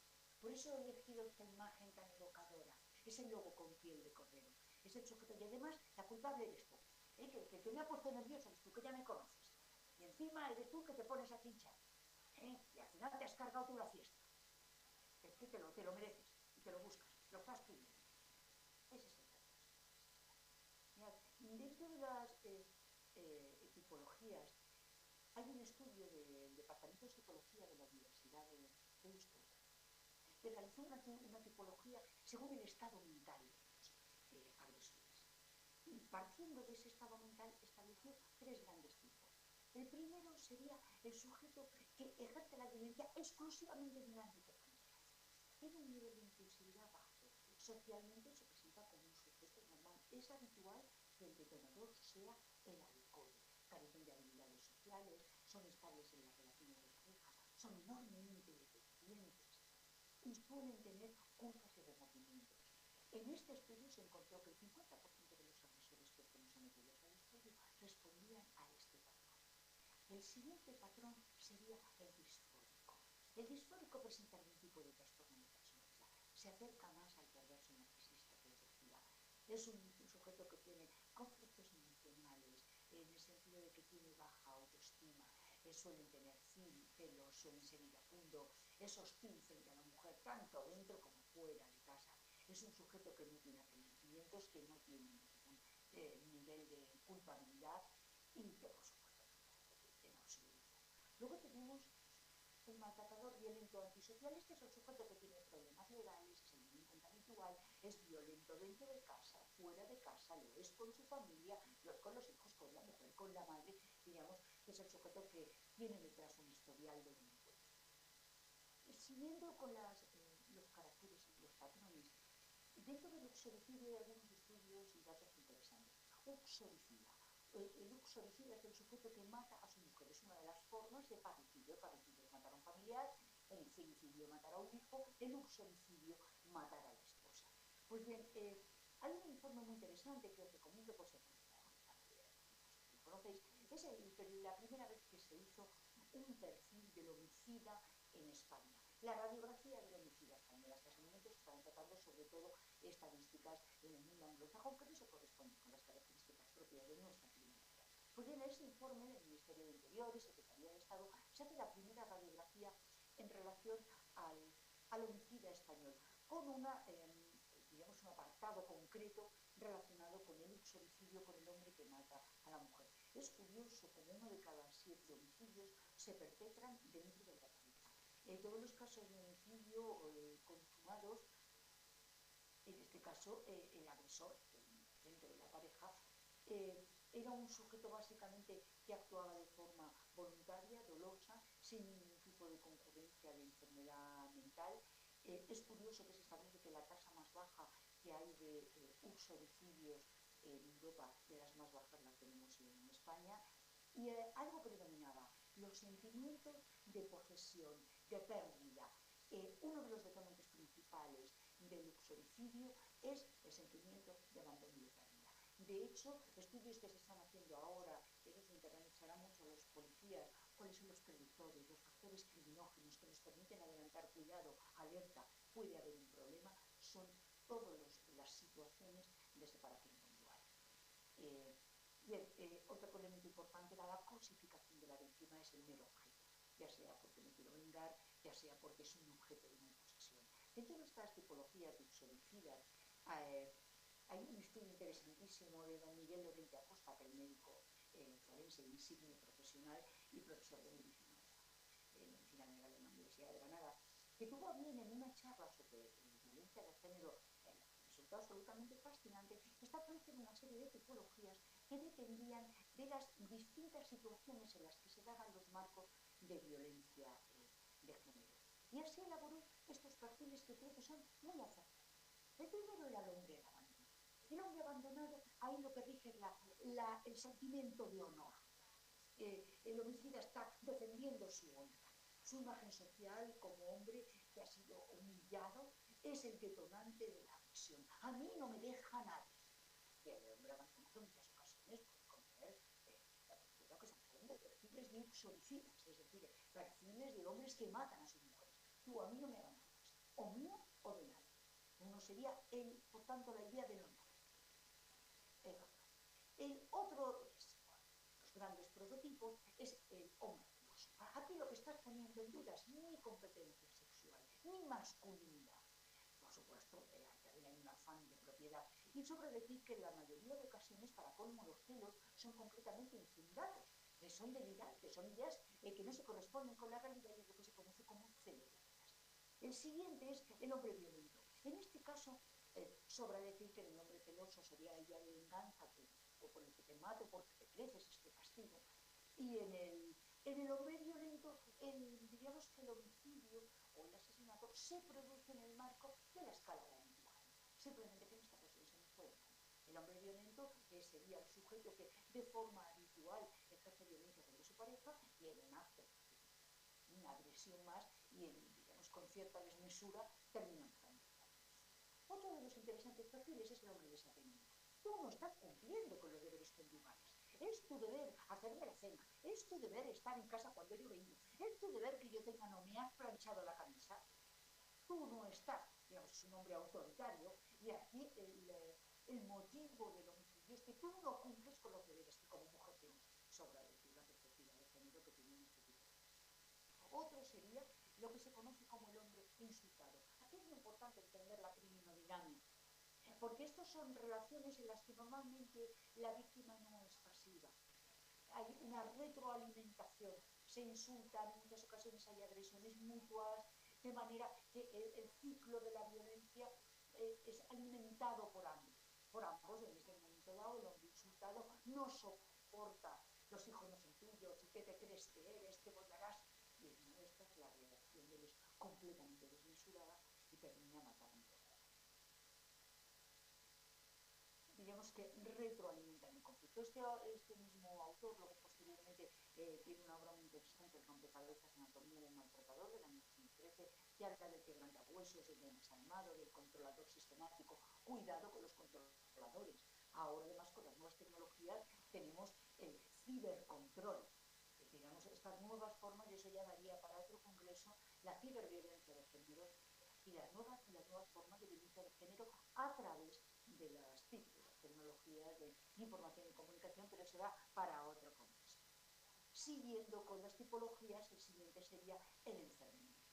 El enfermo mental, digamos que es el sujeto que llega, y es el menos común, un suicidio, producto de una patología, un brote psicótico o un similar. Siguiendo con los perfiles, las tipologías, otro muy interesante de la médico forense María Castellano, una de las mayores expertas en nuestro país de violencia de género, lleva décadas estudiando el perfil de los agresores y realiza 4 perfiles muy interesantes. Uno, el hombre orgulloso.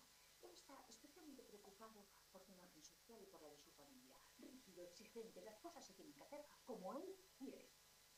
De manera que cualquier resalto a la imposición de sus normas va a ser un detonante para la agresión. Insulta, humilla, prohíbe, llega a la agresión física y, por supuesto, las medidas policiales generan una mayor hostilidad en él. Una denuncia, un alejamiento van a provocar un incremento de su ira. Nunca se agreden a sí mismos y, por tanto, son sujetos que nunca se suicidan si cometen una barbaridad con la pareja. El dependiente. El dependiente es el sujeto que adoro, te quiero, eres el centro de mi vida, pero eres tan el centro de mi vida que lo eres todo y yo tengo que serlo, todo para ti. Tengo que ser el primero, tengo que ser el control es sofocante. La persigue, le hace regalos, por supuesto, la amenaza con que no puede vivir sin ti. Este es un sujeto que, llegado el momento, prefiere matar a perder. Y sería un prototipo de agresor que se suicida o que lo intenta. Siguiendo con los perfiles, tendríamos otro especialmente complejo, introvertido, el callado, que lo diría, nunca lastima a nadie, que lo guarda todo para dentro, nunca participa en sus problemas, los rumian, nunca comparte con la pareja una discusión, hasta que explota. Y cuando explota puede ser muy violento. En estos sujetos, el hecho de que haya, por ejemplo, en un ataque, se produce un exoricidio, que se suicide no va a depender de qué es lo que bascula más en él. Si bascula más una personalidad de tipo depresivo, tenderán al suicidio. Si bascula más la idea de venganza, no. Y seguidamente tenemos el celoso, que estaría igualmente dentro de, como lo hemos visto en el anterior, este es un prototipo muy típico y sobre todo en España, en el que tenemos, digamos, toda la comunidad latina. La sensación de que el poder del hombre se basa en su competencia sexual y esto pone, digamos, que toca la línea de explotación de cualquier valor. Dentro del perfil del feminicida en España, mira, yo no os voy a agotar, y más con los tiempos que corren, para que por lo menos me dé un poquito de tiempo, no os voy a agotar con datos estadísticos, porque además creo que no se corresponden en muchas ocasiones con la realidad, pero sí os puedo decir que, por ejemplo, el último informe del Consejo General del Poder Judicial de 2018 en relación con datos de feminicidio, pues mira, 65% de los agresores en este campo de la violencia de género son varones. La respuesta, por ejemplo, del suicidio del total de los agresores, entre el 16% del total de los agresores y el 31% en el año 2014 intentaron suicidarse. La relación más frecuente, curiosamente, es el matrimonio en el 50% de los casos. La mayoría de los que han intentado suicidarse tenían nacionalidad española. Es curioso porque se considera que es la tercera causa de ingreso de cumplimiento de condena en nuestro país. Un estudio elaborado por el grupo de expertos en violencia doméstica y de género del Consejo General del Poder Judicial, donde se analizaron 147 sentencias entre el año 2001 y 2005, establecieron básicamente que el agresor de violencia de género actúa con plena conciencia, no están locos y son especialmente violentos. Daban algunos datos que, por ejemplo, tenían un perfil entre 30 y 45 años los agresores.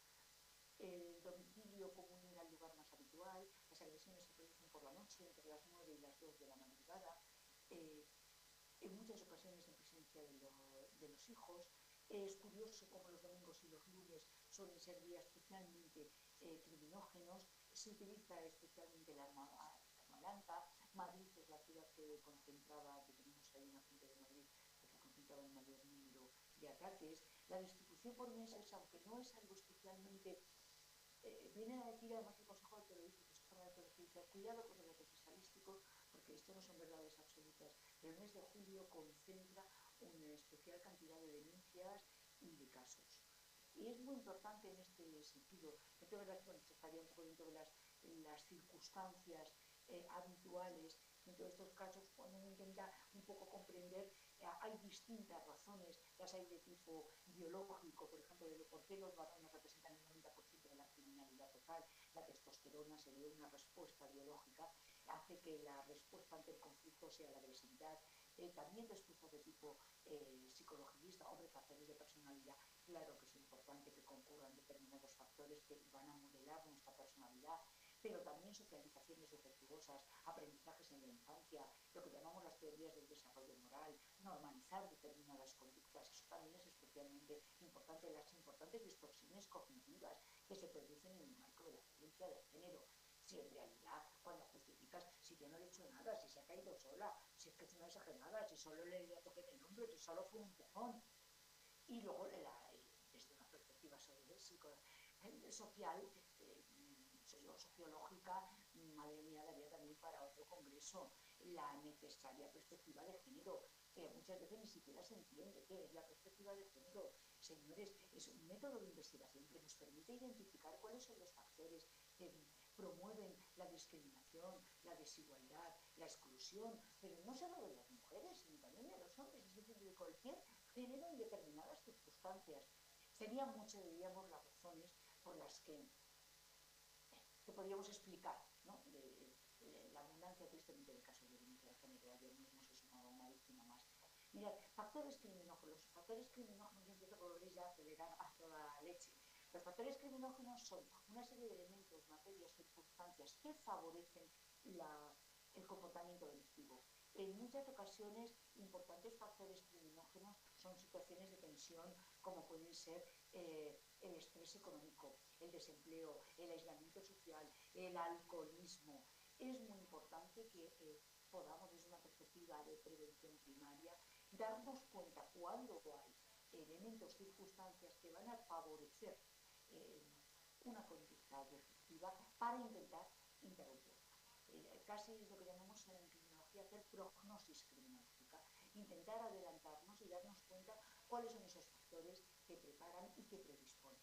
Mirad, si nos metiéramos en el marco de las víctimas, es muy importante que nos demos cuenta que no podemos hablar de patrones victimales. La victimología, sabéis que es la ciencia que se centra en el estudio de las víctimas, que ha rescatado del absoluto olvido en el ámbito del derecho penal a la víctima, que ha permitido que por fin desde el año 2015 tengamos un estatuto de la víctima, que la víctima sea un elemento activo dentro del procedimiento. A la víctima es muy importante que se dé cuenta, antes lo decía, pero como forma de prevención, él no va a cambiar en muchas ocasiones, pero tú sí puedes cambiar. ¿Cuáles son los elementos que sin querer favorecen su victimación?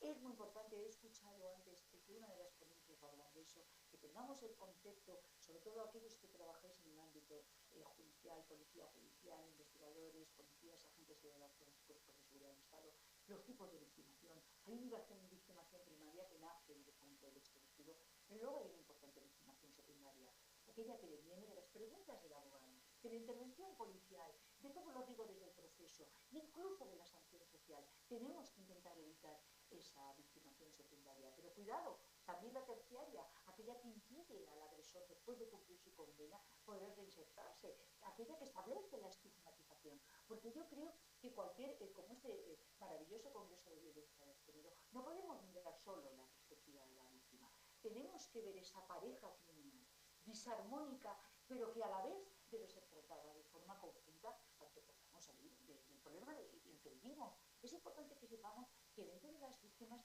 hay tipologías victimales y factores victimógenos.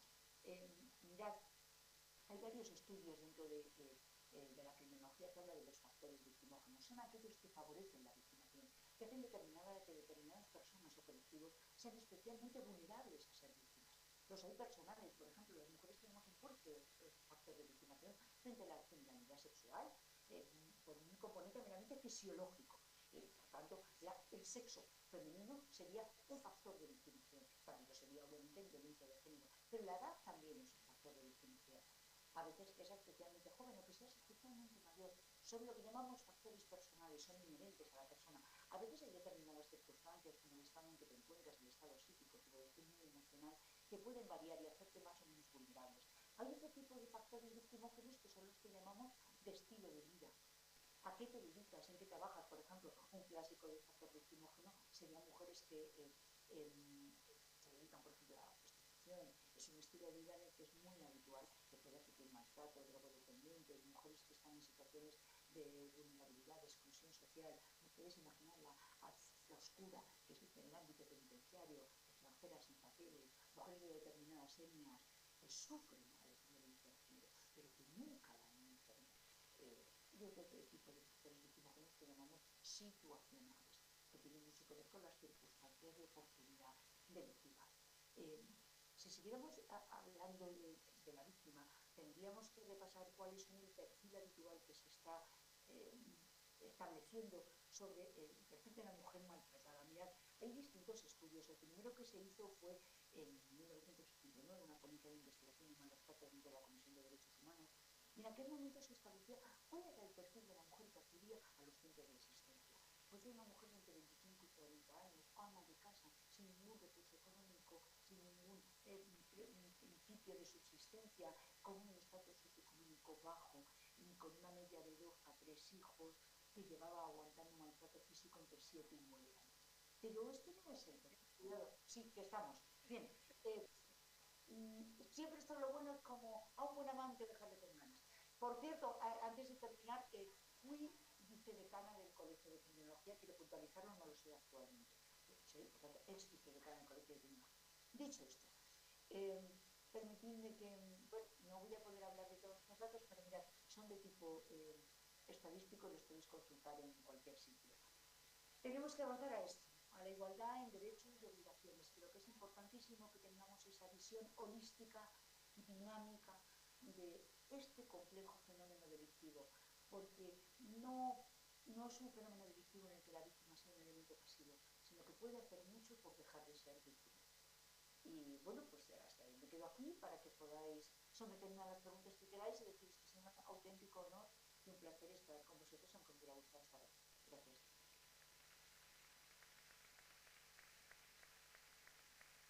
Me podéis preguntar lo que queráis, hay alguien que... Muchas gracias, Beatriz. Yo creo que nos hubiésemos quedado toda la tarde escuchando. Thank you very much, Beatriz. We would love to listen to you all afternoon, but there are 3 other people that we want to hear from. I don't know if anybody wants to ask any questions before I go. Yes.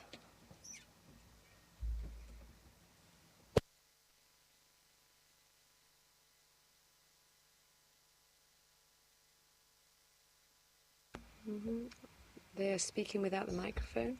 We cannot hear what they're saying.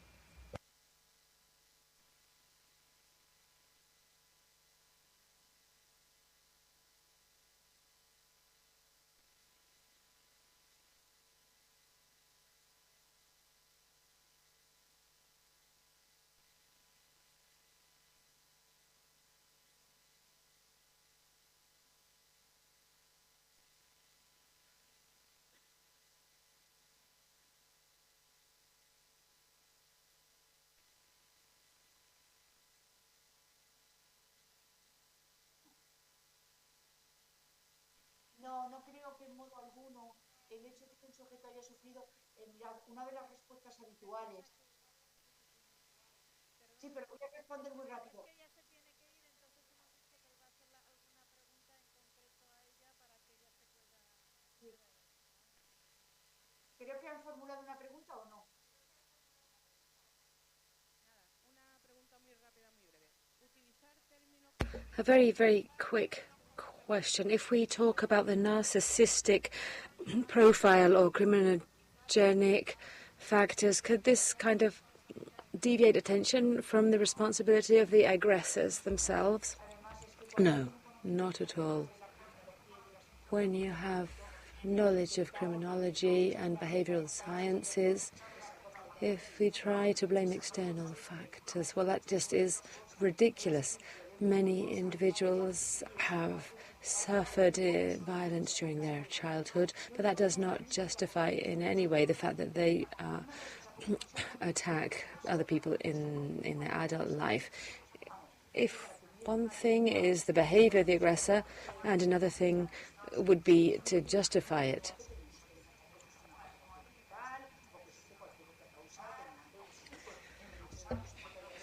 I'm sorry that again, we cannot hear the speaker well enough to be able to interpret.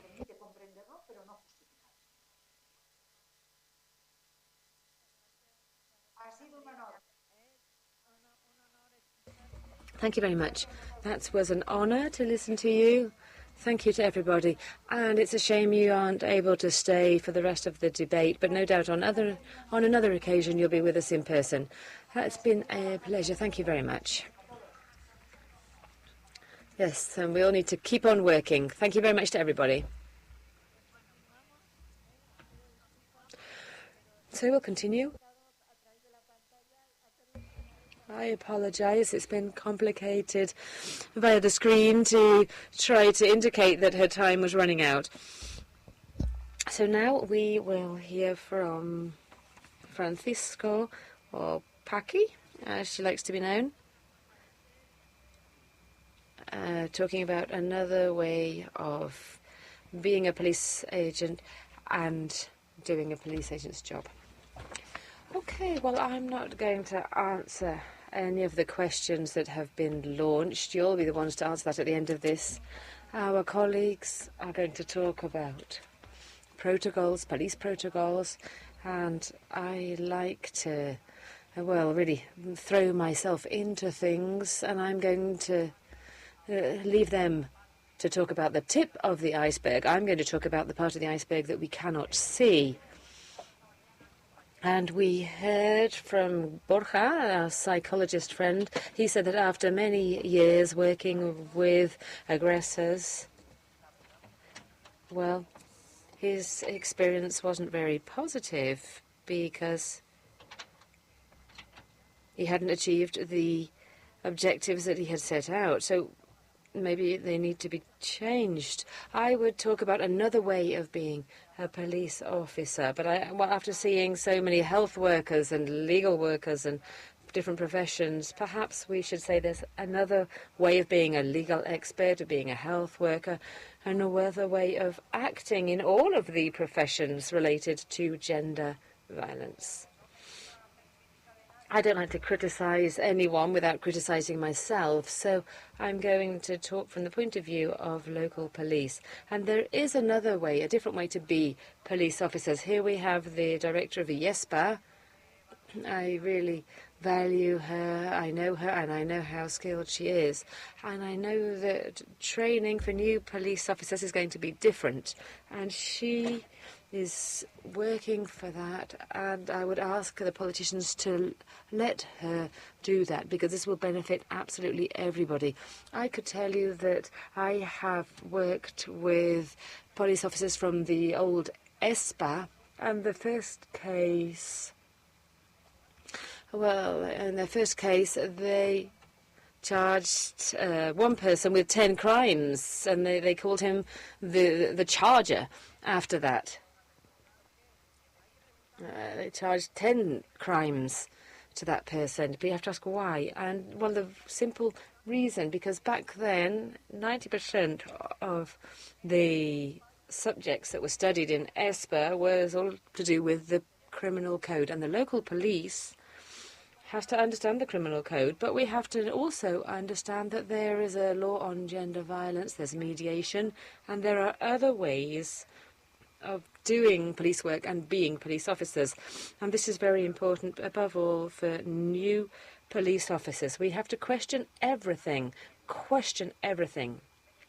in all fields. And this questioning meant that in 2007, well, I'm older than Asuncion said. I entered the force in 1987, and soon I'll be retiring. But I could just say that when I became in charge of the local police in my municipality, I decided that when it came to gender violence, there was a lot that needed to be done, and we needed to do something. And in the end, what's it all about? It's about people. health workers, lawyers, prosecutors, people, and what they want to do or don't want to do. But I'm convinced there's another way of doing things in order to get better results. We just need to look at the figures. The figures are out there. The figures have changed. And they're still the same, unfortunately. So we need to do things in a different way. Yes, we're preparing laws, passing laws, developing protocols. We're doing lots of things. But perhaps what we really need to do is to do this, each of us, in our small field of competence. And that's the change. It shouldn't be because we're obliged to do it because of a rule or a law or a protocol. That shouldn't be what forces us to do what we should do. But no, in our little area, we should do it. This is interesting because I've been to many meetings. And if we talk about gender violence in particular, the ones missing at the meeting were always the ones to blame. You know, if it was a health worker, for example, they say, well, I deal with a woman and then I send them to the health centre and they do this or do that. Or if it was a legal expert that wasn't at the meeting, well, I do what I can, but then they go to the courts and, well, they don't do it as they should, or the lawyer doesn't deal with them as they should. So we need to reflect upon ourselves. Are we doing what we should be doing? In 2007, the year when I became the chief, I created the gender equality, or the gender violence unit was created. They wouldn't let me create it as a unit, but rather to form a group of people who were on each of the shifts, so that when there was a case of gender violence, these people were particularly aware and had received training because they were the ones that would deal with the victim in person. And over time, we realized that, well, in your daily activities as a police officer, you have to work with your colleagues. And if your colleagues do not follow you, well, people would say, well, look, Chief, I tried to follow the protocol when we have a victim, the protocols that have been established, but my companion, my colleague says, well, you know, I mean, what have you done? And it's too much because I'm working in one direction and my partner is working in a different direction. Unfortunately, well, I mentioned earlier, we can't just have anybody in a gender violence unit. It has to be somebody who is particularly aware and with special training. During the lunch, we talked about this. We have to give specific training. This shouldn't be just a subject to get 2 extra points and to be more likely to get a promotion or to have an additional certificate in the cupboard. This training should guarantee that the attention we are going to provide will be appropriate and adequate, because these units, when it comes down to it, they are a reflection, and there are many colleagues, I mean, now, well, in the past and now even, some people wanted to belong to the unit of gender violence because there was hardly anything to do. And the person I was speaking to at lunch had heard the same comments. But I can say to all of you here and those who are listening, I offer you the possibility to come to our unit and to spend a day with us and to see if they have the same opinion at the end of the day. When we see that we need to take a further step, well, in 2012 we created a physical unit. So our colleagues weren't in different groups, so coordinating meetings.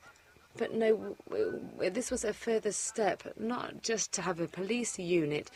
The unit was called Promise, and it's a program that doesn't just involve the police.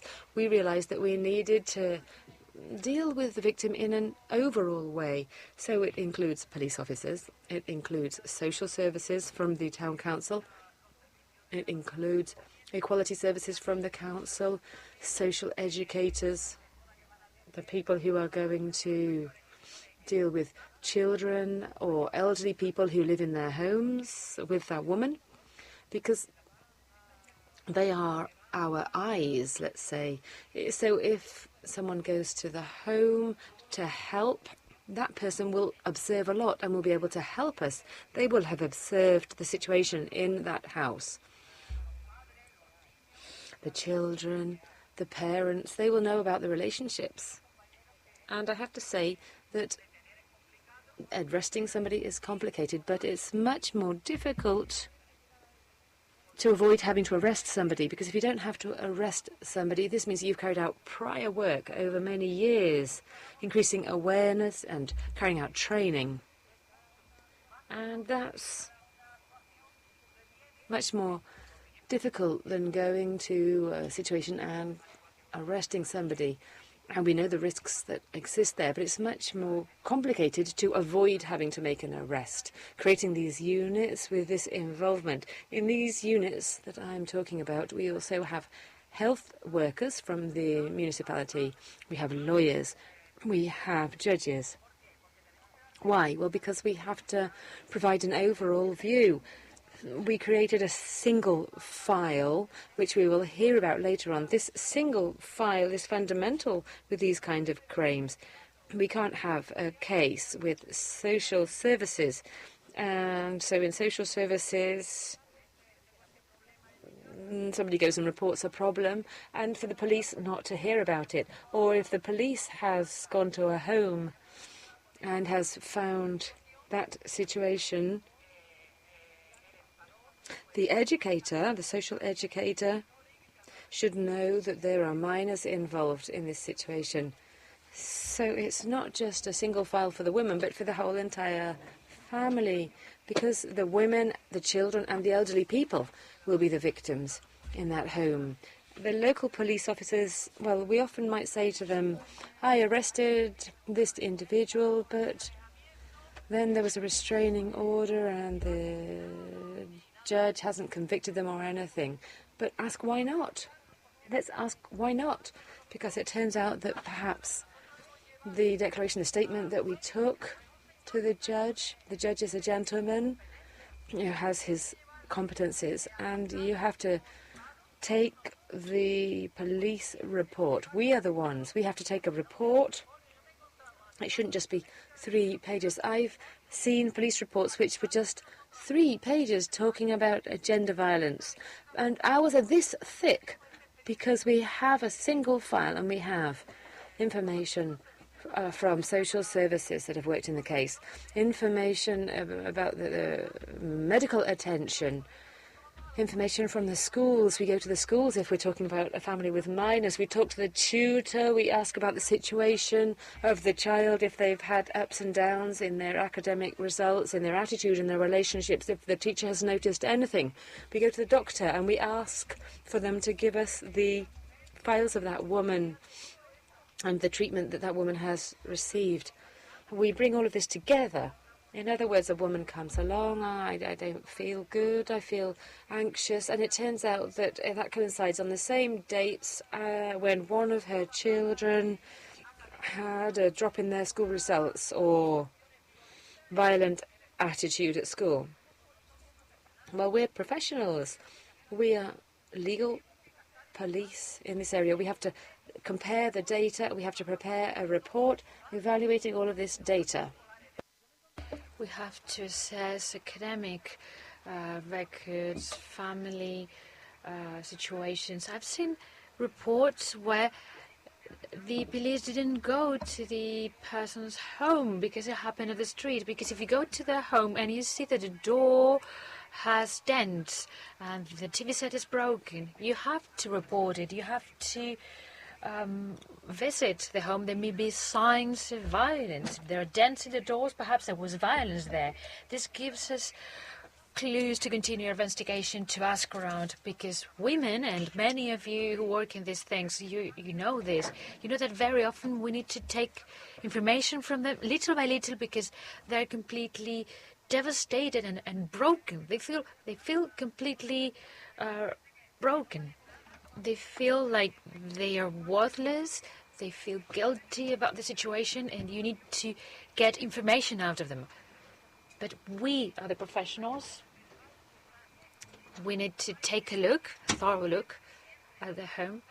We always need to talk to the family, to the neighbors, to educators. We need to talk to everyone. And you need to write it down, everything. Put everything together, attach it to the police report. Because if we present clear information to the judge, perhaps the judge doesn't have anything to think about and they grant the restraining order or they convict the aggressor. In other towns, they tell me, well, in your town, physicians give you the medical history. Well, of course they give it to me. I send them a formal request in a formal document. And this is official because I don't want it to post it on my Facebook account. I want that history to attach it to a police report. We are going to be legal police or judicial police in gender violence cases, which are very sensitive. In many hospitals or healthcare centers, they rejected. Don't you think I faced the same situation? The first day I arrived, they thought I was crazy. They said no, but I don't mind. I like when people think I'm crazy, and I insisted and insisted. And when they need to see how professional you are about it. I know that many of the police officers that are here will be part of a staff where there's just one or two officers. But we need to do our job for the victim's sake. Because with aggressors, we're going to do whatever we can. But we need to empower victims. And those victims need support. And that victim is going to forgive the aggressor once, twice, 3 times. And this is the normal thing. We have to understand that this is normal.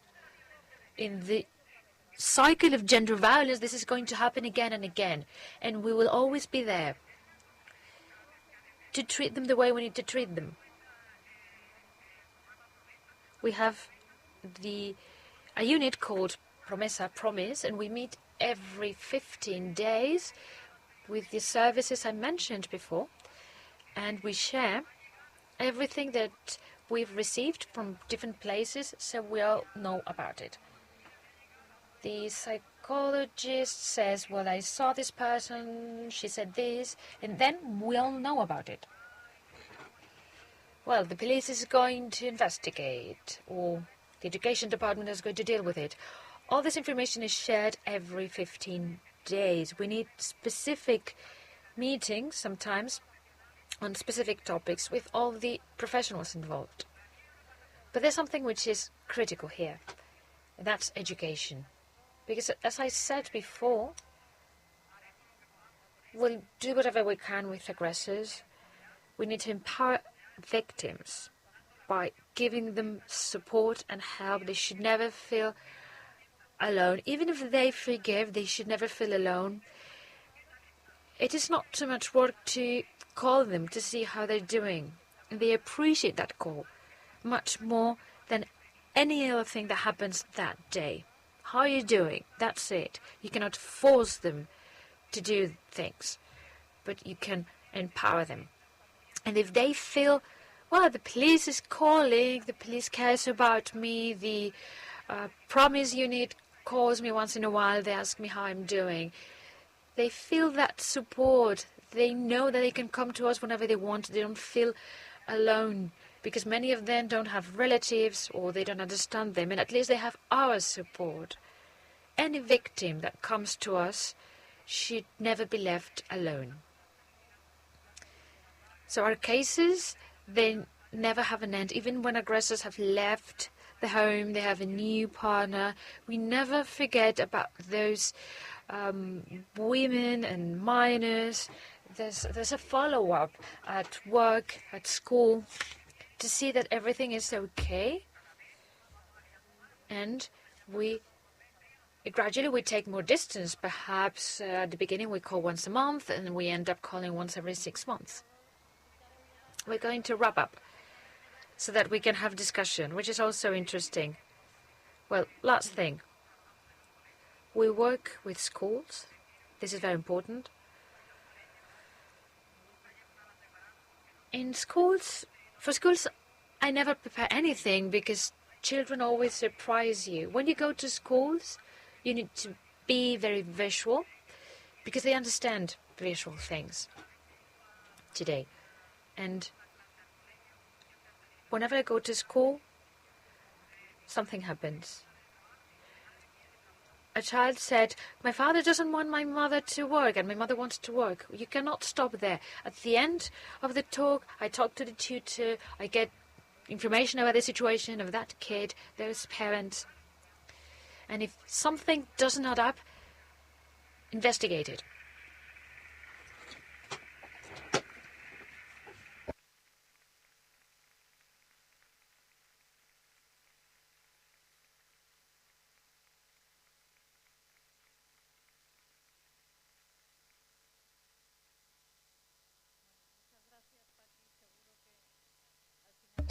Thank you, Paqui. I'm sure there will be plenty of questions at the end because it was very interesting, in particular for part of our audience here. Now we're going to continue with our next speaker, which is Marta Ulloa.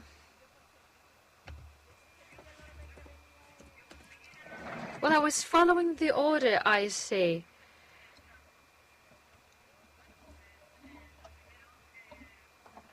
Well, thank you very much for being here, listening to us.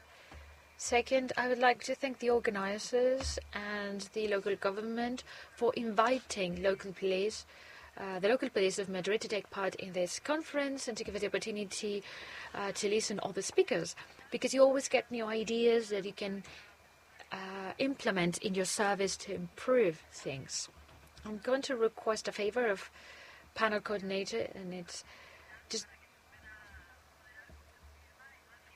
when there are 10 minutes left, please let me know so that I can manage the last minutes. It is complicated to summarize everything in 20 minutes.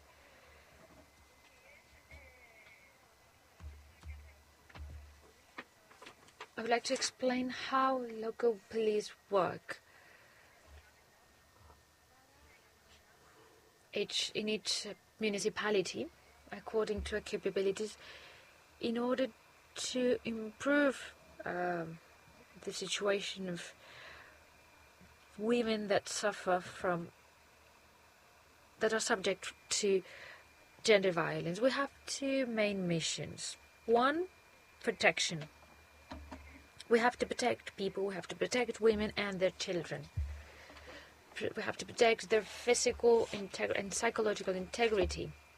And second, and equally important, is supporting.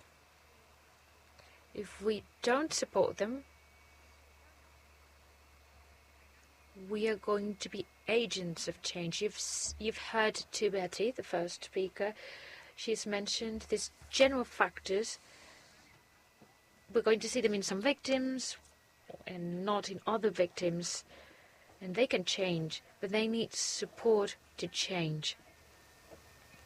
And one of our missions, besides protection, is support for the victim so that they change. We need to walk hand in hand with them throughout the process to be able to change this so that they exit the cycle of violence.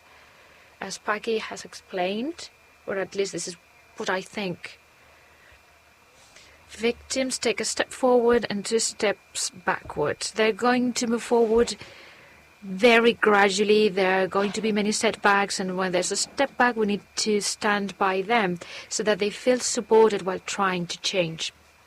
You all know that local police, well, law enforcement in general in Spain, have a tool, a police tool, which is called Biogen. It's just a tool. It's a very good tool, which has been very helpful. I like it very much. It's not perfect, but it's a good tool to work in gender violence. But it's just a tool. It will never replace human beings. And here, human beings are the protecting police officers. They need to support victims to help them change. What do we do with Biogen for those of you who don't know about it?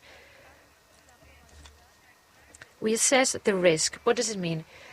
We estimate the likelihood of the victim being assaulted again. The better calculation is, the better we can protect them. This tool will help us to estimate the likelihood or the probability, but there's no point of knowing the risk they have to be assaulted again if there's no efficient management of the risk to prevent further assaults. The city of Madrid is divided into 21 districts, and in each district there are neighborhoods.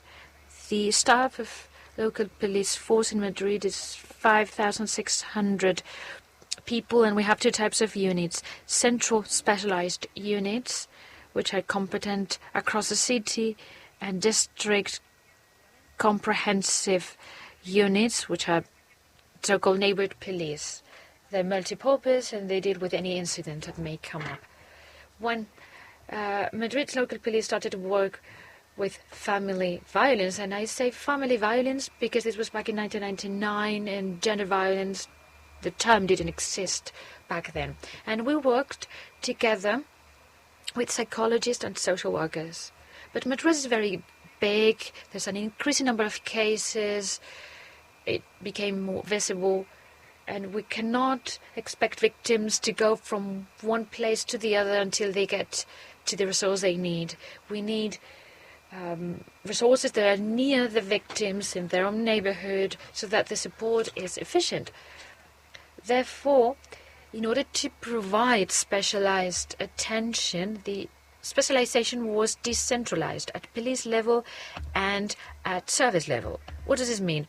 This means that the central unit is going to provide 24/7 service, and they're going to be protecting police officers, specialized police officers in each district unit from 7 to 3.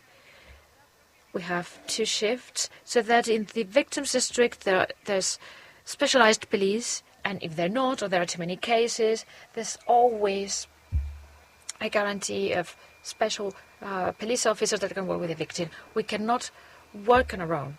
We have to combine efforts. In Madrid, we work with the national police force. The best way to combine our efforts is optimizing resources. Every day at 9 a.m. we have a short meeting to optimize our resources and reassign new cases that arose over the last hours.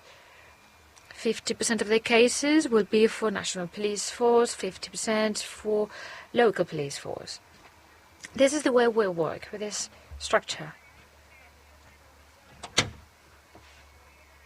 ValueGen will allow us to estimate the probability of a new assault. How do we do this? We have to understand the process. What can we do as a police to be efficient in our protection? We are also providing support, not by ourselves. We need specialized psychologists and social workers. Because even if you want to specialize, you're not a psychologist. You need the highest respect and empathy for the victim when working with them, and to support them respecting their decisions and self-determination, although sometimes this means taking a step back. You cannot force anyone to make a decision if they're not convinced. You need to help them see. You need to be the agents of change. These are the phases that we have at the police force. When a new assault, every time when someone is assaulted and they enter the ValueGen system, well, they may have had previous assaults. It may take them 10 years to file a report. Maybe the report does not come from the victim. It can be next door neighbors, because they had the shouting and the screaming. We live all next to each other. Neighbors sometimes say, you never had any. They never yet heard anything, and our walls are very thin. Why does the victim need to ask for help? What about people living around them? They hear everything. Walls are so thin. So new emergency, you enter the Valuegen problem, optimized with National Police Force, and then follow-up of the victim in the mid and long term. Support, we accompany them. There are 3 phases in the process. What are the best practices so that the protection is as effective as possible? And with our support, we can achieve the change we want so that it can exit the cycle of violence. During an emergency, when something happens, the police officer is not going to be specialized. Who's going to be there? The police officer that's available and that's the closest to the place where everything happens. Because the most important thing at that point is being there as soon as possible to neutralize the assault, the aggression. So the police officer arrives there, and they're not specialized beyond the basic training they've received or the training program they requested at some point. Great. But there's the central specialized unit. We trigger the pre-alert system, or pre-warning system. Every time a police officer responds to an emergency due to gender violence, we're going to receive the information. They're going through this channel to this place with this type of incidents. What are we going to do at a central unit? We're going to manage the information. We're going to see who lives there. And we're going to investigate, as Paki said, but in a preventive and a proactive way, so that when the police officer arrives there and confirms the data of the people that live there, I can tell them if there's a case of gender violence, what's the risk, when was the last report, the last thing that happened. And with all this information, they can make the best possible decision, because very often you reach a home and a third party called, and when you get there, if there are no signs of violence that are visible, there are no injuries, they deny the facts, how can you identify that there's a case of gender violence? And it is very important to identify it when you're acting on an emergency. And we understand that managing this information beforehand increases efficiency when it comes to seeing that something is going on there. Also, the police officer can trigger a second patrol. Either they support, or the police officer has seen clear signs that they're going to act against the aggressor, but maybe the victim needs a time. They need to manage the situation. Maybe they have kids, and the victim is not going to file a report while they need to tend to their children.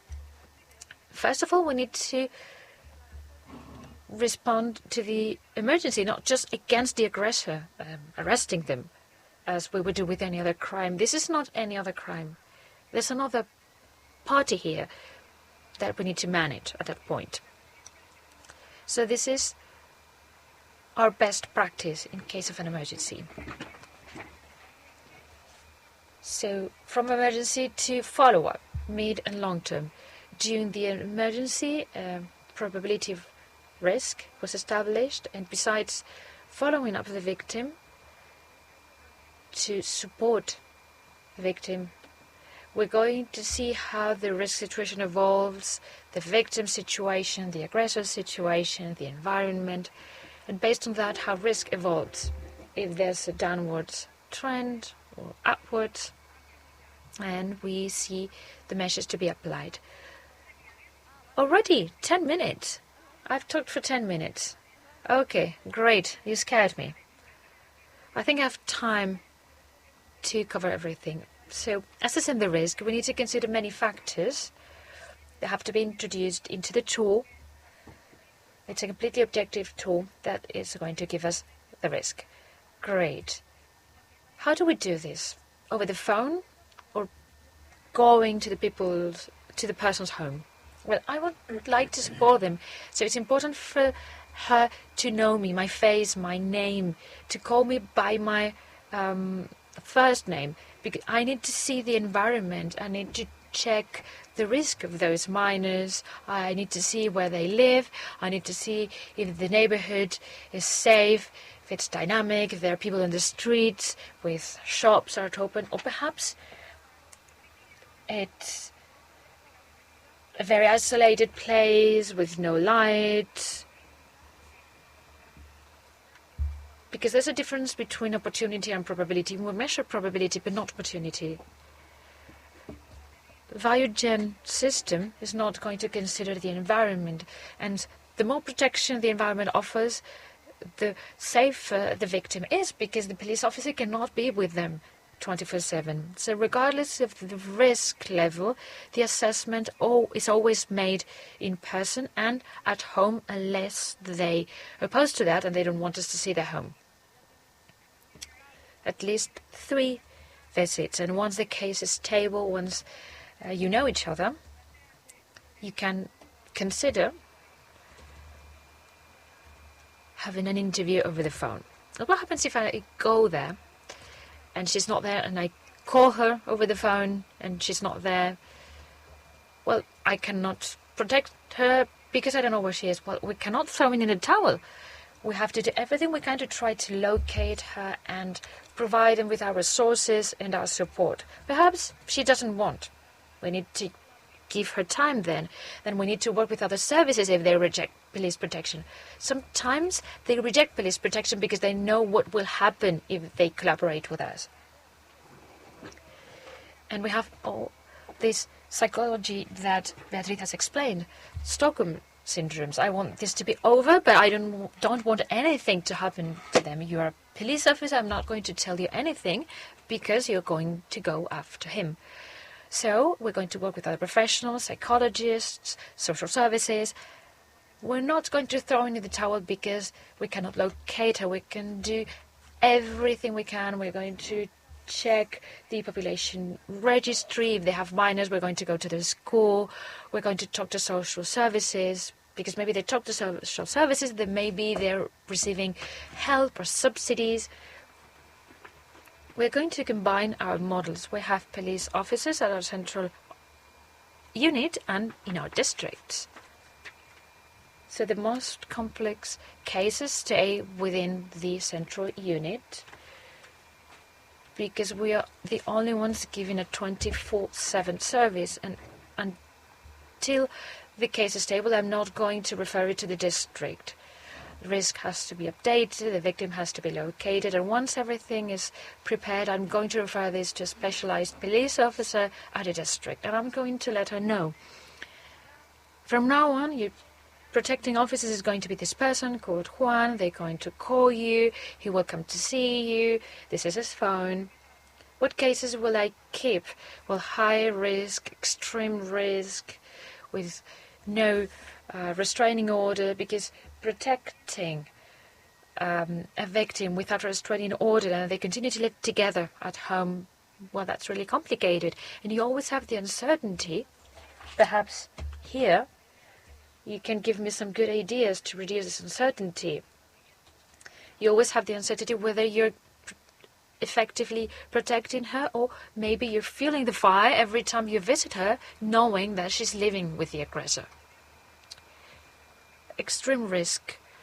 Extreme, always on plain clothes. Having a police officer in uniform at the victim's homes victimizes the victim. It creates tension among neighborhoods. They don't want this. But we need to provide them with 24/7 protection. And now I'm going to speak about police efficiency. How am I going to arrest the aggressor? With a police officer in uniform or in plain clothes? Here we have the same situation. So the victim of the center, we don't victimize it. They may have guilt, shame. We need to consider this when arresting. The arrest is not the priority before victim protection. This was a summary of how we apply things, but I want to explain other things. So we've worked a case, it's stable, now it's transferred to protective police officers. Do we leave them on their own? They're trained, they're specialized, and they have time, but there's always a first time. They have to volunteer to receive the training. They have to be convinced and engaged to work in this area. And once they've received the training, there's going to be a first victim and a first time using the tool. And you learn by doing. And in specialization and training courses, everything looks great. And when you sit in front of the victim or in front of your PC or your computer to work with the tool, what do? Well, there's 24/7 technical support because we're active 24/7. We're going to review all the automatic notifications from the system, in particular delays. A delay means that we've not reviewed the risk and its evolution in the established period of time. And prison permit. When the aggressor goes out with a permit, we involve the whole police structure, not just the specialized protecting officer. We maximize this 5,600 police officers. How? We're going to prepare a notification that's going to be read in all the briefing meetings while the permit is active. We're going to inform all operational police officers that there's a prison permit. This is the victim, this is the aggressor, are there measures or not? And preventing patrolling is going to be intensified in the victim's area. Why? To reduce opportunity, to reduce probability, so that in case we haven't been able to prevent it, in case there's an incident, the patrol is going to be really close by to help her. And then meetings every 6 months. We're working with many people across Madrid, and we need to see each other and learn from each other and see which procedure doesn't work, where there's room for improvement. We're doing in January and June, and in particular June, because then we have the holidays. And we have to remember that we need to let the victim know if we're not going to be there. Everything has to be prepared. There's this other replacing officers, because you cannot be 24/7, 365 days a year, even though we try to have always the same police officer. And then a common hotline. There's a 24/7 phone line. It leaves no trace, and when the victims call, a police officer responds in case there's an emergency. But if they don't need to talk to a police officer, they need to talk to the support service, which is 24/7. We're not going to tell her, okay, call this other number. At that point, we refer the call and she receives an answer. Many victims, they're not going to file a report, and if no one said anything, this is invisible for the police. But it's a victim. And if they don't want police intervention, a specialized service is going to request the help. When the specialized service decides to do an intervention with the victim, they're going to call us, they're going to request the file. If we have a file in Biogen, well, she's listened to the protection officer and she's reaching to specialized services. They're going to help her to rehabilitate, to empower herself. If we enter the data and there's no file, this is early detection. If she's already been to the specialized service, she didn't go through the police system. She's already requesting help. And we have to bear this in mind from a palliative perspective, even though she's not included in Biogen. We call this early detection. And the last thing, and I'll finish here, and it's a very recent one. April 2022, we've opened a police protection office at judicial seat. There were no police officer there beyond guarding arrested people. So it was very important for us to be there, and there was a double purpose, not just to be there with them and to coordinate services that are present at court. They have different structures. Sometimes victims become like a tennis ball from one place to the other, and this is victimization too. We have to reduce victimization. We have to immediately coordinate any service they may need without them needing to go from one place to the other.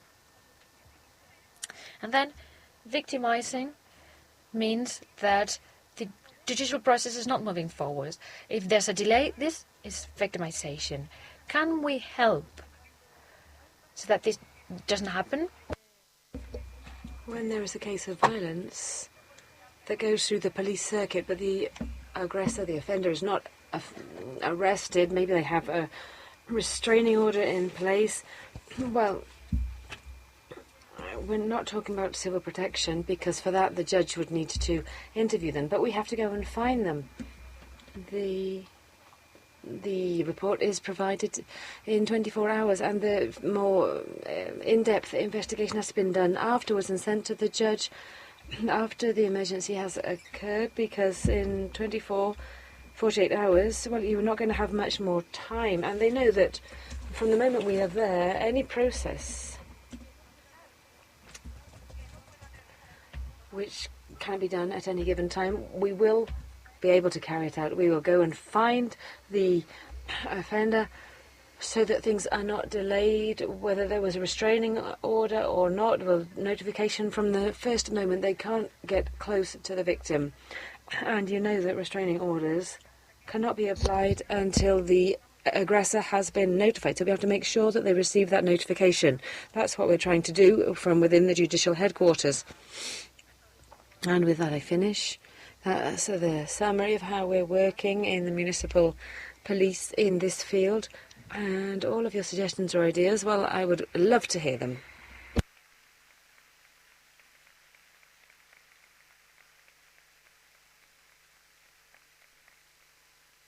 Muy bien, muchas gracias, Marta. Muy disciplinada, muy cumplidora con el tiempo. Thank you, Marta. That was well, we saw really good discipline. So now, to continue with this round, we have Francisco Plaza from local police of Malaga, who is going to talk to us about the protection officers. Yes, thank you. I'm going to talk about specifics. And as of this morning, well, I've heard about psychological profiles, sentences from the Supreme Court, sentences and, well, legal amendments, the police organization,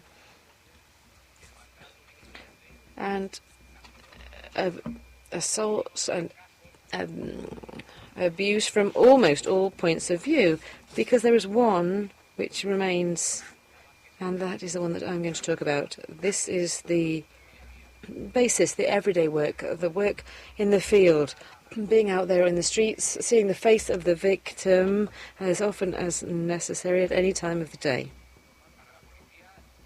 For the police, well, abuse begins from the time when there is one episode suffered by the victim and the police are called in. They may be called by the victim or by neighbours, or because of the single file, because something is detected which leads somebody to think that there is a risk situation, either of, well, possibly of the abuse of a woman. Once the woman reports the assault, that's when the protective police comes into play. Marta has explained the entire organization chart for a protection unit. In Madrid there are 400, in Malaga, in the local police that we have there are 10 of us, and in national police there are 12. Well, that's quite normal if you take into account the populations. On the 1st of November, in the province of Malaga, in the region of Andalusia, there were over 19,000 women within the Valle-Gen project or program. So those 19,080 women, to be precise, and no doubt they're by now 20,000, they have suffered one episode of abuse, and they've been included in the IT program which we call Valle-Gen. We all have access. All of the police officers in protective units have access. This is true for the whole of Spain, with the exception of Catalonia and the Basque Country, which have their own IT program. And there's a unit in Madrid in the National Police which serves to connect the victims recorded in Vallagen and the victims recorded in those two victim programs. What's the great advantage of this IT program? Well, it's something which is not present for any other crimes. And in this case, we're talking about a woman who is subject to gender violence in Almonte, for example, and she will be included in the Vallagen program because of fear in the setting, fear in her family, fear of her former partner. She may decide to move house and go to live with her family in Malaga. Immediately, the agent assigned to that woman in Almonte will change the address for that victim in the program, and they will straight away be assigned to an agent in Malaga. That Malaga police officer will call her, make contact with her, will have an interview with her, will give her a phone number, a professional phone number that will be available 24 hours a day, and will offer all of the services that she previously received in Almonte. She will be offered them once again in Malaga. And there will be coordination with social services, with the Andalusian Institute for Women, also with NGOs or private associations within her municipality, which work in this area of gender violence. And in Malaga, everything will be repeated as in her previous town. Let's imagine this woman, for work reasons, if she moves to Vigo. When the Vallagen program records that she has changed her home to Vigo, straight away there she will be assigned a protection officer in Vigo. So wherever this woman goes, the victim, wherever the victim goes, she will have a protection officer available for her. According to the organisation of the group, for example, in Malaga, we organise ourselves in a slightly different way to you, but the general parameters for Vallagen are always the same, regardless of the organisational details and the structure of each police force. It's not the same if we're talking about the Civil Guard with 4 officers compared to Madrid, where the local police just the local police already have 400. So regardless of the operative system or the operations of the group or the agent or the municipality, the way of working, the good practices, the good procedures will be the same wherever the woman is in Spain. And that doesn't happen with any other kind of crime. Just this one, wherever that victim moves, she will have a protection officer who she will know personally. She will know their name. She will have a telephone number, a contact number for that agent or that officer. In the case of Malaga, it's 24 hours a day. And right now I have my phone diverted to my colleagues so that they could answer. So unless the woman goes to Iceland, in fact, this actually happened, and after 5 months trying to chase up a girl who had come from Barcelona, we couldn't find her anywhere, and in the end, it turned out that after speaking to family members in Barcelona and looking at the social media, I managed to locate her in Iceland. And obviously, I can't protect her there, that is clear. What's the everyday work for a protection officer? The protection officer has to regularly evaluate the situation of each victim that they have assigned to them according to the risk level assigned by Vallagen. It uses algorithms. There is a questionnaire which the woman answers, talking about what has happened and the prior background in her family, her social background, and the circumstances of the perpetrator. So this gives us risk which may be unappreciable through to extreme risk. And there is a police operation in line with the risk level. So we have the unappreciable level of risks. That will be a minimum phone call every 3 months with an interview, take an interest in their circumstances, their context, any children, if she has children, and looking at their social, economic context.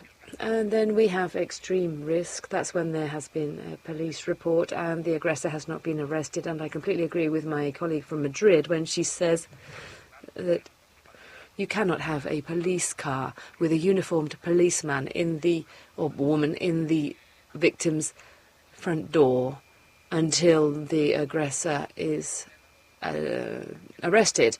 If it takes 2 weeks, then that woman is going to have a police car in her door with a uniformed officer for 15 days, morning, afternoon and night, and then she would obviously be the subject of a great deal of gossip and attract a lot of attention, and that's a terrible case of victimization. For other cases, depending, as I was saying, on the level of risk, according to the programme, this might involve a call every now and again to check how everything is going, right through to the more extreme cases, which, in addition to being in contact via the telephone, once we've personally introduced ourselves, we've seen the setting, the neighbourhood, the home, the children, where they're studying, where he lives, if he's in a relative's home, or if he has family members near where she lives. After looking at all of this, we have to have a minimum weekly call when we're talking about high risk. And for low or medium, well, the regularity varies, and there has to be a review of each case. That's once everything is already underway. But what happens when the woman comes to a police station to make a complaint, to report the assault? When the on-duty officer is doing the paperwork, after they take the statement, when they take this report, or the patrol car appears with the aggressor, then a Viogen file is opened. That woman is assigned straight away a specific officer, a police officer in particular. And if it is observed that the situation is one of risk and it is seen to be necessary, then the protection officer or a member of the protection group will accompany the woman back home. And of course, if the aggressor has not been arrested, she definitely has to be accompanied, and we have to make sure that she is safe. If the aggressor has been arrested, the problem may still remain with their family. And if the woman has to go to court or in the judicial offices the next day, or maybe 2 days later if it happens to be a weekend, well, the woman will be left in her home. But when she has an appointment in Malaga, in the courts, for example, according to our policy, we accompany her to the judicial headquarters. As a rule, in my group, we accompany all the women who have been asked to come to the courts. We have to accompany them into the building. We check that they enter the building, because unfortunately we have seen cases of relatives of the individual who come to the courts and are waiting for the woman to come to the court to either to say, forgive him, cancel your claim or your complaint, or to pressure her in psychological terms, or to actually assault her. We have to prevent that. We take them into the judicial headquarters, we take them into the building to the court for violence against women. If they have a restraining order, for example, this can be given by the judge or not. But let's imagine that in this case they get a restraining order. From that moment onwards, we contact also the perpetrator and we explain what the restraining order means and what would happen if he breached that order, what the consequences would be. So we try to make him understand that things have stepped up a level. In the past, it was him with his partner, with his wife, at home, pressuring the woman, as we've heard. But now, well, what we do is explain, we explain that it's between him and the police now. We are going to be keeping an eye on his wife or partner, on the children, and we're going to make sure that he doesn't breach the restraining order and get too close. We explain what will happen if he does it. And this is done in person, with a police officer explaining it in person, looking at them in their eyes. And as far as possible, we try to be a kind of social services worker, confident, somebody that woman will turn to, offering medical advice. And they often fall into depression, and they need this direct relationship with their protection officer. So the relationship with the woman over a year, 2, 3, 4 years. Last week I said goodbye to a girl, a woman who came to Malaga on her own. She came without any children, and after 7 years within Vallagen, she became what we call inactive. This means that the restraining order has come to an end, and the situation would be that the police might check up on her every now and again, just make a phone call and see how things go. That was 7 years during which we've seen the restraining order breached on 4 occasions. She lived in an emergency, or had to stay in an emergency centre. She changed her home several times. She changed job 3 times. She's lost a job, found another job several times. And the personal satisfaction that you feel when you know you've done a good job is that when you say goodbye to her, because I'm retiring in 17 days' time, when you say goodbye to the woman, she's living on her own in Malaga, her family is from Almeria, and when you say goodbye, she gives you a hug and she says, Paco, you are my family in Malaga. Next year, my daughter has her communion, and I would like you to come with your wife to my daughter's communion. I've seen this woman in the hospital. I took her to the emergency department because she had many health problems. And obviously the relationship has lasted for 7 years with this woman. And that's what we do in the protection unit. It's not just a police activity, and I can tell the people here from the academy, it's not a reactive police activity. A crime is committed, the police takes action, makes an arrest, the judge does their job, they give a sentence, they convict the perpetrator to prison or not, there's a restraining order or not, and that's the police force's job to react to something that has happened. But within the work of a protection officer, we could say there is a preventive element, and I see it this way. The great preventive work that we do is that with close and intimate knowledge of the situation of the woman, her working situation, social situation, family situation, the children, how the children are doing, whether their results at school are getting better or worse, how they're doing academically speaking. And I've seen this in person. If you do a good job in protecting and advising and supporting, in coordinating with other services provided by the administration in the Andalusian regional government, or the state administration, the different regions, the organisations, the authorities at each different level, the NGOs and associations. If we do everything well, the protection officer who is in charge of having direct contact with the woman and putting her into contact with all of those services. I mean, the woman goes home from the police station with 200 full phone numbers and 25 associations that can help her. And she says, well, but who do I call? I'll call Paco. Hey, Paco, my son. Well, hey, Paco, I'm feeling down, I'm feeling depressed. But, well, hi, Paco, I can't pay my rent. Can you help me?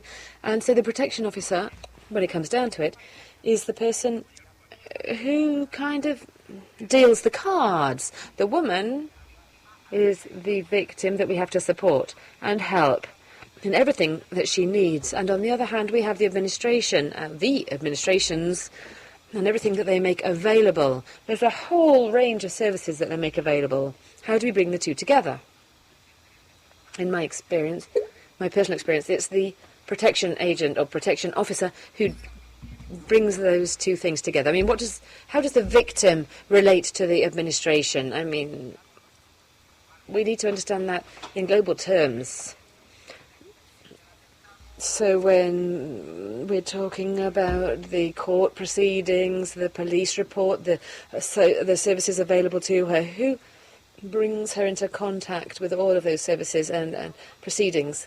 Well, it's the protection officer because, well, she knows my name's Paco. Whenever she calls me, unless I'm asleep, I'm going to answer the phone. And I'm going to put her into contact with all of those services provided by the administration. And that helps her to try to get out of that vicious circle of the assault, the regret, the honeymoon period. I mean, that's been studied. How do we get a woman out of that cycle?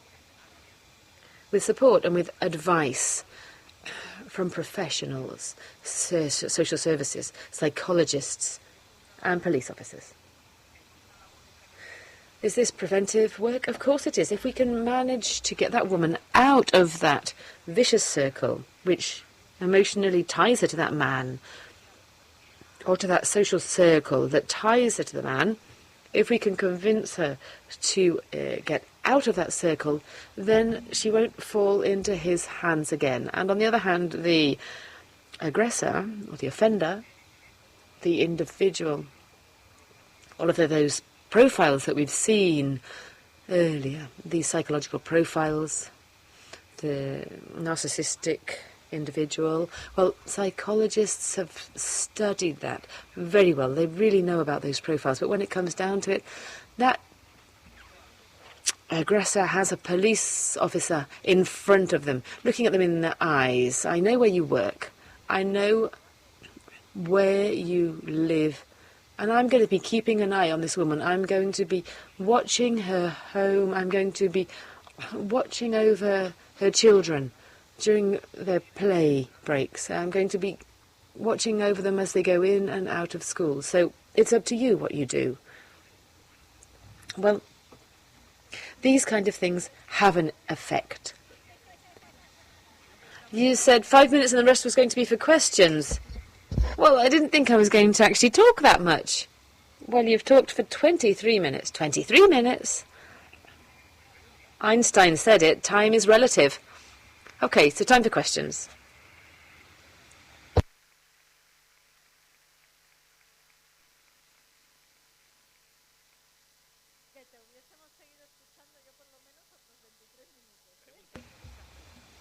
And I would have been delighted to continue listening for another 25 minutes.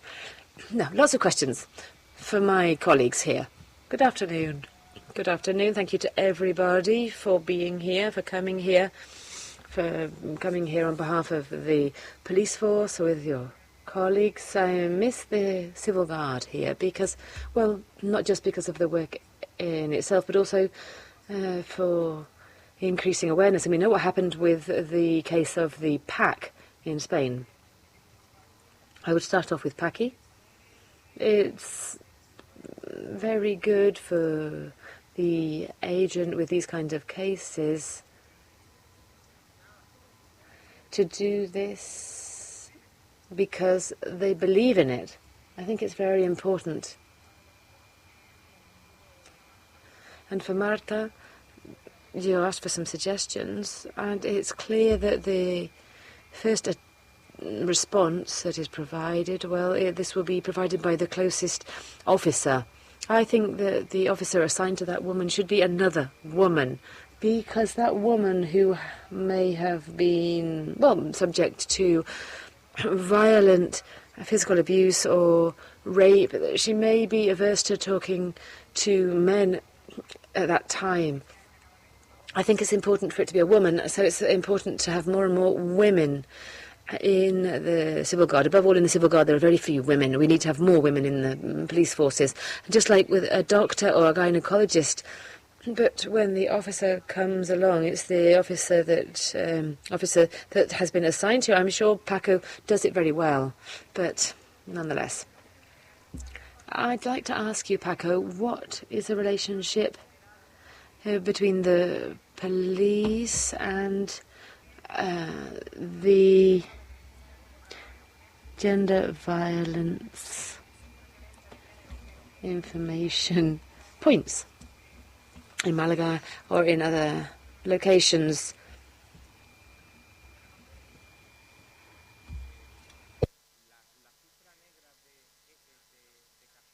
Well, the figures for the cases which are not reported, well, we can speculate, but if we don't know about them, well, we don't know about them. In this kind of crime,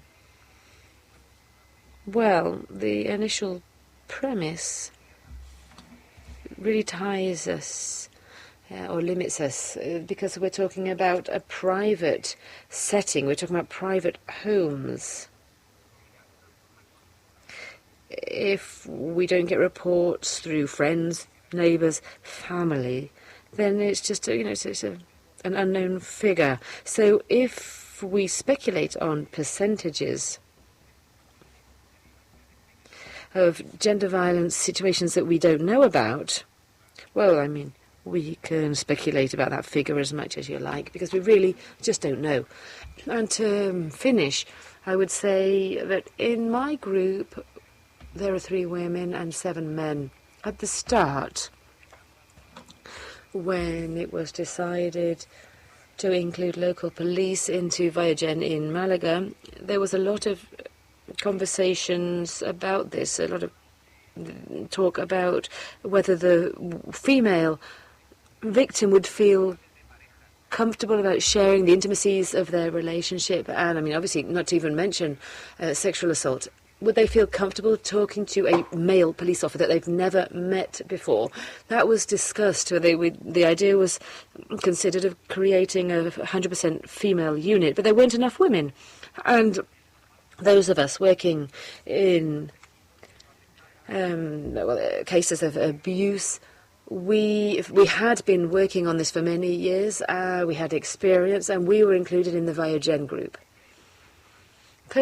From my personal experience, I have never observed or perceived or had any cases, and I think I've had more than 350 cases. Right now I have 58 active cases.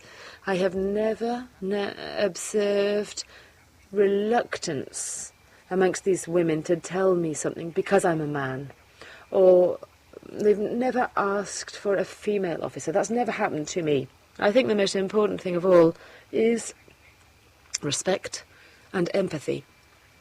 Respect and empathy, and nothing more than that.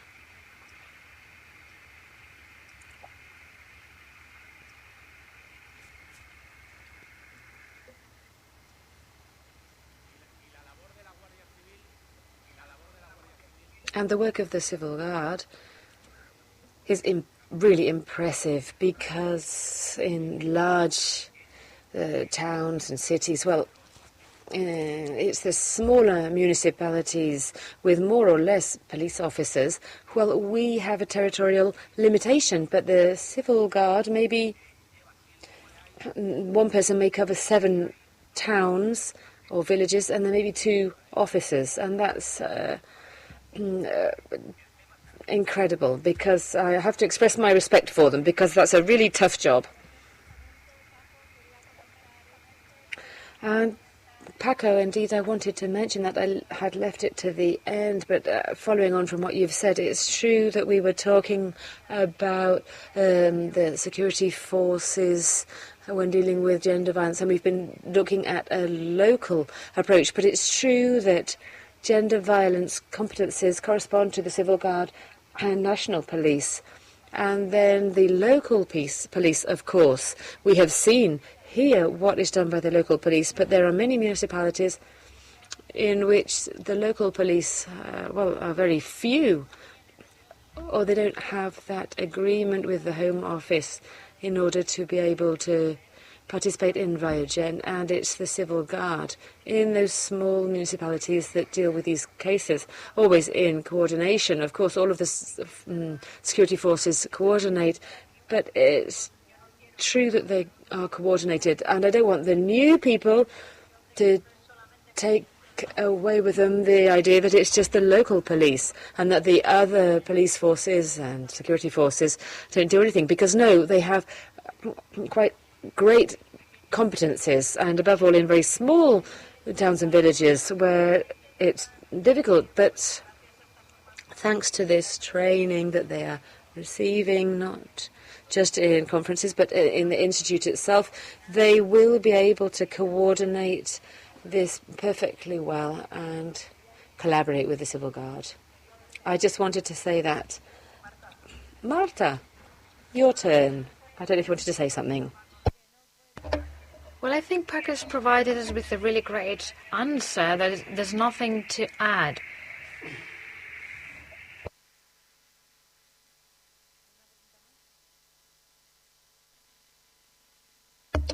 Any other question?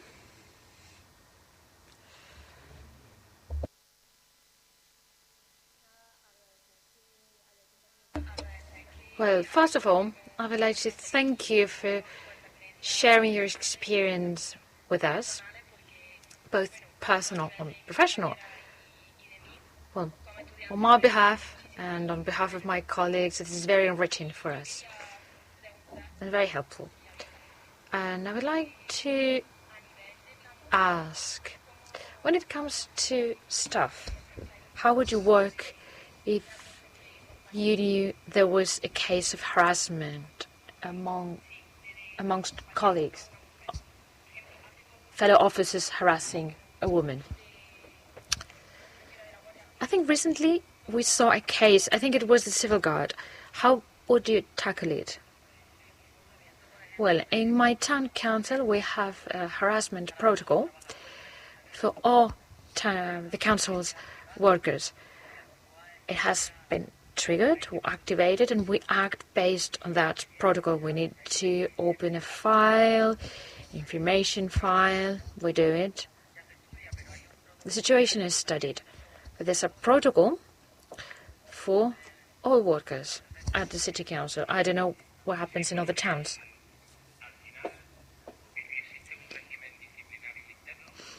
There's an internal disciplinary system, as my colleague has explained, and we approach it the same way as we would do with any other citizen.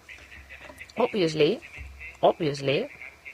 I'm not going to deny that it's a very complex thing, obviously. We have to investigate, even accuse a colleague. If there's evidence, we investigate, and if there's evidence, we act, regardless of the disciplinary system, which is not criminal. It's only administrative. It could be a change of destination, they can be transferred to another group, isolation, internal case can be opened, they can be dismissed or suspended. That's the internal regime. Well, the same for us. We have an internal protocol. I guess that we are differentiating between disciplinary proceedings that punish anything you do as a police officer regarding your police work towards a citizen, and then a harassment protocol for relationships at the workplace.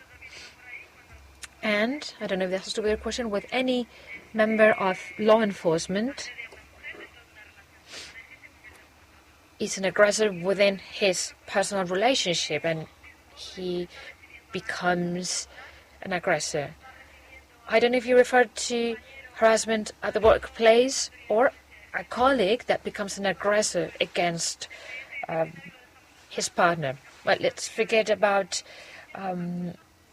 disciplinary punishment. This has to do with police work.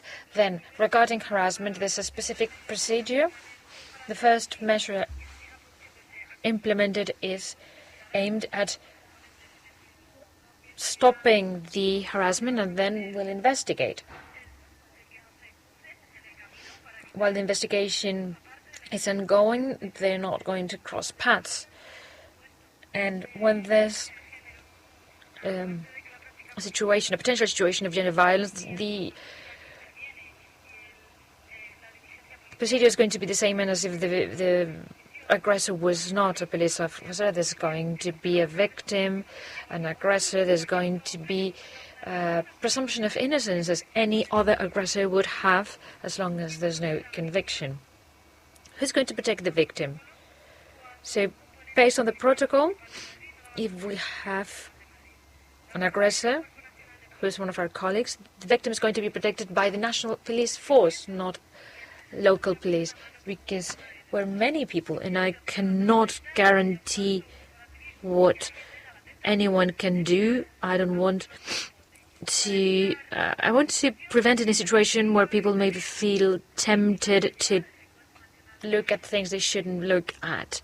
So if we avoid the risk, we avoid that situation. So this is going to be dealt by the national police force. And the other way around, if the aggressor is a member of the national police force, it's local police who's going to be in charge to prevent that type of situation.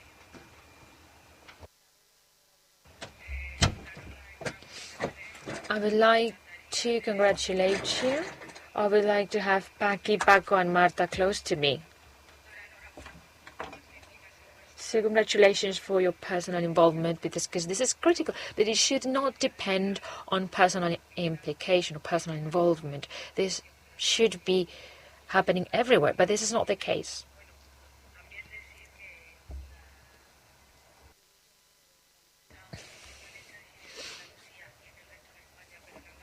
The centers that specialize in gender violence in Andalusia, they're called Centers of Information for Women. We are the entry point for victims when they became victims. Social services may be able to help, but they're not specialized, and you don't see things. I'm just saying it in order to optimize resources.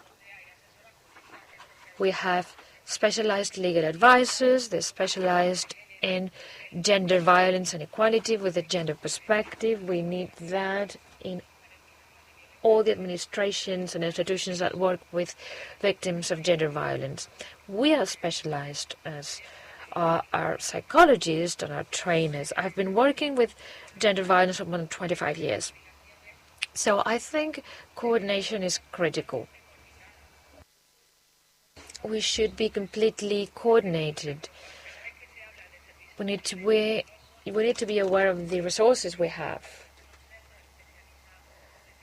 There are specialized centers that do a good job, and coordination is critical. We need things to work. We have the legislation. We've progressed a lot, but in the reality, we are not taking advantage of our resources. Like my colleagues in Andalusia, we can tell what these women need. Things such as changing the title of their home. This really depends on the regional government. It's impossible to change the title of the owner. The aggressor is still holding title of their dwelling. I've been trying for For 8 months, I've been trying to protect the data of a victim that comes from the other corner of Spain. There are mercenaries after her. There's a restraining order. She's followed the whole protocol, and she's being re-victimized by all the administration. It has taken me 8 years to change the plate and the actual number. They told me it was impossible. I just not need the last step, which is the safety proceeding for the car, because if you need to change the chase's number, because otherwise, you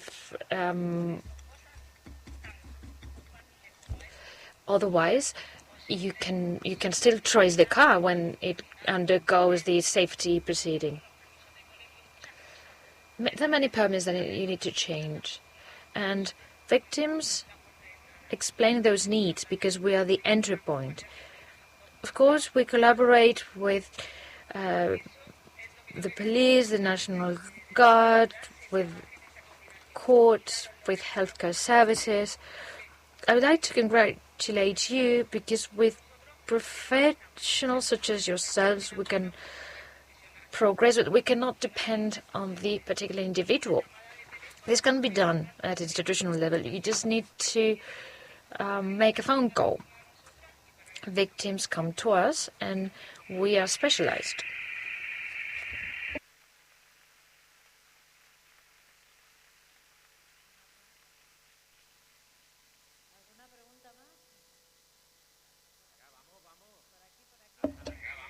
Any other question? We have time until 9 p.m. Hello, up here.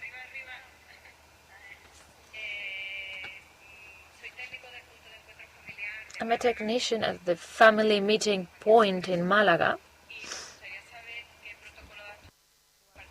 And I would like to know about your protocols when victims, well, you know, in our family meeting points, victims with our restraining orders, they have to go to this place to take their kids there so that the aggressing father can visit the children. They approach with 15 minutes of difference so that they don't meet on the way. I would like to know if there's any type of action protocol by the police in these cases, because we've faced very complicated situations. In Malaga, we have about 200 cases a week of visits from parents with kids. And many of them have a restraining order. And we think that very often we lack police presence when these victims are taking their kids to the center, because we aren't the only authority there. Our protocol is 15 minutes. The aggressor has to be at the center, and once they're in there, the victim will come and take the kid, and then we give them 15 times to go away. Sometimes it's very complicated to make these people understand they need to wait for 15 minutes at the center, and very often there are cases where they don't wait for 15 minutes. We tell the court in writing, and sometimes we even call the police where we've seen a danger. But we felt alone in the face of danger. So I guess this is a hot spot. The fact that victims are approaching the aggressors when taking their kids to the meeting point. These are fathers that are aggressors with the final judgment. We understand this is a hot spot that should be considered. I know if there's a protocol we don't know about. I don't know. We need to know how to act in an efficient way, or maybe we have a reference. If we have a particular problem with a father, if they don't want to follow the protocol, and they are in breach on a weekly basis. Well, Let's try to be brief with our questions and answers so that everyone can take part. Well, perhaps our colleague from Malaga, but there's nothing established. As law enforcement, what we do is that if this collaboration is requested by the court, we collaborate. There are cases in our town with accompanied victims, even with accompanied mothers when taking their kids to school because we thought the situation was very serious or they requested that collaboration. I don't know what you're doing in Malaga.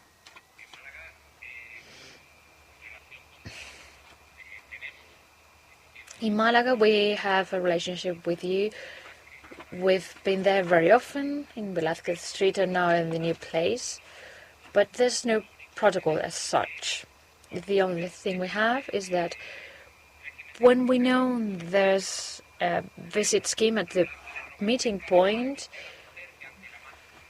we tell women that as soon as they feel that things could go south, we accompany her to the home. And then when they go out, very often, we follow him. We really check that he leaves. Maybe you remember this woman from Vigo. We arrested the guy twice because he didn't actually leave. We saw that he was hiding around the place and we arrested him twice. There's no protocol. We need to pay attention, and when we know beforehand that they're going to go to the meeting point for visits, we intensify contacts with that woman so that they can inform us of any type of incident. A couple of questions here. Hello. I work for the regional government in Almería. It has a center for victims. So while the victim is under the foster system, we collaborate with National Police Force. And our collaboration is wonderful. I agree with everything you've said. Every time we need, we call them. I mean, if there's no protocol. But I wonder. The law says now that there are women that don't want to file a report, but if there's a specialized service that consider they are victims, they will be considered as such. But for the purposes of follow-up with law enforcement, there's nothing. I don't know if it's not even considered. They have a certificate that they're victims so that they can access economic resources, they can request residence, but this is not valid to get police protection. I think we should think about it. Then, I also liked when Paqui said that we need to find all the information. When a woman comes to us, to our center, we need to know as much as we can about her, about her kids. Since the protection dates legislation is in place, we find obstacles. Only our colleagues from community social services, because we belong to the same administration, sometimes we can get information to a certain extent. If the victim does not want to provide us with information, which is their right, we have an obstacle. So I was here in Paqui and I thought that was ideal, but this is not reality. Actually, if I receive a complaint about law enforcement, that's due to data protection legislation. When they call us for an arrival and we start to talk to them, they are giving us less and less data on the case. And in the past, they used to give us details about everything, and now everything is limited. So, within the administration, it's in Paco, right? Paco said that there was one leg missing, which is the police officer supporting the woman. There's not just a police officer. There are women information centers, technicians that provide services to women in immediate reception centers or fostering homes. When they come to us, they should stay a maximum period of 30 days. 30 days, it's not enough to solve any problems. It's a longer period. So I'm concerned about these women. They're victims. This is recognized by the law. And the law recognizes it because even though they didn't file a report, I think we should think about this. And I'm particularly concerned about data protection legislation. This is important for us.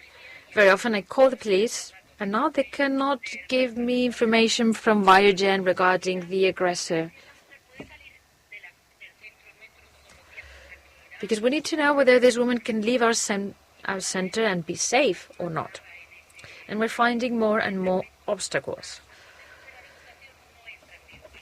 Our center is not covered by Biogen. I think the centers that belong to the Andalusian government are connected to Biogen, but we cannot access it.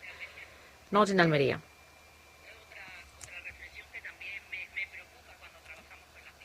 So I'm concerned about this when we work to the victims.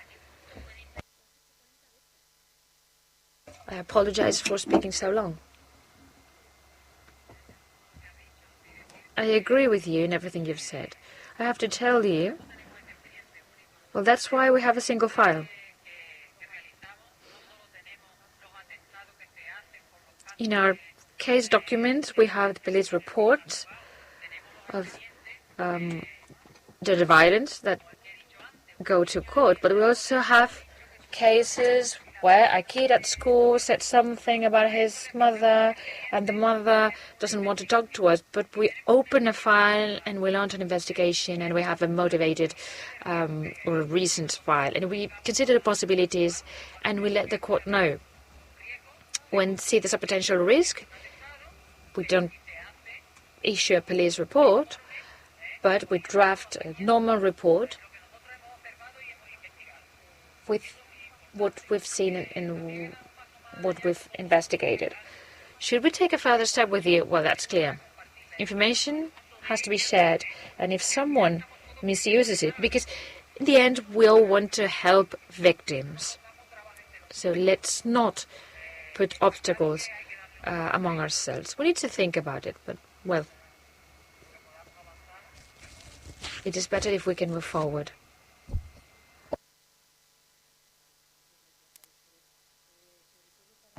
Good afternoon, and thank you. This is for Paco.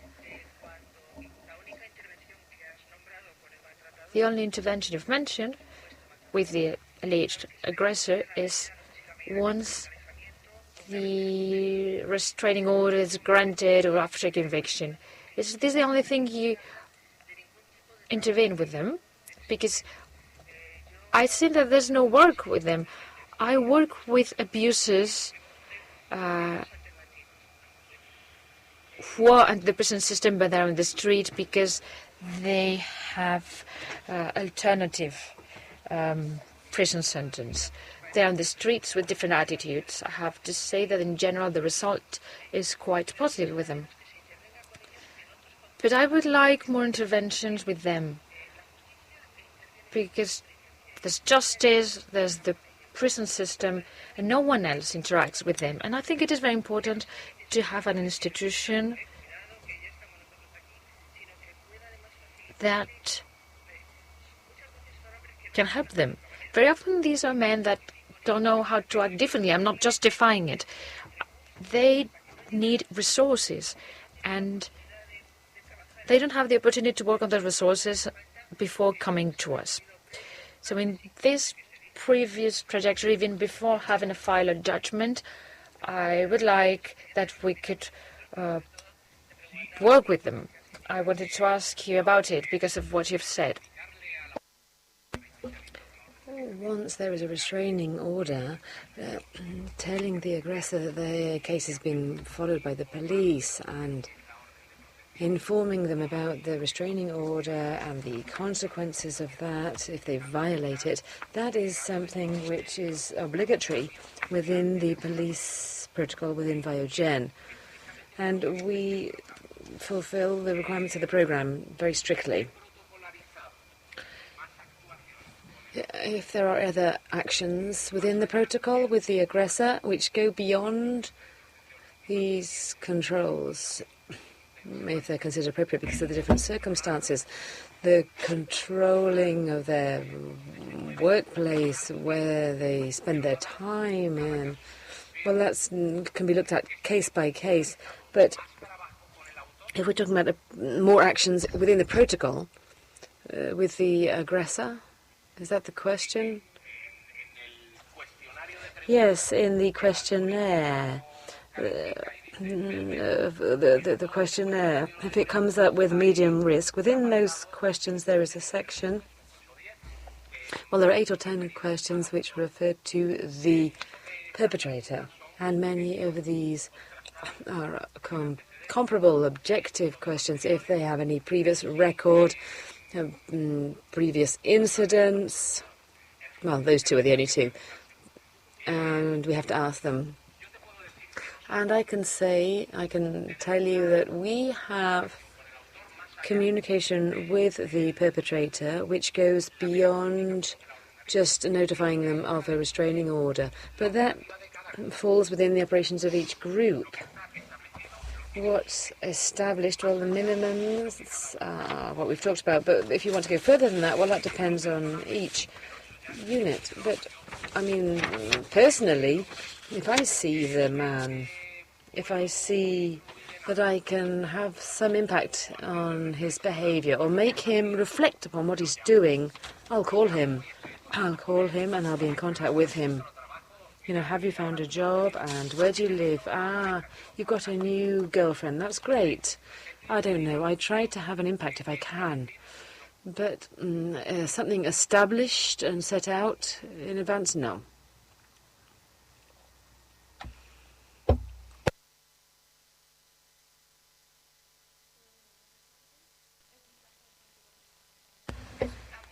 Good afternoon, good evening. It's a pleasure for me to be here, and for my colleagues to hear from you all and your experiences. It's great to hear you talk in such clear, concise terms. With regards to what's been mentioned earlier, I would like to talk to Paqui, because she is the one that brought up a subject which has caught my attention and which I would like to ask about.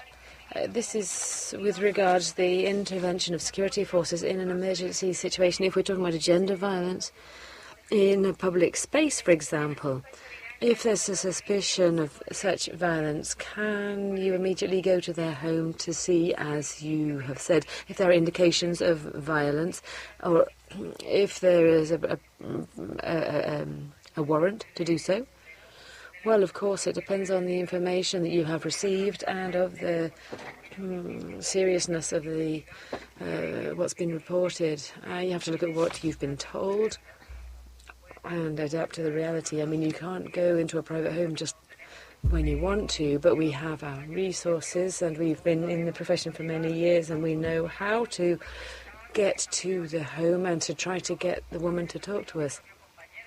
Often I say to my colleagues that if you're going to take a notification to a house, go in with your glasses on, so really looking around. Because if you take a notification to a house or a home, there are things in that home that can give you indication, like I said.